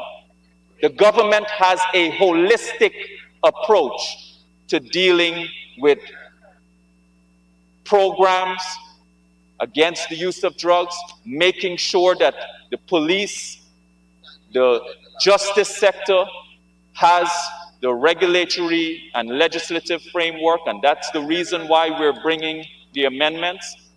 All of this happened, but none of it happened in the last 5 years. So this claim of this professorship that we're hearing from the other side about their great ideas about how they're going to be able to reform the justice sector or reform the use of drugs and the young people, to help to prohibit young people from using drugs. Not a single word was mentioned in the last 5 years. But that's understandable. It's understandable because young people were never represented at the level of the cabinet in the previous administration. Not a single young person could have been represented at the level of the cabinet by the previous administration. And that's why none of the amendments ever came. So I am, as the person in the country who is authorized on behalf of the government of Guyana and the people of the country to speak specifically on youth issues and to make executive decisions in that regard. I am very proud to be able to support the amendment coming before this House on behalf of the government of Guyana that is looking out for the protection of young people in this country. Thank you very much, Mr. Speaker.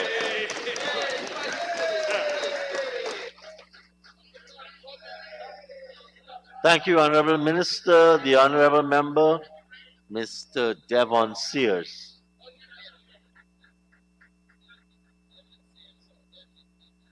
Devon Sears, sorry.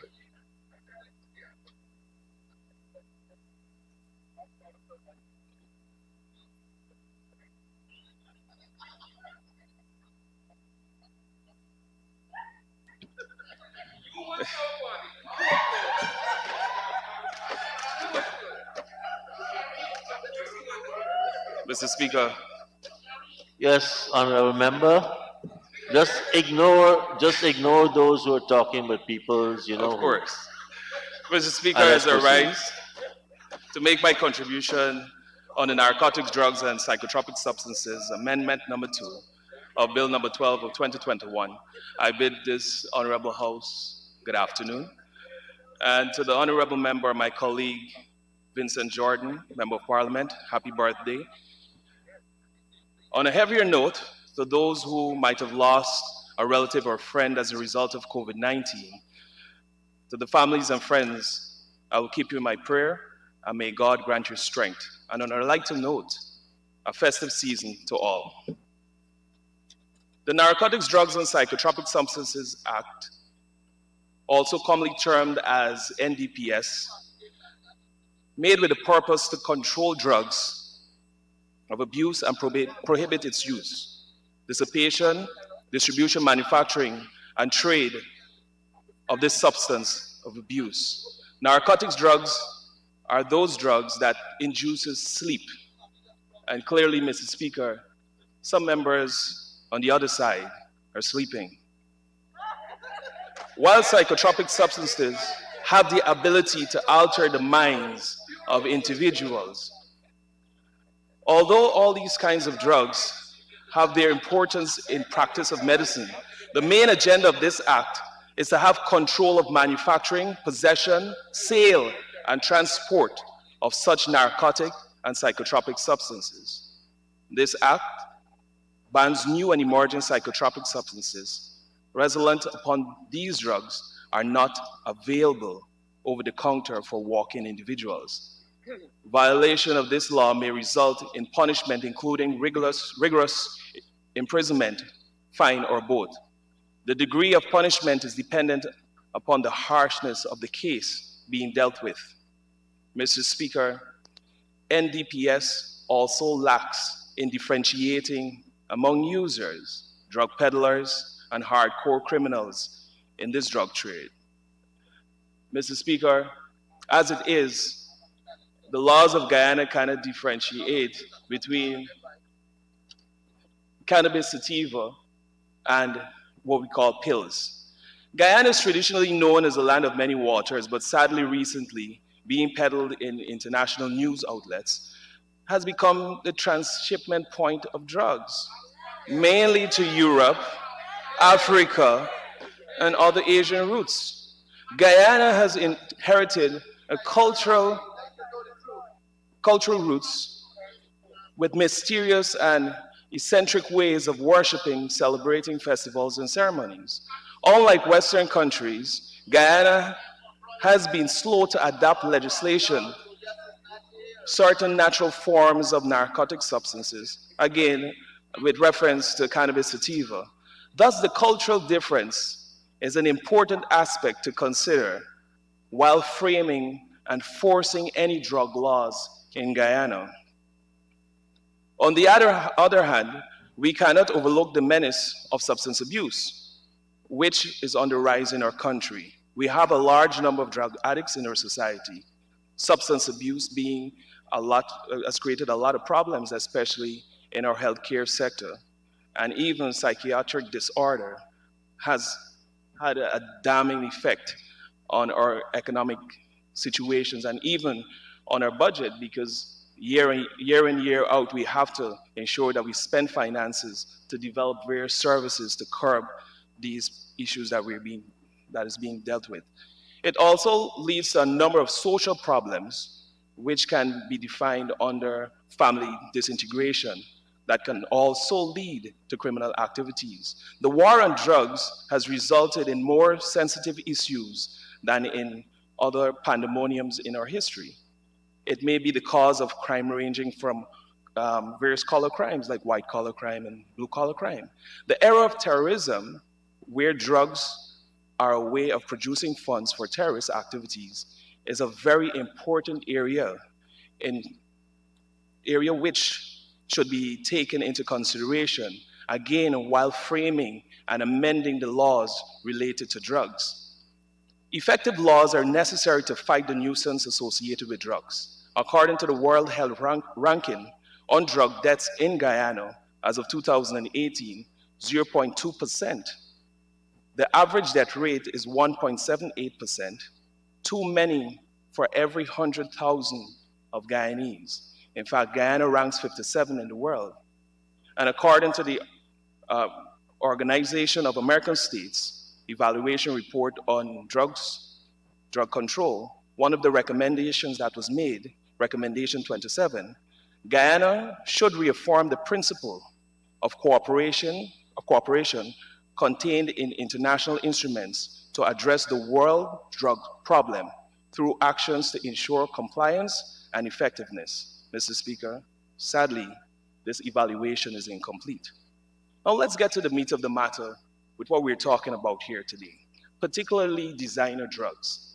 And while the speakers before, more so the Honorable Member Jorma Figueroa would have talked a little bit about the drugs, let me explain to you what designer drugs is. And I'm speaking from an informed point of view, Mr. Speaker. The term designer drugs refers to drugs that are created in a laboratory, fair enough, typically underground or in an illegal lab. A designer drug is created to change properties of a drug that comes from a plant, such as cocaine, morphine, or marijuana, using the tools of chemistry. The result is what we call designer drugs, typically have a different effect on the behavior of the person using it. There are many examples of designer drugs. In fact, some of them were mentioned earlier. One of the most popular one is Molly. Molly has different names like Trump, Ferrari, Mario, Sonic, or even Pokemon. And you know, Mr. Speaker, as the contents of it changes, Jokingly, I would say maybe someday we will have a drug named after the honorable member, Minister Robeson Ben. We have retinol, LSD, methamphetamine. We also have special K, alpha, that's PVP, what we call flakka, synthetic marijuana, U4700, and there are so many others that we can talk about today. The drug name does not really easily roll off your tongue. They come, in most cases, the chemical structure of the substance itself, and that's how they develop the name.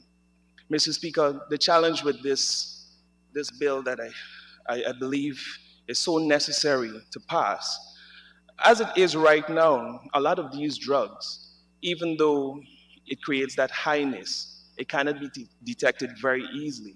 Even with using a breathalyzer test, let's say, for instance, someone gets into an accident and you do a breathalyzer test on them, it will not show up in your system unless you do a blood test. The other challenge that I have, the reason why I'm supporting this amendment, a person who commits a physical assault or some sort of crime can claim temporary insanity because they would have used this drug. And they likely will get off, providing that they have a really good lawyer, like my colleague, Honorable Member Kemra Tramjatan. These are some dangerous times, Mr. Speaker. And in the words of the Honorable Member Sherrod Duncan, things tight.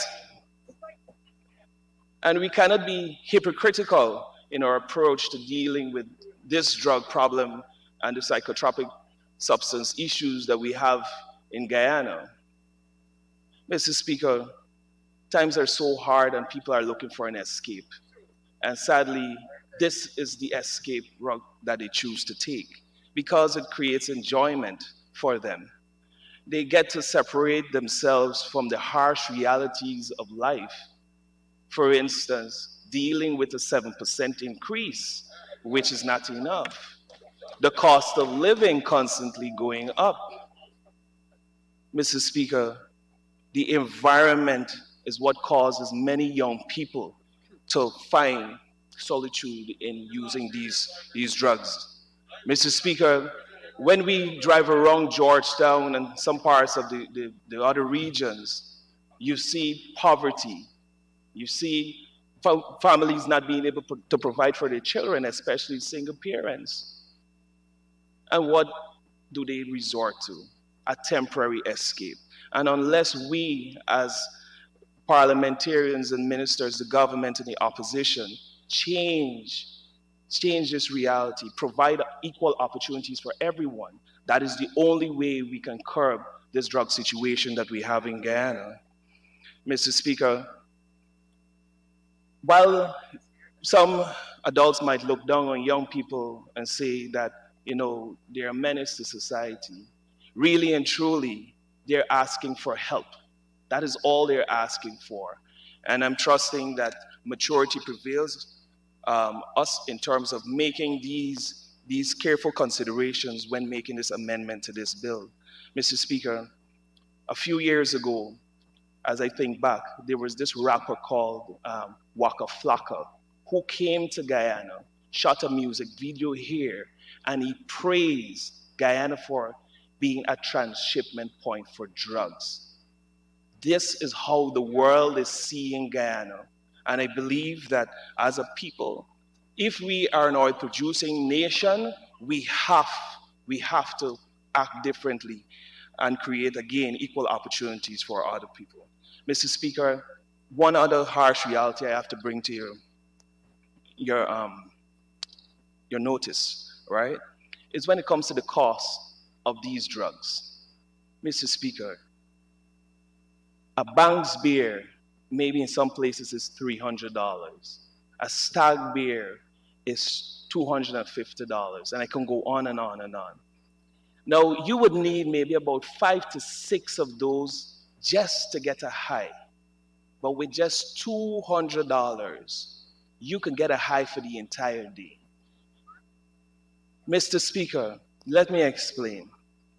Now, with this molly, they're now mixing it with gasoline and burning it. It creates a little froth, When that now is dried, they scrape it off and sell it to anyone for $200. And that will take them through the day they would feel nice for the rest of the day.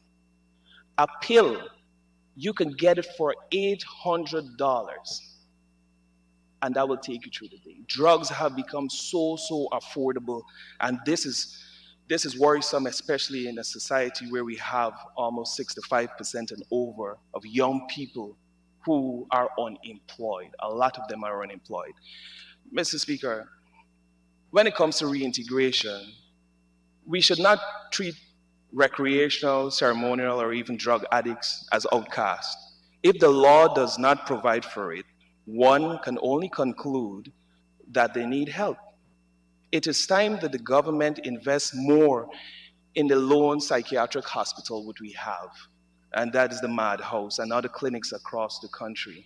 Mr. Speaker, the hospitals and wards lack maintenance, resources, even the frontline workers' risk allowance, salary increase, and to top it off, we don't have enough mental health experts. Under the APNU plus AFC, with the leadership of the Honorable Member Kemraj Ramchatan, introduced the Citizen Strengthening Program, where young males and females who in many cases were first-time offenders in crime or even got pregnant were given a second chance at school to learn a trade, earn a stipend, and even get a second chance to, get a respectable life. These are the sort of forward thinking, and we need the continuation of such programs so that our young people can be catered for, especially when dealing with drugs and these psychotropic substances. Effective implementation of NDPS Act for regulating drugs and its use in the society needs to be kept under constant review. This is no walk in the park, we approve it and then this is done. It needs to be constantly worked on. And I'm trusting that the Honorable Member, Minister Rupsenben, consider the following. Number one, we need to ensure and monitor the distribution of prescribed over-the-counter drugs. These drugs, which are opioid painkillers, you can go and get them and use them. And that is a form of drug, so we need proper regulations in that part. Number two, data of drug addicts should be well maintained and regulated, incorporating various organizations working in this area. Number three, improving coordination among regions for investigation in cases related to drugs. Number four, differentiating synthetic drugs from natural drugs can be helpful for clear lines of investigation. Five, transparency of the policy can be given advent for effective solving crimes related to drugs. Number six, understanding the drug pattern is an essential requirement for eliminating the problem of illegal drugs of this country. Number seven, bring awareness and educating can help in eradicating the problem of drug addiction in our country. And number eight, finally, rehabilitation centers should be coordinated with central government for preventing the substance abuse of drugs and its practice. This may be very well result in finding alternative methods of curbing the growing nuisance. Mr. Speaker, I was watching the news the other day, and New York decided to have this safe house where persons can go and use their heroin. And this, according to them, within a week would have saved at least 17 lives from overdosing. And I believe, like I said, it's a work in progress, but we have to come up with the ideas and be inclusive in tackling this problem. Mr. Speaker, with regards to the Constitution, the power states, by Article 65 of the Constitution, the Parliament of Guyana is empowered to make laws for peace and order and even good governance of Guyana. And within this mantra, I strongly believe that this amendment will ensure same. Mr. Speaker, with good intention and conviction based on facts, I am in support of the Narcotics, Drugs, and Psychotropic Substance Amendment number 2, Bill number 2021. Mr. Speaker, I thank you for your indulgence, and I yield the remaining of my time to make way for other contributors. Thank you very, very much, Honorable Member. The Honorable Member, Mr. Kamraj Ramjatan, you're on the list. See if I could sneak in what I missed out. Thanks very much, Mr. Speaker. I, again, would like to say that my Honorable Minister Ben, again, low-hanging fruit cultivated some years ago. Mr. Speaker, I enjoyed very many of the contributions made by members of the opposition in relation to matters very much ancillary and direct in relation to this new kind of drug that we categorize as controlled substance analog. And indeed, we would have to set up those important institutions and medical facilities and do the necessary role modeling, as it were, to deter and avoid them from getting there. But it is important to understand the actual objective of this bill, which is akin to an architecture that we were dealing with a couple of years ago, and has even the previous bill, Evidence Act. And what we were trying to do is, because of the evolution of the drug, remember our present act has narcotics and psychotropic drugs and substances. What we saw coming out from the forensic lab was that new types of drugs were being found, especially in young people, but they could not be captured by the Schedule 1 and the Schedule 2 of the Psychotropic and Narcotics Act. First schedule lists all the narcotic drugs. And they got some very lengthy name here: methyl morphine, mitopen, and normophine, and dimethyl. It's complicated. But under the testing equipment of the forensic lab, to catch somebody with a list of a narcotic drug, it has to come within one of this 150 kind of drug. Similarly, Schedule 2 has a list of psychotropic substance. And it got a whole set of chemical names. And when they found out what was happening, and I'll give you an analogy that happened with Japan cars into England, the compound that was now being made by these smart Alecs, as they were, was to not come under these categories. Very lengthy list here, they couldn't. And so you had to do now something called an omnibus clause that can catch them.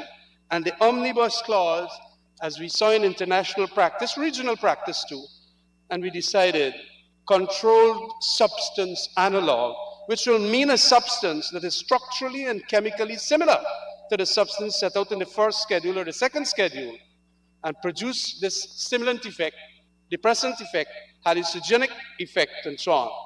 And may not be directly as is listed in the Narcotics and Psychotropics Act. And so it is a development that is fundamental to capture those who will get smart. Because in this drugs business, as we found, they got some real bright guys who know how to do this thing and how when to burn it and make whatever inside of the lab and so on to do their designer drugs. You can't be caught under this old act that we got. So it was necessary to come up with something that will, in a holistic way, capture that which they were making. And so once it has the characteristics of hallucinogenic, stimulant, depressant, and comes with a combination of a narcotic or a psychotropic substance, well, you will be caught now under this. And I must commend the minister for bringing it here. Similarly, the definition of narcotic at B, well, it is not a widening of the definition of narcotic, but it is now including that same controlled substance analog. And so this is an extremely important development when you are targeting those drug makers, wheresoever they're from, whether they're regionally, locally, internationally. Because as we know, as heard from all the speakers before, this thing is cheap now, lots of youths using it, and it has tremendously negative effects. Some of them, you get violent when you use them. It is something that we notice too, happening even in domestic violence situations. A number of drugs, new types of drugs being taken because the actual cocaine or the heroin, too expensive. So this combination, and the word that is used by some of these specialists is that they are dirtier, but very dangerous. And so there could not have been any objection to this. What there will be not an objection to, as was mentioned by the last two speakers, is the fact that because of the increased use of all these drugs, we got to start doing social programs. We got to start educating. We got to start ensuring that we take people. That's for another time, I suppose. The other thing that is important that we found, and which will relate back to the last act, was that when the lab did its testing after the policeman would have brought in the substance, the evidence officer of the lab would say that it is not cocaine or it is not the narcotic, but it is this thing. And when you use that now, you just can't come and convict the person. Because what the Evidence Act did was now to allow, and this is what this Evidence Act is doing, is to allow the actual analyst's certificate to be made receivable in a court of law. So the analyst doesn't necessarily have to go to court. If, however, a defense counsel wants him to be cross-examined, he could be. But it is important to understand the purpose of that Evidence Act, because when the forensic laboratory catches you and write up what they found as having been brought by the policeman or whosoever that catch the fellow with the substance, that is now receivable in evidence and is made admissible. That is the entire purpose of the Evidence Act. That is the entire nature of the Evidence Act.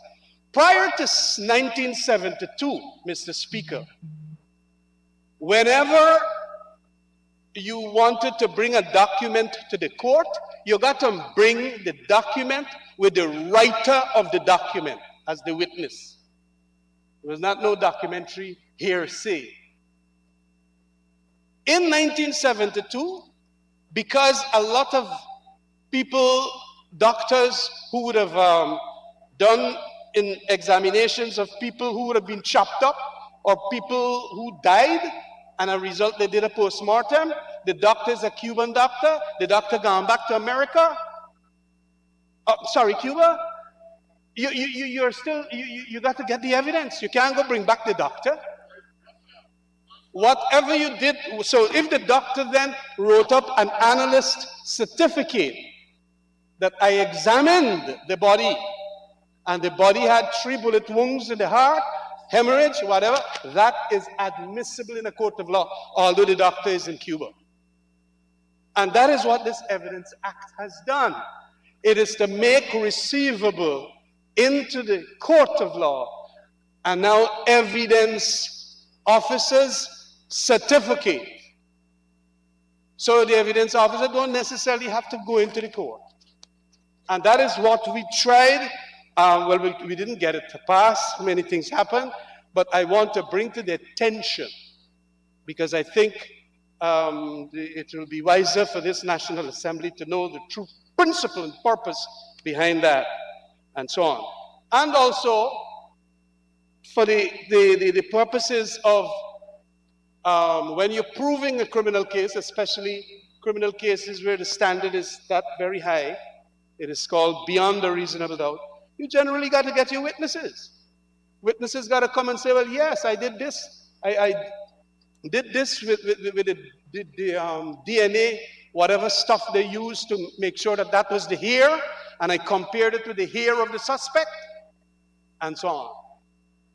And that is where you can get convictions as a result of DNA from the lab. But even if an evidence officer dies, say, that doesn't mean that the case dies. Because the evidence officer would have done her analyst certificate to prove that, yes, I did this on that date, having had the hair from the suspect and the hair from the scene of the crime. And so it is useful. That then is admissible evidence. And that is what I want to state. Now, having cleared that up, I rather suspect that I must support, although I didn't speak in the evidence bill, I must support it. It goes a very far way. And in similar terms, when with these smart Alex that you have now, and it operated at transnational levels too, you know. I remembered reading an Economist article in which the Americans, the Americans did not want the Japanese cars, and so they put a limit, 2,000 and less cc you can't bring into America. And what the Japanese did, to avoid the thing, they made a car that was 1,999 cc to avoid the brutishness of the American trade, what do you call it? Defending their trade. They didn't want, because they said they're not buying Uncle Ben rice. Remember, you probably remember. And that is what they do. So when you put all these things inside of the Psychotropic and Narcotics Act, and you say, well, it is with 90% dextrahydrin and you know one, you then, if you don't catch that, and a man make a nice little compound that is a little different, you can't catch him. So this act goes a far way in now, in an omnibus clause, in a compound clause as it were, catch them fellas like that. And so I urge that we all support these two. Well, that one was supported, this final one. Thank you very much, sir. Thank you very much, Honorable Member. The Honorable Minister Ben.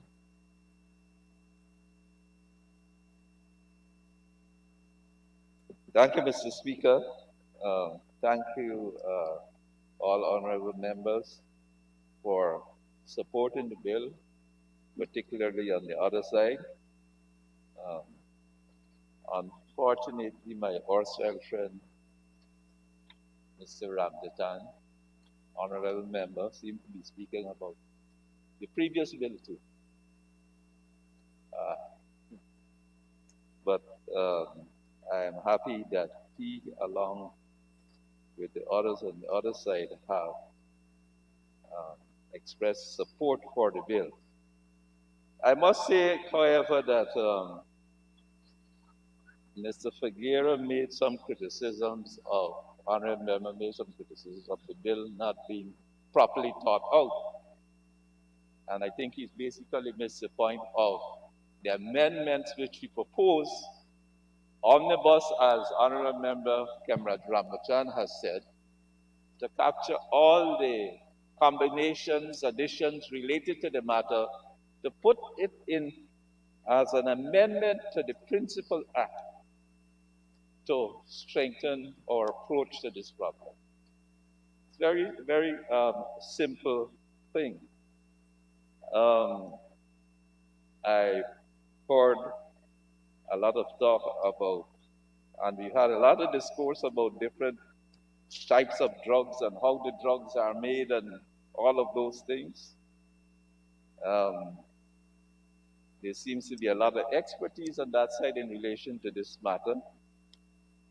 Perhaps it's a loss, a sad thing that much of that expertise was not used in the previous life of those persons on that side in government. But we hear it now.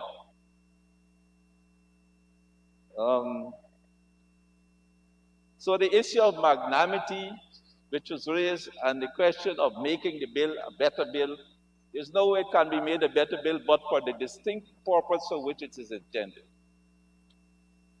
It is intended to capture all the combinations in respect of the designer drugs, the natural, the psychotropic substances under the term controlled substance analog as set out in section 2 of the amendments proposed. And also in the definition of narcotic by an insertion immediately before the semicolon of the words and a controlled substance analog. It's very simple. We've digressed into Guyana being seemingly a big transshipment place for drugs internationally. I would repeat, the knowledge we have that a large amount of drugs which are found in Rotterdam, the 11.5 tons, were accumulated during the 5-month period of the recount. Were accumulated during that point, and that perhaps the structures, the intelligence, the anti-drug agencies, they had 2 or 3, blinked, or they had their eyes open wide shut. We'll get it from you.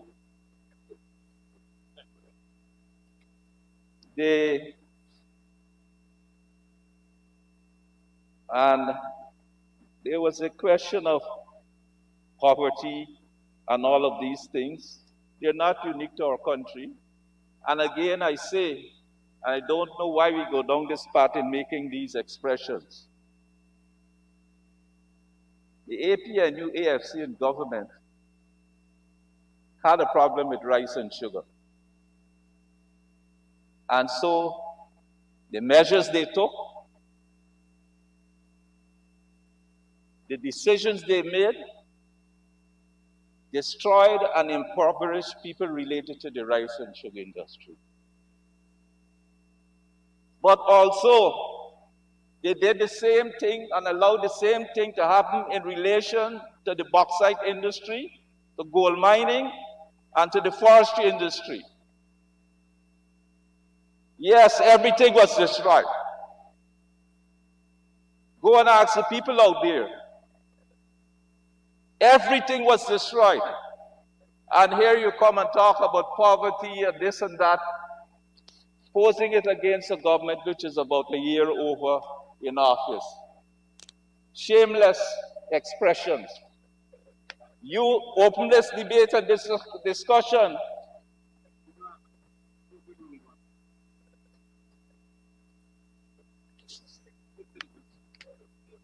You should give them it.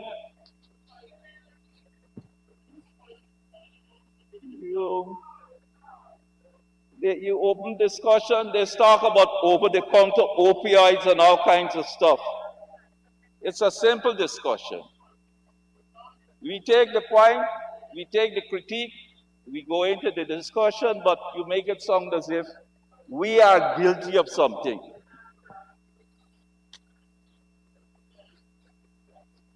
as if we're guilty of something.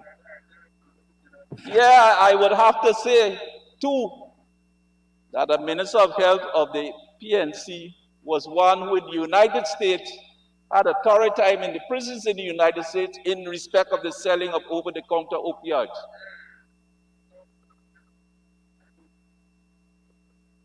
Exactly. It has everything to do with you and the culture that you create.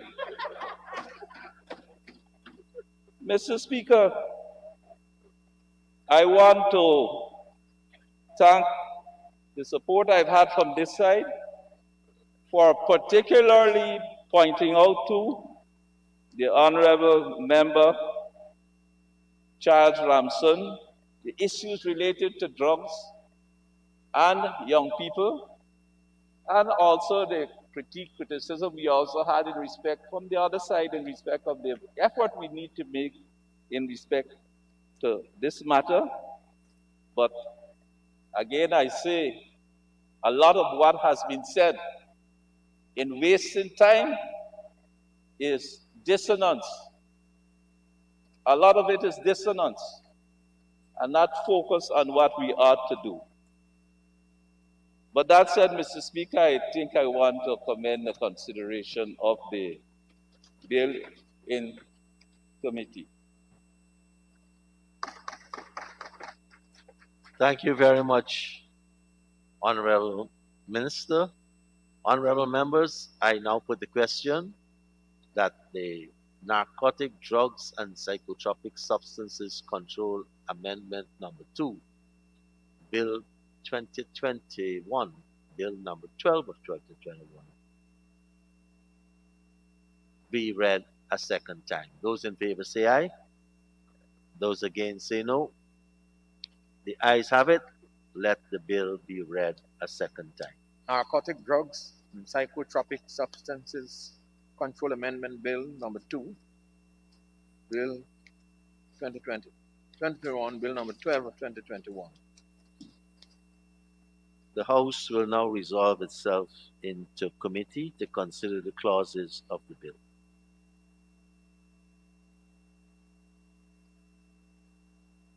Honorable members, there are 2 clauses to the bill, and I now propose the question that clauses 1 and 2 form part of the bill. I now put the question that clauses 1 and 2 stand part of the bill. Those in favor say aye. Those against say no. The ayes have it. These clauses now stand part of the bill.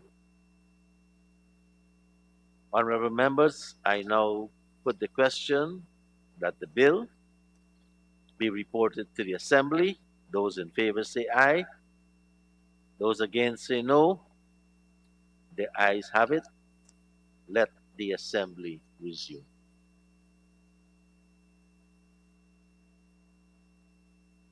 Honorable Minister of Home Affairs.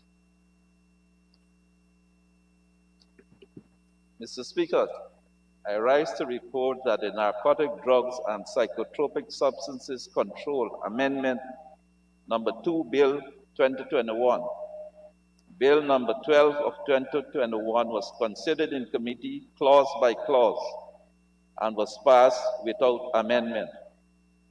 I move that the bill be now read the 3rd time and passed as printed.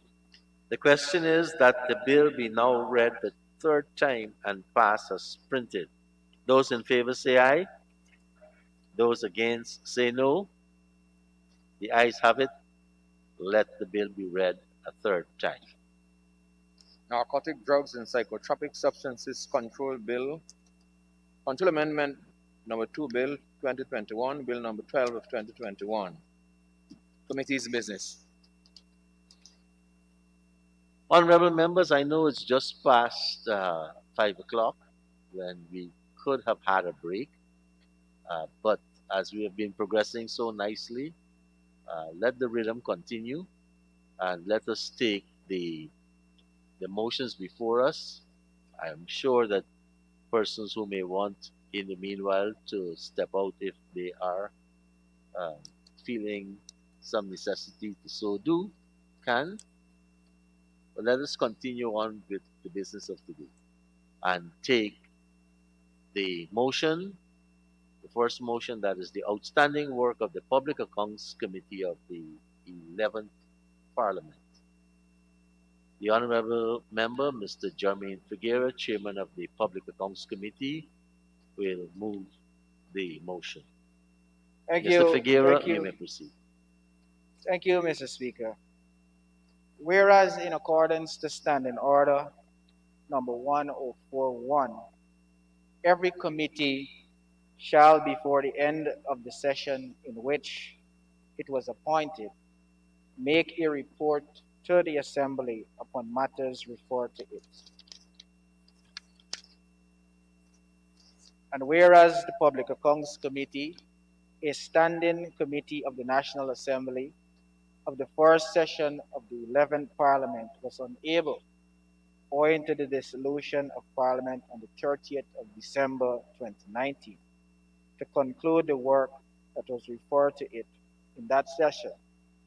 Be it resolved that the Public Accounts Committee of the National Assembly of the first session of the 12th Parliament take into account all outstanding work of the previous committee.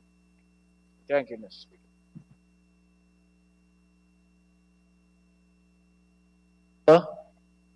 Uh, the Honorable Member, Mr.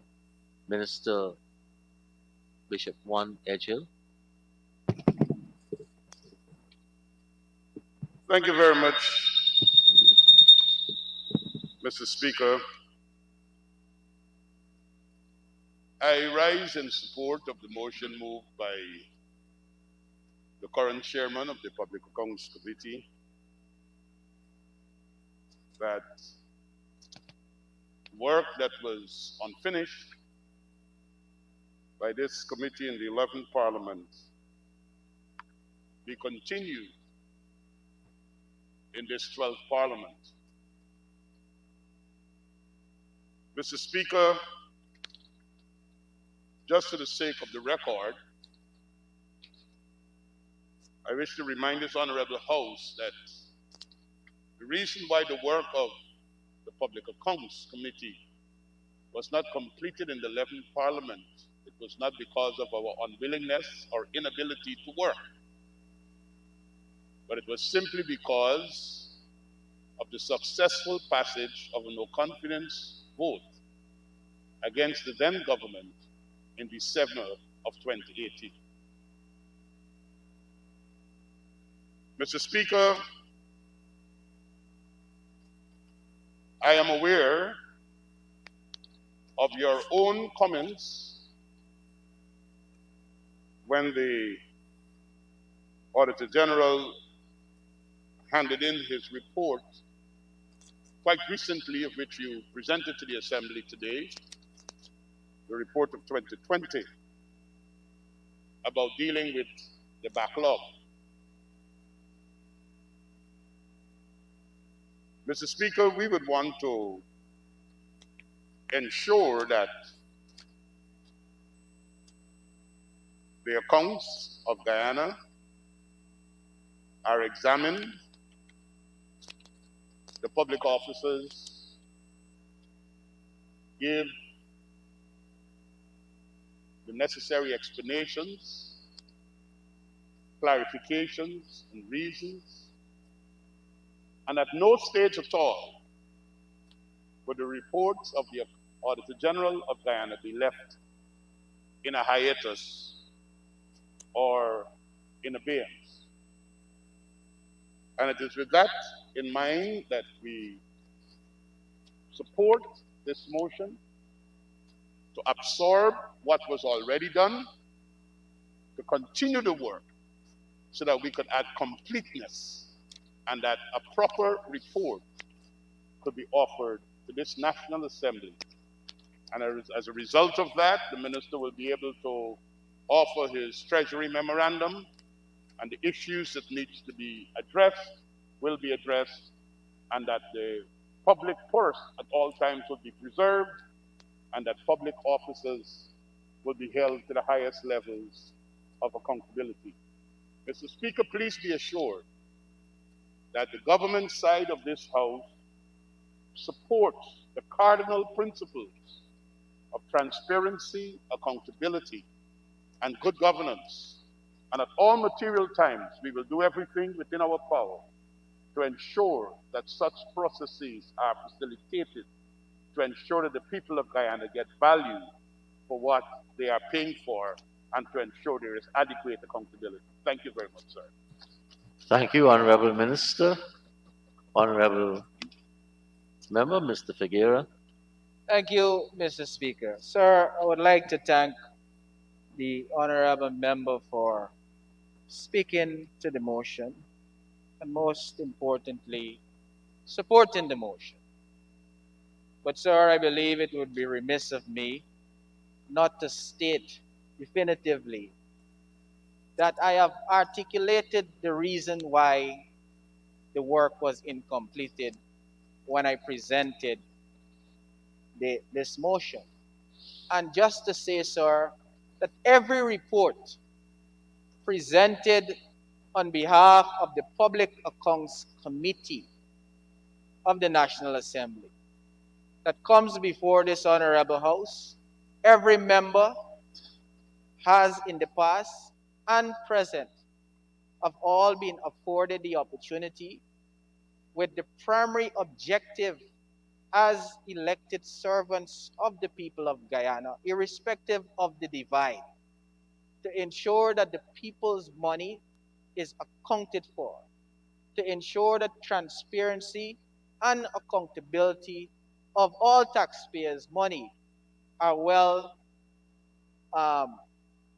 protected, are ensured that the highest level of scrutiny of those accounts are provided so that the people of Guyana can rest assured that every effort was put in place to ensure that the people's business has not been railroaded by anyone. So just to reiterate, Mr. Speaker, we will continue as members of the Public Accounts Committee to ensure the highest regard is bestowed in our efforts to ensure that transparency, to ensure that accountability is achieved in the conduct of our business in the Public Accounts Committee. And I therefore put the motion for acceptance. Thank you, Mr. Speaker. Thank you very much, Honorable Member. Honorable Members, I now put the motion. Those in favor say aye. Those against say no. The ayes have it. The motion is carried. We now turn to the motion adoption of the report of the Public Accounts Committee on its examination of the public accounts of Guyana for the year 2015. The Honorable Member, Mr. Jermaine Figuera, Chairman of the Public Accounts Committee, will move it. Thank Honorable you, Member. Mr. Speaker. Mr. Speaker, once again, it gives me great pleasure to present to the National Assembly the report of the Public Accounts Committee on the examination of the public accounts of Guyana for the year 2015. On the 6th of February, Mr. Speaker, 2017, the committee began its work to look at the reports for 2015. During that time, we would have had a number of meetings to do the work of the committee that was regarded to get the work done on the audit office, the Auditor General's report. I believe the recommendations, Mr. Speaker, that we were able to arrive at, and all of the explanations provided, I believe I would be wrong in my delivery not to acknowledge and more so thank all the members of the Public Accounts Committee for their time, for their effort, for the work they would have been able to get done. Additionally, Mr. Speaker, I also want to thank the staff of the Parliament who are assigned to the Public Accounts Committee and all the advisors for their work and their guidance given. Mr. Speaker, I say to us in this National Assembly that we have a duty, matter of fact, we have a duty of responsibility to ensure, Mr. Speaker, that the prudent and erudite recommendations of the Public Accounts Committee are implemented and that the agencies take the corrective actions as recommended in the AG's report on the public accounts. With those words, Mr. Speaker, I would like to move the motion.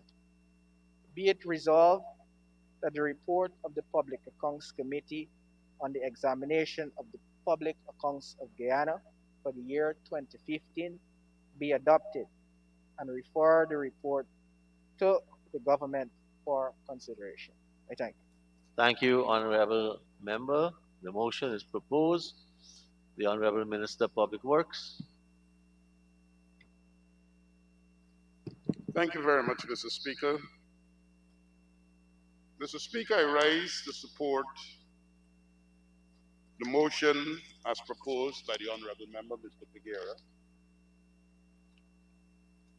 And I want to begin my comments by, first of all, sir, for expressing thanks to the Audit Office of Guyana for continuously providing to this nation audited financial statements in keeping with the statutory deadline. This is something that we should not take for granted because it was not always like that. And I'm happy that we have an audit office that is fulfilling its constitutional and statutory responsibility in ensuring that the people of Guyana get audited reports. Secondly, sir, the work of this committee was ably assisted by our advisors at that time, the current Auditor General, the Finance Secretary, and the Accountant General, who played very important roles in guiding the committee, helping us through some very turbulent waters in understanding and unraveling some of the discrepancies that were discovered and helping to provide solutions so that we could be able to eliminate some of those problems as we go forward. And I wish, on behalf of the government, to express our thanks to the advisors.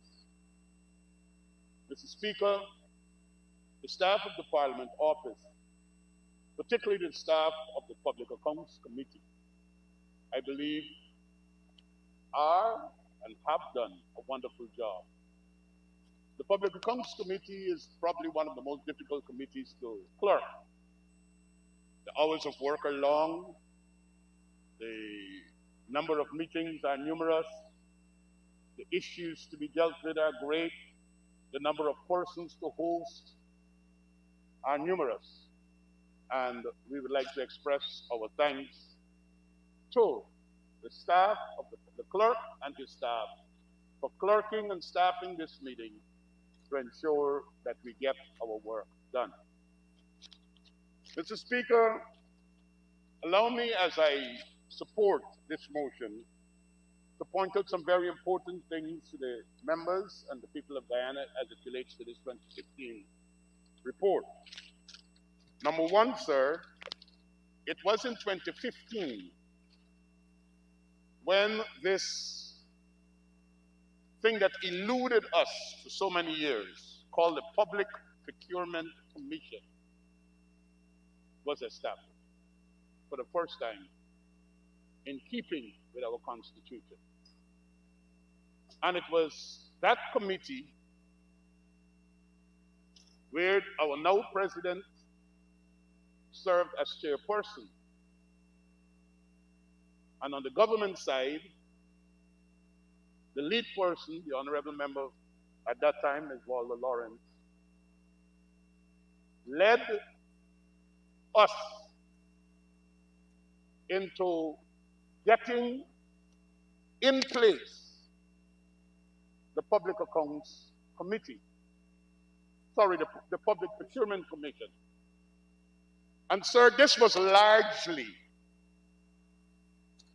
because of the PPPC's principled position that was publicly stated and rebuffed at the time when we were in government. That even though we were then in opposition, we remained faithful to that principled position. Government 3, opposition 2. Mr. Speaker, that commission that was established in 2015 has seen an expiry because of the passage of time. And we're at that stage again when we have to deal with putting in place the next Public Procurement Commission. And I urge that in the same spirit of 2015 and the principled positions that were taken, that we be able to get on with the current job of the Public Procurement Commission. So that was 2015, and it's documented in this report. Secondly, sir, in all my years of serving in this august house and assembly, 2015 saw a dispensation of when public officers came to the Public Accounts Committee. They were either ill-equipped, ill-prepared, or unwilling to answer the questions that were put to them. And I'd like to remind you, sir, that the 2015 period was also a very special period because we didn't have a budget until August of 2015. We had national elections in May of 2015, and any expenditure that was done by way of the 112th provision until we got a budget. These accounting officers who were appointed and came and was answering for the 2015 expenditure was really a matter of concern, because even members of the committee, of which the honorable member at the time, Ms. Walter Lawrence, was the lead person. I think the honorable member, Mr. Figuera, may have been a member at that time. I think so. Members of the government of themselves were appalled and amazed with some of the answers that were being given. And I bring this out because it's documented in the report that accounting officers, Mr. Speaker, who received their authority to expend government's resources once appropriated in this House must be aware that the Public Accounts Committee is not a joke. It's a place where they work out their accountability and answer to the people of Guyana. As a matter of fact, under the chairmanship of Mr. Irfan Ali, and it's documented in this report, there was a special meeting with the Public Accounts Committee and accounting officers, permanent secretaries and REOs and heads of budget agencies to discuss this. And I would want to use this opportunity as I present this report, sir, that this never happens again. Sadly, we are still seeing some of it in the current examination of reports, especially when we had to send for accounting officers from previous years. Some don't turn up, and some, when they turn up, are unhelpful. And perhaps this National Assembly needs to consider an approach that holds accounting officers more accountable. So the unpreparedness of accounting officers to manage, answer questions posed by the committee was documented.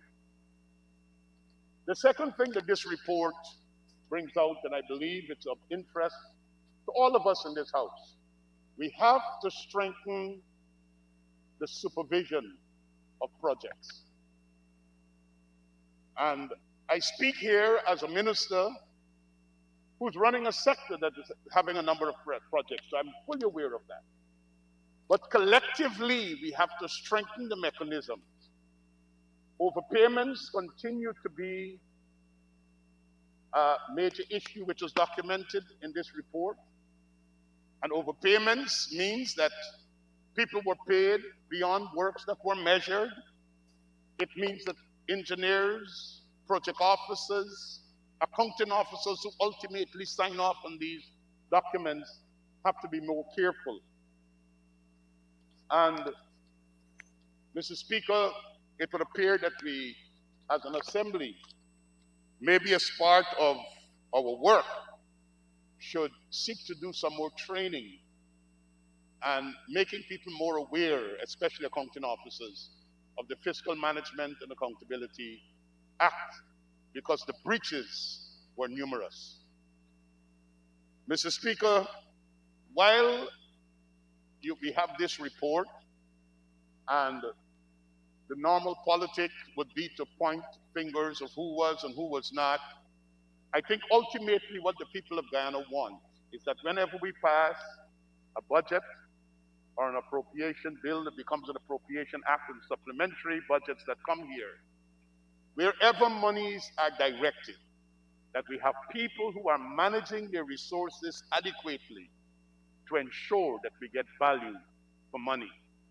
We in the PPPC will continue to play our role with our colleagues on the other side to strengthen any and every mechanism that could be made available to ensure that such ideals are observed and followed.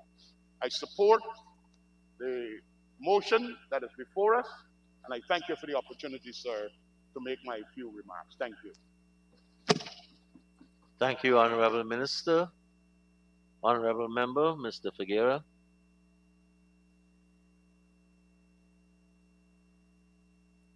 Thank you. Thank you, Mr. Speaker. Sir, I want to thank the honorable member for his presentation. And I agree with him. I don't believe now is the time for us to be pointing fingers, particularly with respect to the work that has to be done in the Public Accounts Committee. Because both sides of the divide, I believe strongly, sir, want the best for Guyana, want the taxpayers' monies to be spent in a responsible manner, want transparency, want accountability. And I believe that committee should reflect some level of neutrality, Mr. Speaker. Because the primary objective, I believe, for both sides of the divide is to ensure that prudent and accountable service of the people's money can be accounted for. And I agree with the honorable members. There were times when accounting officers seemed very ill prepared and they had to be sent away.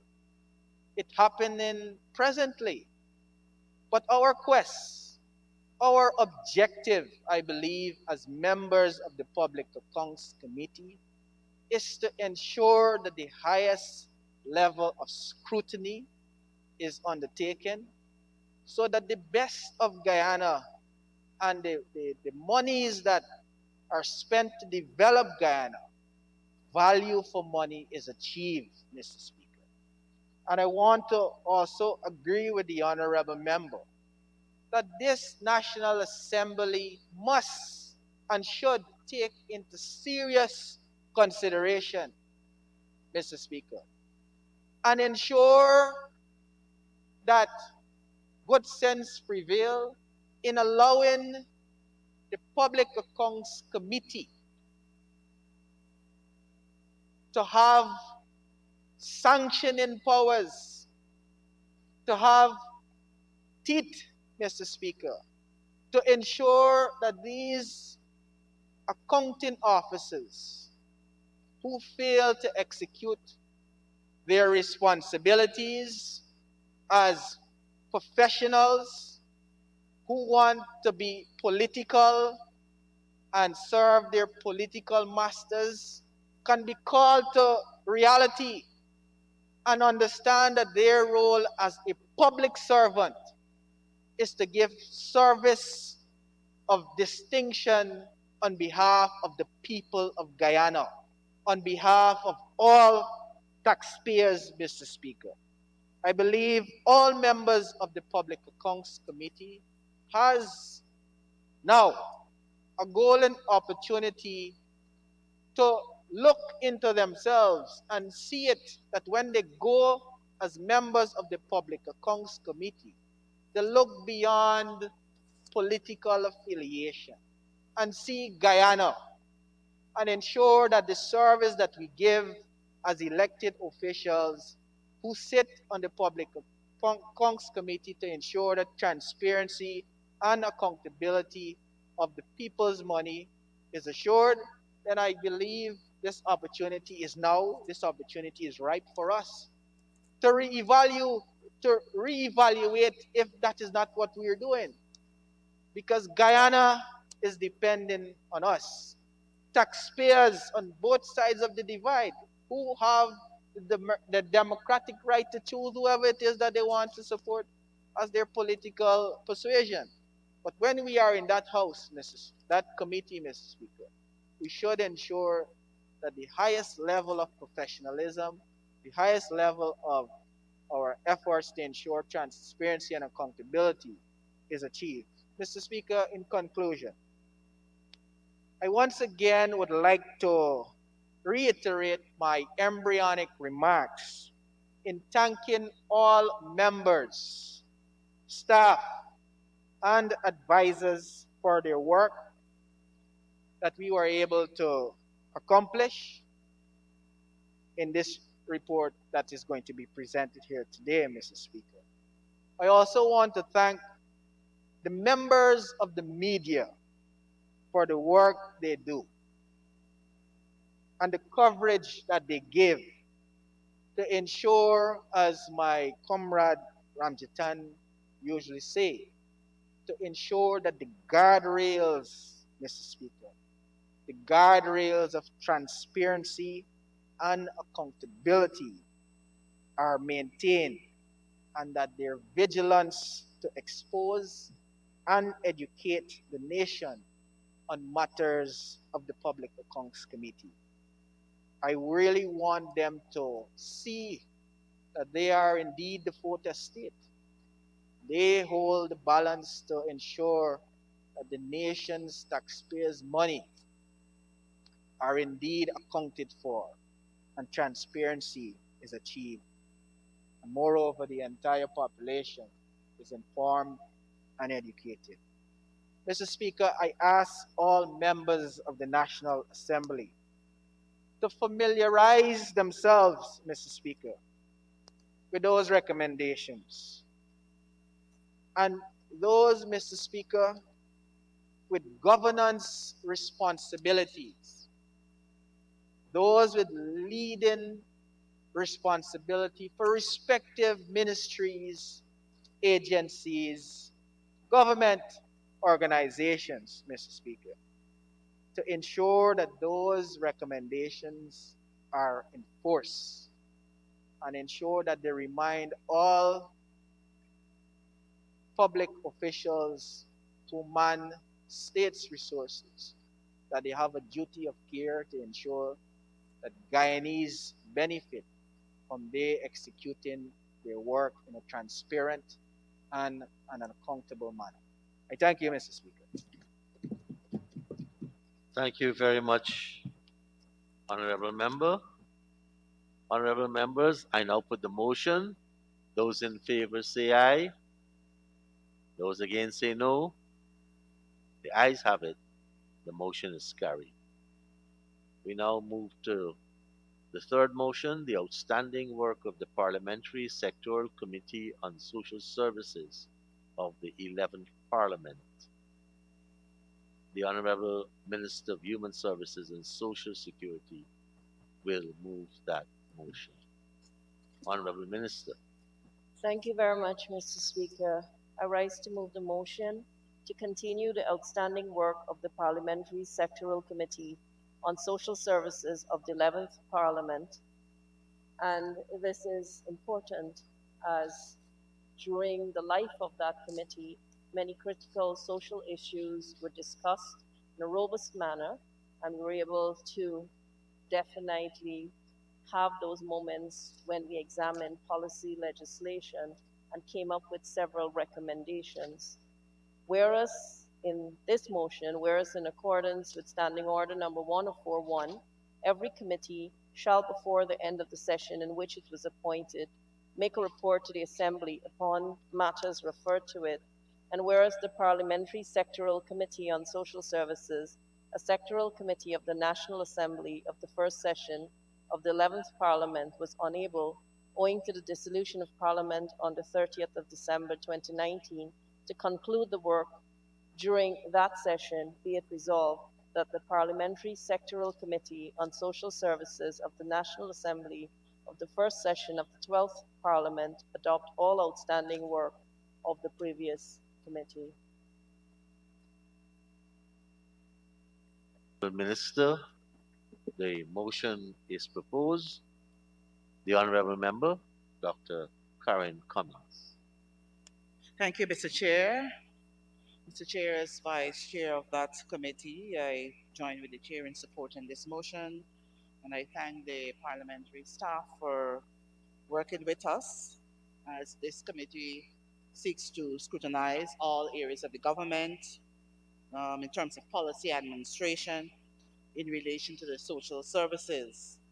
Of course, we want to ensure the Guyanese people that they enjoy longevity and enjoy optimal health and social care. And so whatever we do as we monitor, we ensure that there is transparency and accountability, especially the ruling party, the government in office. And so this committee continues its work, which we've started some time ago. We continue to work assiduously to address topical issues such as health issues in schools, encouraging the sale of healthy eating habits by encouraging the sale of healthy, wholesome, and nutritious foods. And as we know, the importance of chronic disease, it takes up about 70% of our national budget in health. And coming off of our visit by Dr. Etienne in 2017, we have continued to place chronic disease and especially healthy eating in terms of the children in schools, because we know juvenile diabetes, it's on the rise here. And so we keep that on the front burner as we continue our issues. Other issues such as I'm on children, violence and bullyism in schools, child pornography. These are some things that address our attention in terms of the youth. We look at stress and depression and peer pressure. And as we know, suicide is real. At one stage, we were number one, but now we have, thanks for the very good work that was set by the AP and UAFC, we have shifted to about 4 and I think going to 6th as we continue to work assiduously in keeping these issues on the front wire, looking at the etiology and see how we can manage and maintain our visits and have personnel come in to speak to us and for us to keep it in the air, in the media.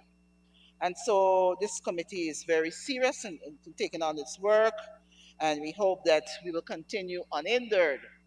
And we are all Guyanese, both sides of the divide, and so we have to keep that in front of us, that we are one people, one nation, one destiny. And our goal is to ensure that our people in Guyana live happy and healthy lives. And so Without much ado, I just want to commend this the support of this motion, and as we continue our work, even in this dispensation, as of recent, we're looking at the legislation into the sale of alcohols to minors and religious holidays, looking at some old work that we need to amend. And so we have been continuing our work, and as long as our motive is clear and we're working with one goal, why not sure this committee will go places. So I just want to join with the honorable member, Dr. Bindia, to say that this committee, I will continue to work and I will support it. This side of the divide will get our full support as we march on from one stage to the next. Thank you. Thank you, Honorable Member. Honorable Minister Prasad.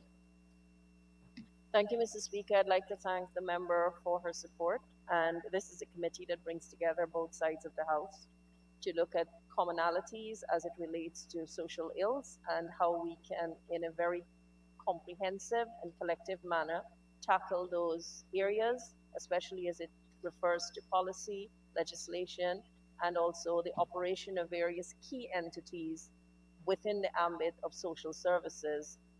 And we would have dealt with many, many critical issues, as was mentioned, the sale of alcohol to minors, looking at the legislation and coming up with recommendations on how we can have our holidays being dry days, if I say religious holidays, and looking at those recommendations from sections of the public, and also looking at other areas as it deals with mental health, including suicide and well-being generally, and also looking at the impact of these social ills on various segments of the populations, families, children, and people across the country. But it is a sectoral committee where we can frankly and candidly share our perspectives and views.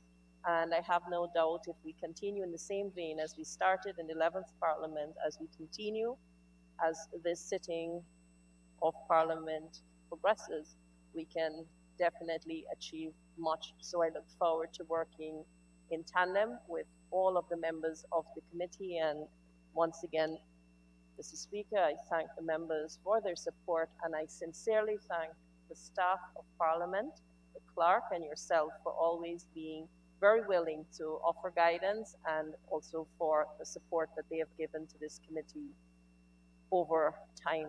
Thank you very much, and I'm very happy to present this motion to the House today. Thank you, Honorable Minister. Honorable members, I will now put the motion. Those in favor say aye. Those against say no. The ayes have it. The motion is carried. Honorable members, we have had a very productive day today, and this brings us to the end of our business for today. Honorable Prime Minister. Mr. Speaker, I move the adjournment of the Assembly to Thursday, the 16th of December 2021 at 10 a.m. Thank you, Honorable Prime Minister. Honorable members, the House stands adjourned to Thursday, 10 a.m., Thursday, December 16th at 10 a.m. Thank you.